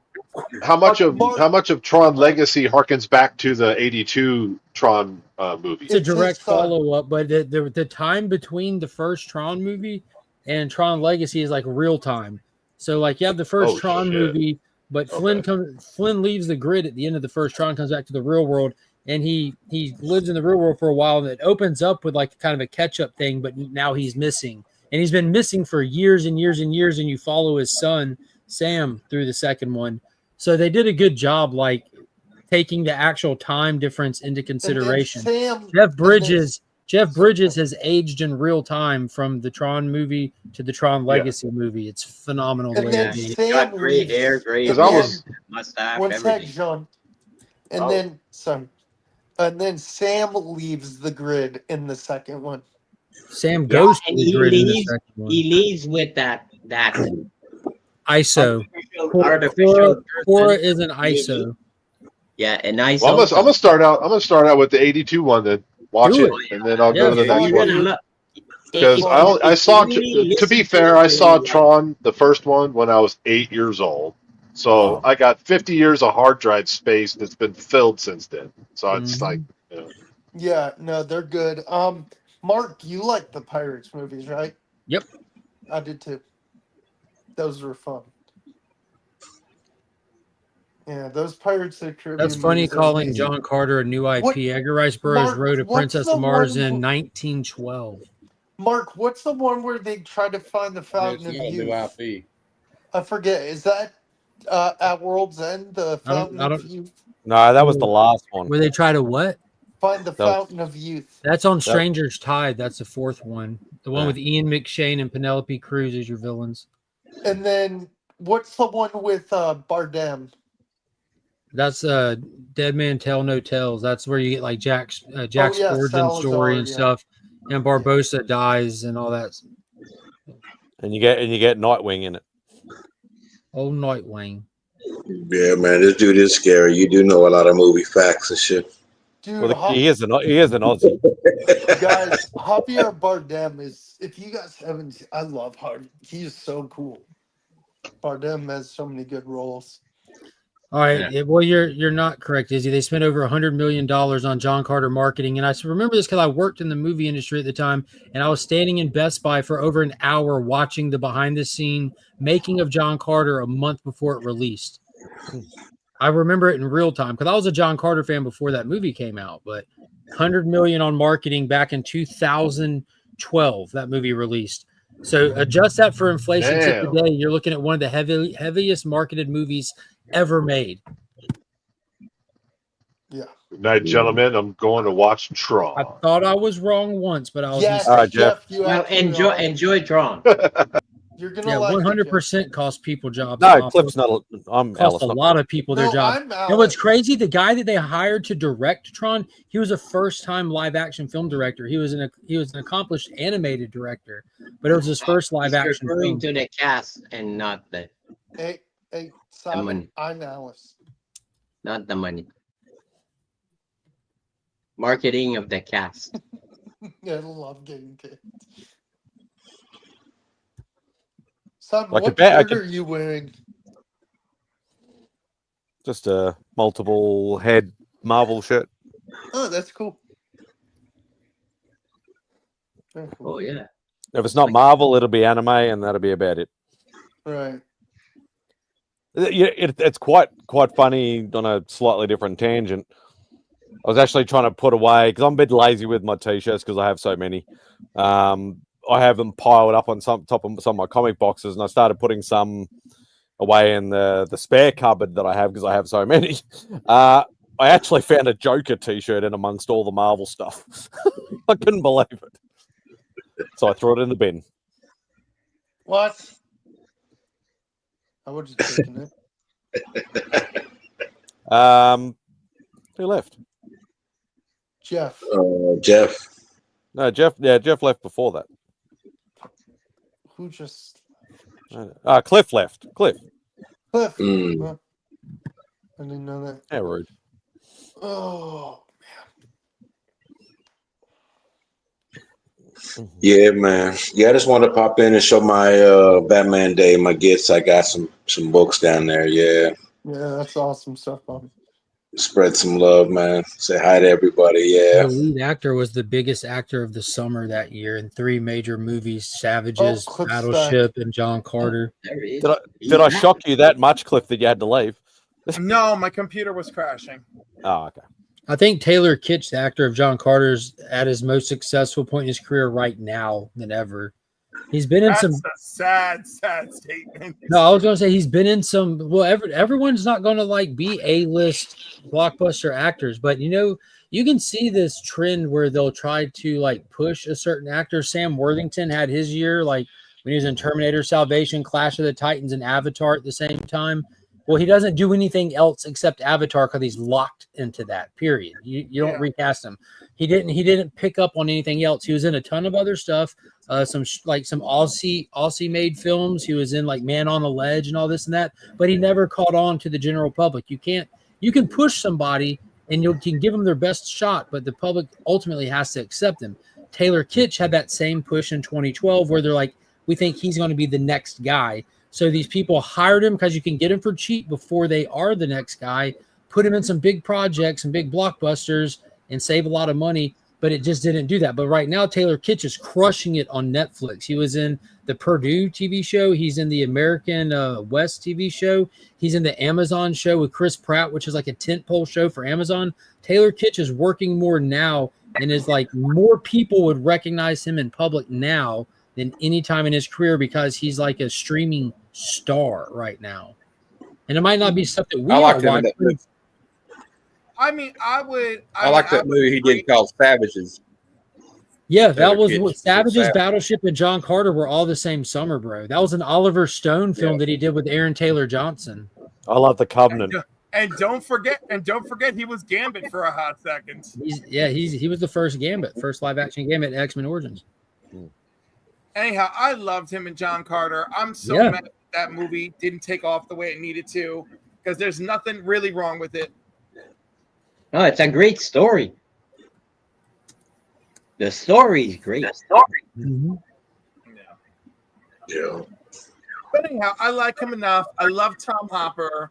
You know, they're among my favorite B-list men. I'm here for them. I think the biggest actor that they had for John Carter at the time was Willem Dafoe, and he played Tars Tarkas, so you don't even see him. Yeah. He's Willem like this Dafoe. weird alien with 4 arms. Thomas Hayden Church was in there, also playing a Thark, so you don't see him. Yep. You had Mark Strong playing one of the gods of Mars. He was in a lot of stuff at that time. Like he was Sinestro. He's just in a lot of stuff. Mark Strong was in a lot of stuff. They brought him in for the Penguin TV show. CGI in that movie was good. It wasn't too far fetched. It looked good. Kingsman. Oh, yes. He plays Merlin in the Kingsman, two of the Kingsman movies. God, Elton John was like the best part of the Kingsman movies, and that's not. I'm not saying that as a dig. I'm saying that is how good Elton John did coming in to work on a movie. He was amazing in the Golden Circle. Every time he talked, he was just cussing out. That was hilarious. I'm playing you, bitch. Mark, he's like Wednesday. Wait, isn't it supposed to be Saturday? Saturday. But yeah, when Mark Strong takes over standing on the landmine and starts singing Country Road, that was a whole scene right there, man. Oh my god. I like Mark Strong. He was great in that Guy Ritchie film, the Rock and Roller. Yeah. Wasn't he the bad guy in Kick-Ass 1? And that was another Yes, that was another actor who they tried to push really hard, Matt. The actor who played the Burnout in Rock and Roller, not Gerard Butler, but I know you're talking about everything, but yeah. Because they brought him into Wrath of the Titans, they brought him into Fan Four Stick. Like The guy that was the drug addict rock star. Yeah. You can see trends that Hollywood uses where they try to predict who's going to be the next quickly elevated I celebrity. remember when Eric Bana was the big guy. Remember when Eric Bana, there was like a big like Eric Munich Bana, and Hulk, and yeah, he was everywhere for a while. He was one of my favorite roles he did was in Funny People when he was playing like the Ni hao ma. Shit.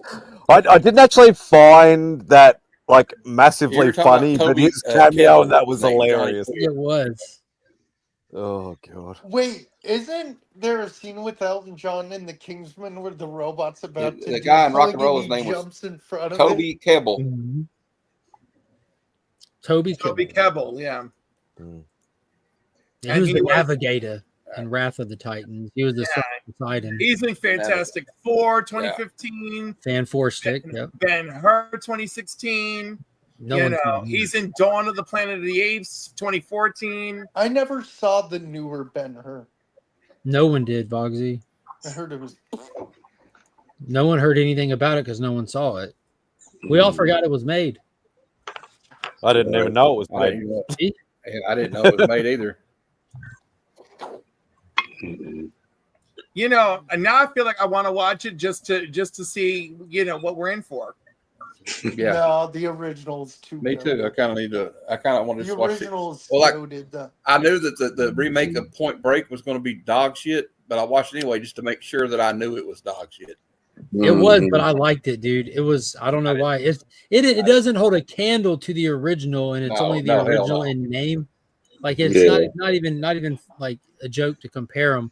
But it was still an enjoyable like action movie for me, kind of thing. That's how I feel. I can still quote like Point Break though. What's he say? I'm sorry, Cliff. Go ahead. That's how I feel about that. The movie I now refer to as Fight Hut. It was called. It's an Amazon movie that they called Roadhouse. But when I decided that the name of the movie is Fight Hut, I love that movie. I love Fight Hut so much. If I just keep the name Roadhouse out of my mouth when I'm watching Fight Hut, I think it's a phenomenal movie. I didn't actually mind the remake, even though it wasn't, because it was slightly different in a lot of ways. But I didn't actually mind it. Extremely different. It's a UFC movie, like pretty much. Yeah, it's off the different movie. But Jake Gyllenhaal's sweaty, disgusting body never looked hotter, so I'm in. Also, the acting was good. Conor McGregor was funny. And Conor McGregor was there too. Not the amazing Conor McGregor artist who was on my show this evening. Yeah. But yes, the other guy. When I think of when somebody says the word Roadhouse to me, Family Guy. I imagine Peter Griffin going around kicking somebody in the head and saying, Jeff Dan. Or when he's driving and he's going. I'm too old school. All I think of is Swayze. No, that's what I'm saying. Roadhouse is for Swayze. Fight Hut is for Jake Gyllenhaal. I remember, and I love Fight Hut. They had a marathon one time on Roadhouse had Jeff Healey band in the cage, right? Yeah, you remember when they used to have the little mini movie marathons on the weekends on TNT? And they had TNT one weekend, I'll never forget this. They had one called Crazy for Swayze. And they played every Patrick Swayze movie back to back. All the action ones. I don't know why. There's weird stuff like that always sticks out in my mind. I don't know why. You know, there's a podcast. Jeff There's a Healey podcast came to called Crazy Buckingham. for Swayze. You know what's cool is I actually have on my TV, I have Spectrum, and they have the Turner Classic Movie Channel, which is like old movies, and it's awesome. Yeah. But I do know that the final scene in the original Point Break movie, the only one that really matters, is about an hour drive away from me. Really? Oh, cool. Yeah. Oh, where he goes back out and he goes, "Let me go out there." And he didn't come back. He's not coming. That's filmed in Torquay in my state in Victoria. Okay. So yeah, about an hour away. I always like my favorite lines. Pitch Black. I'm SBI. He's like, I know, ain't it wild, man? What's up, Cliff? Sorry. I Cliff. was thinking, I have not seen Revolver, and I really need to see Revolver. It's a 2005, 2007 2005 Guy Ritchie. I think I saw that. I don't know. But I really like Rock and Roll. I was hoping they would do a sequel. I also like that The movie. Ayatollah of Rock and Roll. The Gentleman. He did a movie called The Gentleman with Matthew McConaughey. Yeah, I haven't seen that. Apparently that was supposed to be pretty good. Supposed to be pretty good, apparently. Layer Cake with Daniel Craig. That movie is freaking awesome. It's called Layer Cake. He's like a drug dealer in London trying to get out of the drug game. Wasn't Snatch a Guy Ritchie as well? Yeah. I don't know who's the original Layer Cake. I just love Brad Pitt trying to do the accent is fucking hilarious. Is that movie with the Austin Butler? The one I'm looking forward to is History of the World Part 2. Even though Oh my God, no, G Mello, it's horrible. It's a Hulu original series. It's horrible. I can't wait to see it. Anyways, I don't care. I want to see it. I saw the first one. I laughed too hard. So you're gonna be no. Just pretend it doesn't exist. It is grossly disappointing. 8 hours of that shit, Gmail, or maybe less. Maybe it was 4.5 hours. I think the thing that I laughed at most was Black Jesus, the origin story. Or no, it wasn't even about him. It was about Judas. Whatever. That shit was funny. And then everything else, I just questioned why did this happen and why were these choices made? Why? Wait, is that Caught Stealing movie with Austin Butler out yet or not yet? Yeah. Okay, it's because I saw the first one and I still watch it on occasion. I just put it in and I just laugh my ass off. Like the Inquisition, the Inquisition, and all this crap, and the guy with the ghetto blaster, and the guy that's talking about sewage, said, "Pipe the shit right out of your house." Based on and the guy with the big joint in the back of the chariot, he throws the joint in the field and. All the guys that follow Munich or follow the damn joint. So all this there for me is it's stupid. Do you remember when they were going to make like Gregory Hine a unit? Gregory Hine. But I laughed so much. I wanna see what the other one is. So. Well, Gene, the only problem is this: one, it's not a movie; it's a series, I think. And secondly, Mel Brooks didn't write it, so that's the one desperate against it. Is Mel Brooks had nothing to do with writing this. Okay. Well, it's a shame because I still want to watch it. I promise you, it will be disappointing. However, that's okay. I'd rather be disappointed and I've watched it than not watch it and not know. There you go, brother. I really want to see Caught Stealing. Ever since Vox accidentally brought it up, I really want to watch it. It looks so I wanted to see Jews in space with that spaceship there. That's pretty much Spaceballs, though. Yeah, that's pretty much Spaceballs. You know what? And the guys are for? dancing with all these robes there. Blah, blah, blah, blah. No, you know what I've been waiting for? And I think Matt can agree. Pot Fest, the sequel of Beer Fest. Yeah, that's been a long time coming. Yeah, they kept saying it was coming, but I'd like to see a sequel very later on of Up in Smoke with the same two actors, Cheech and there is Chong. one. It's called Still Smoking. That'd be great. There is a sequel. The sequel to that's called Still Smoking. Well, the next movie came before that. The next movie. Cheech and Chong's next movie. They're still connected anyway, those movies, aren't they, Bobby? Really? Yeah. I like when he's singing that when they're in there and I think it's Still Smoking. And he's like, I wrote a song. Cheech is like, I wrote a song, man. And he starts singing that song he wrote.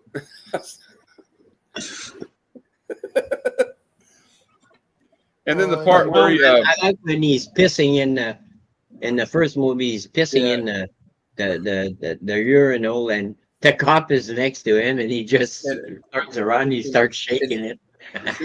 when Tommy had all the bag of like laundry, the laundry detergent, and he's like, and he's acting like it's cocaine, and she's like, "Let me smell it, man. Come on." Or when they're in the van, and the guy has a cramp, and he's going like, "Oh," and she's, "Oh no," and when they got up in the van, whoa! Everybody's applauding. I didn't call your name. I didn't know your name was Alex, man. Spidey. Because she's like going, "Oh, Alex. Oh, Alex. I didn't know your name was Alex." Oh, I didn't know your name was Alex, man. Yeah. Yo. Fucking crazy. That's a good one, man. Yeah, it's classic. I love that movie. I just love that movie. That and Airplane. You know what's a great movie? A good one too, yeah. You know what's a great movie? Basketball. Basketball is Airplane is another great comedy. I mean, old school, yeah, it's a good one. I can make a shirt, or I can make a brooch, or pterodactyl. Stupid responses to questions. Hey, Comic Vet, jump on.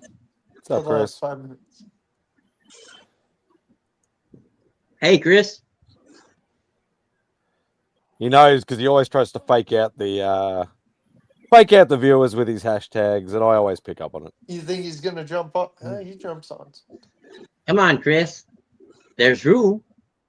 Rob didn't even jump on and show giveaway books this time, Chris. So you're safe. It's 11 o'clock over here, fellas. I'm gonna jump off, but good hanging with you, man. Spidey, Mr. Bobby, Papa, Boggs, Cliff, Mark, everybody, Gene, Matt, love you, man.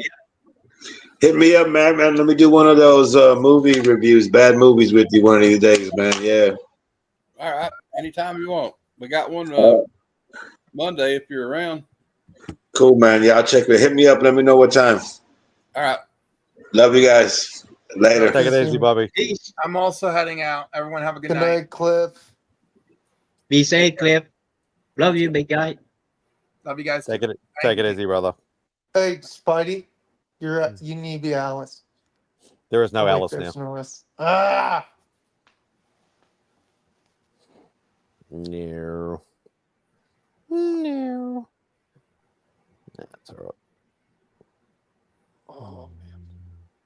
Zen. Hey, we got John. Yeah, he popped in here quickly. Yeah, Oh, he's still floating around. I need to go to bed after this. And another one. Yeah, I'm a bit slow on the uptake. It's more Remy's thing more than my thing anyway. He just put it on there.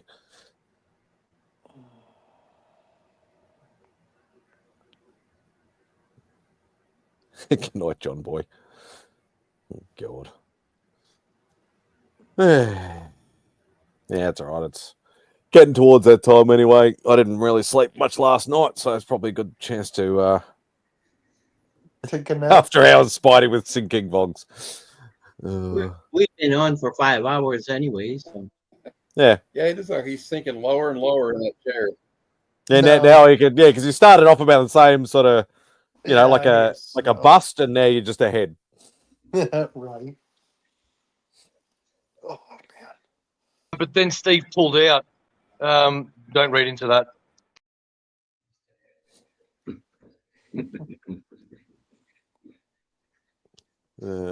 You guys save me my money from an auction. Appreciate it. Thanks for joining, Glenn. I appreciate it, brother. Yeah. What's this? Glad we could help. First Superboy, first Supergirl, first Legion. Yeah, it was a bit DC heavy, but I still appreciate good old books regardless. I like those. Some of those old pre-code horror books were like, these guys were nuts. Like everything they were showing were like 6s and 7s and 8s, and he had like a golden age book that was a 9/8 for God's sake. It's like, what the fuck? On Only Slabs, it was crazy. Yeah. I can't even remember who's next week. Nick, Comic Culture. Oh, yeah. Oh, okay. The new night blankets. Oh, shut up, Izzy. Yeah, that's their what books was were it? black covers. Yeah, I think it was Tomb of Terror. I think it was the book or whatever, like that pre-code horror book. That looked gorgeous. It's like what was it, like an 8.0 or 8.5 or whatever it was, and it was like a black cover, pre-code, 1950s. It was like that thing was fucking amazing. But yeah, his first Superboy 1 or whatever it was like a 7.5 or something like that. I missed part of the first part. I just came in like at the end, but at the end of the first showing. Oh, no, they had really great books. Yeah, no, they were really nice.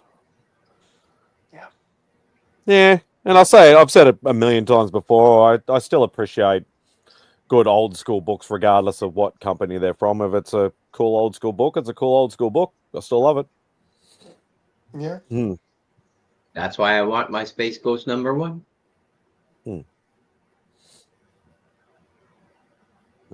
Hey. But no, I wouldn't. I couldn't even imagine trying to get some of those books over here. Like they'd be multiple thousands of dollars. Especially in Europe, I could probably get a Space Ghost 1 easier than I get it here. Yeah, that's a bit weird. It's the shipping that would kind of negate whatever savings I'd get in Europe. I didn't bother messaging it, Glenn.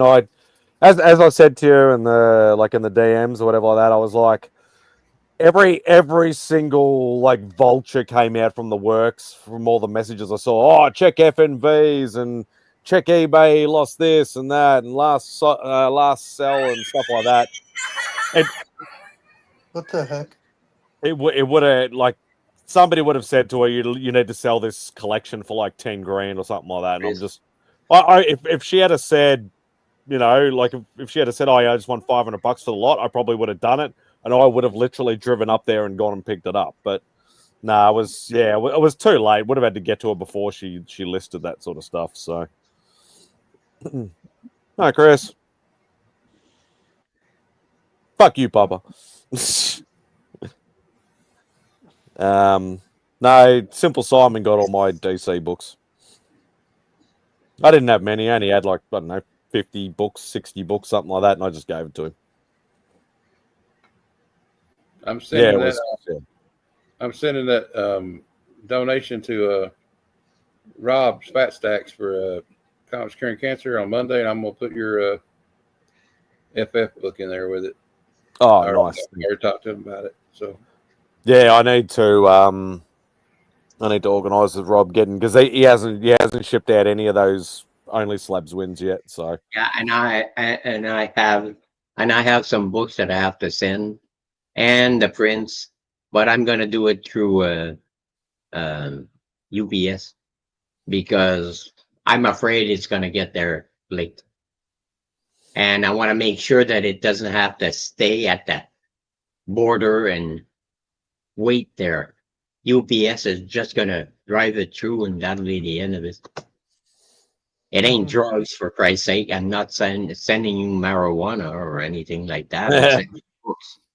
well, that's what I was like, because I was mentioning it earlier, and I've been speaking to especially a few people over in the States, and obviously with Mark doing that recent video on Zavi and stuff like that as well. I'm still hesitant to buy anything from overseas, regardless of whatever cost it is, because I don't know what all this tariff bullshit is doing. Like, we can't send anything out of the country to the States unless it's through like a FedEx or a DHL or something like that. I showed you that Tron order earlier in this stream. I'll let you know the follow up, because again, I didn't get hit, so I'm like, well, let me try again. I'm trying to get hit to see what it looks like.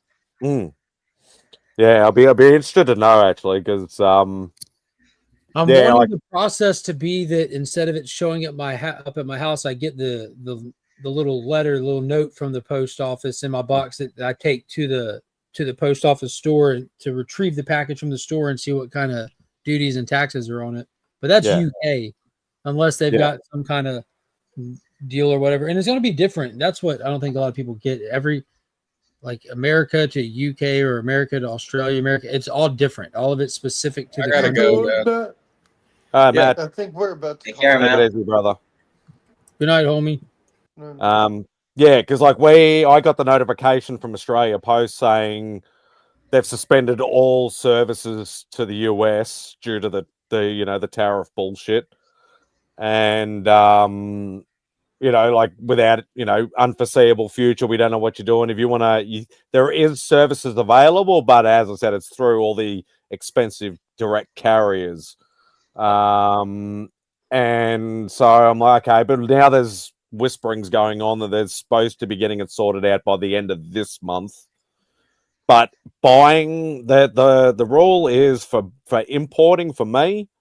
Obviously, if the sites like eBay and Amazon and stuff like that, they equate whatever you need to pay before it gets here, so it's paid and done and dusted. But if you do, there we go. Sean's saying starts again on Monday. So like the rule over here is if you send anything over here, then as long as it's not $1,000 or more converted to the Australian $1,000, then you won't pay any tax on it at all. So in most cases, I'm usually pretty right, because I can't, I'm not buying anything that's like $1,000 or more to get over here.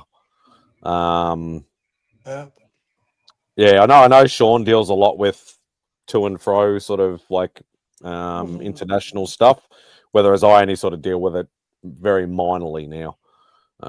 But yeah, it'll be interesting. Be interesting to see. I want to see how Mark goes. I want to see, I've obviously got to organise, because Rob's got a pile of Only Slab stuff. I got to organise with him to send that stuff over. Whether and I got books that I'm sending to Rob to send to you, so I guess. I need to get it out of the way before, because I don't want that piling up when Comics Curing Cancer hits, because that'll just get in the way. I do that every year. Every year I've usually got books piled up with Rob, and I need to get him out of the way, so he's got all his garage just for Comics Curing Cancer. So I need to organise that very soon. Because when's the cutoff date, Mark? 11th, I think Rob said. 11th of October. He's too busy reading his messages or books or something. But I'm pretty sure it's 11th of October is the cutoff date for people to send stuff to Rob for commies curing cancer. So that's why I want to use UPS because I don't trust Canada Post and USPS to get it to Rob before the deadline, and then there are some books that are going to you, like 3 books are going to you. One book is going to Rob. He doesn't know, but one book is going to him. I don't think he's watching. Do you think it's safe to say what book it is? No. Rob's not gonna. Unless one of the 5 of us or somebody in the chat says something to him. I don't think there's going to be anything. Well, it's a French Flash Gordon. Ooh, nice. He will love that. Because I know he's got some Australian reprints of like Bug Rogers and Flash Gordon, as long as the American ones as well. So that'd be cool. That'd be I think you'll really enjoy that. I don't know. All right. But I have to put by boards to hide the cover. Yeah, just put a board on either side of it. Yeah, and I'll write a note on the board in front so he knows to take that board up. Yep. Yeah, open here. Yeah. Yeah. All righty, beautiful. Thank you everybody who's been on the panel tonight. Wouldn't be able to do this without you guys. Thank you to everybody who's been in the chat. Greatly appreciated. Thank you to Bruce for the super chat. Very kind, sir. Thank you very much. Be kind, be safe, and take care, everybody.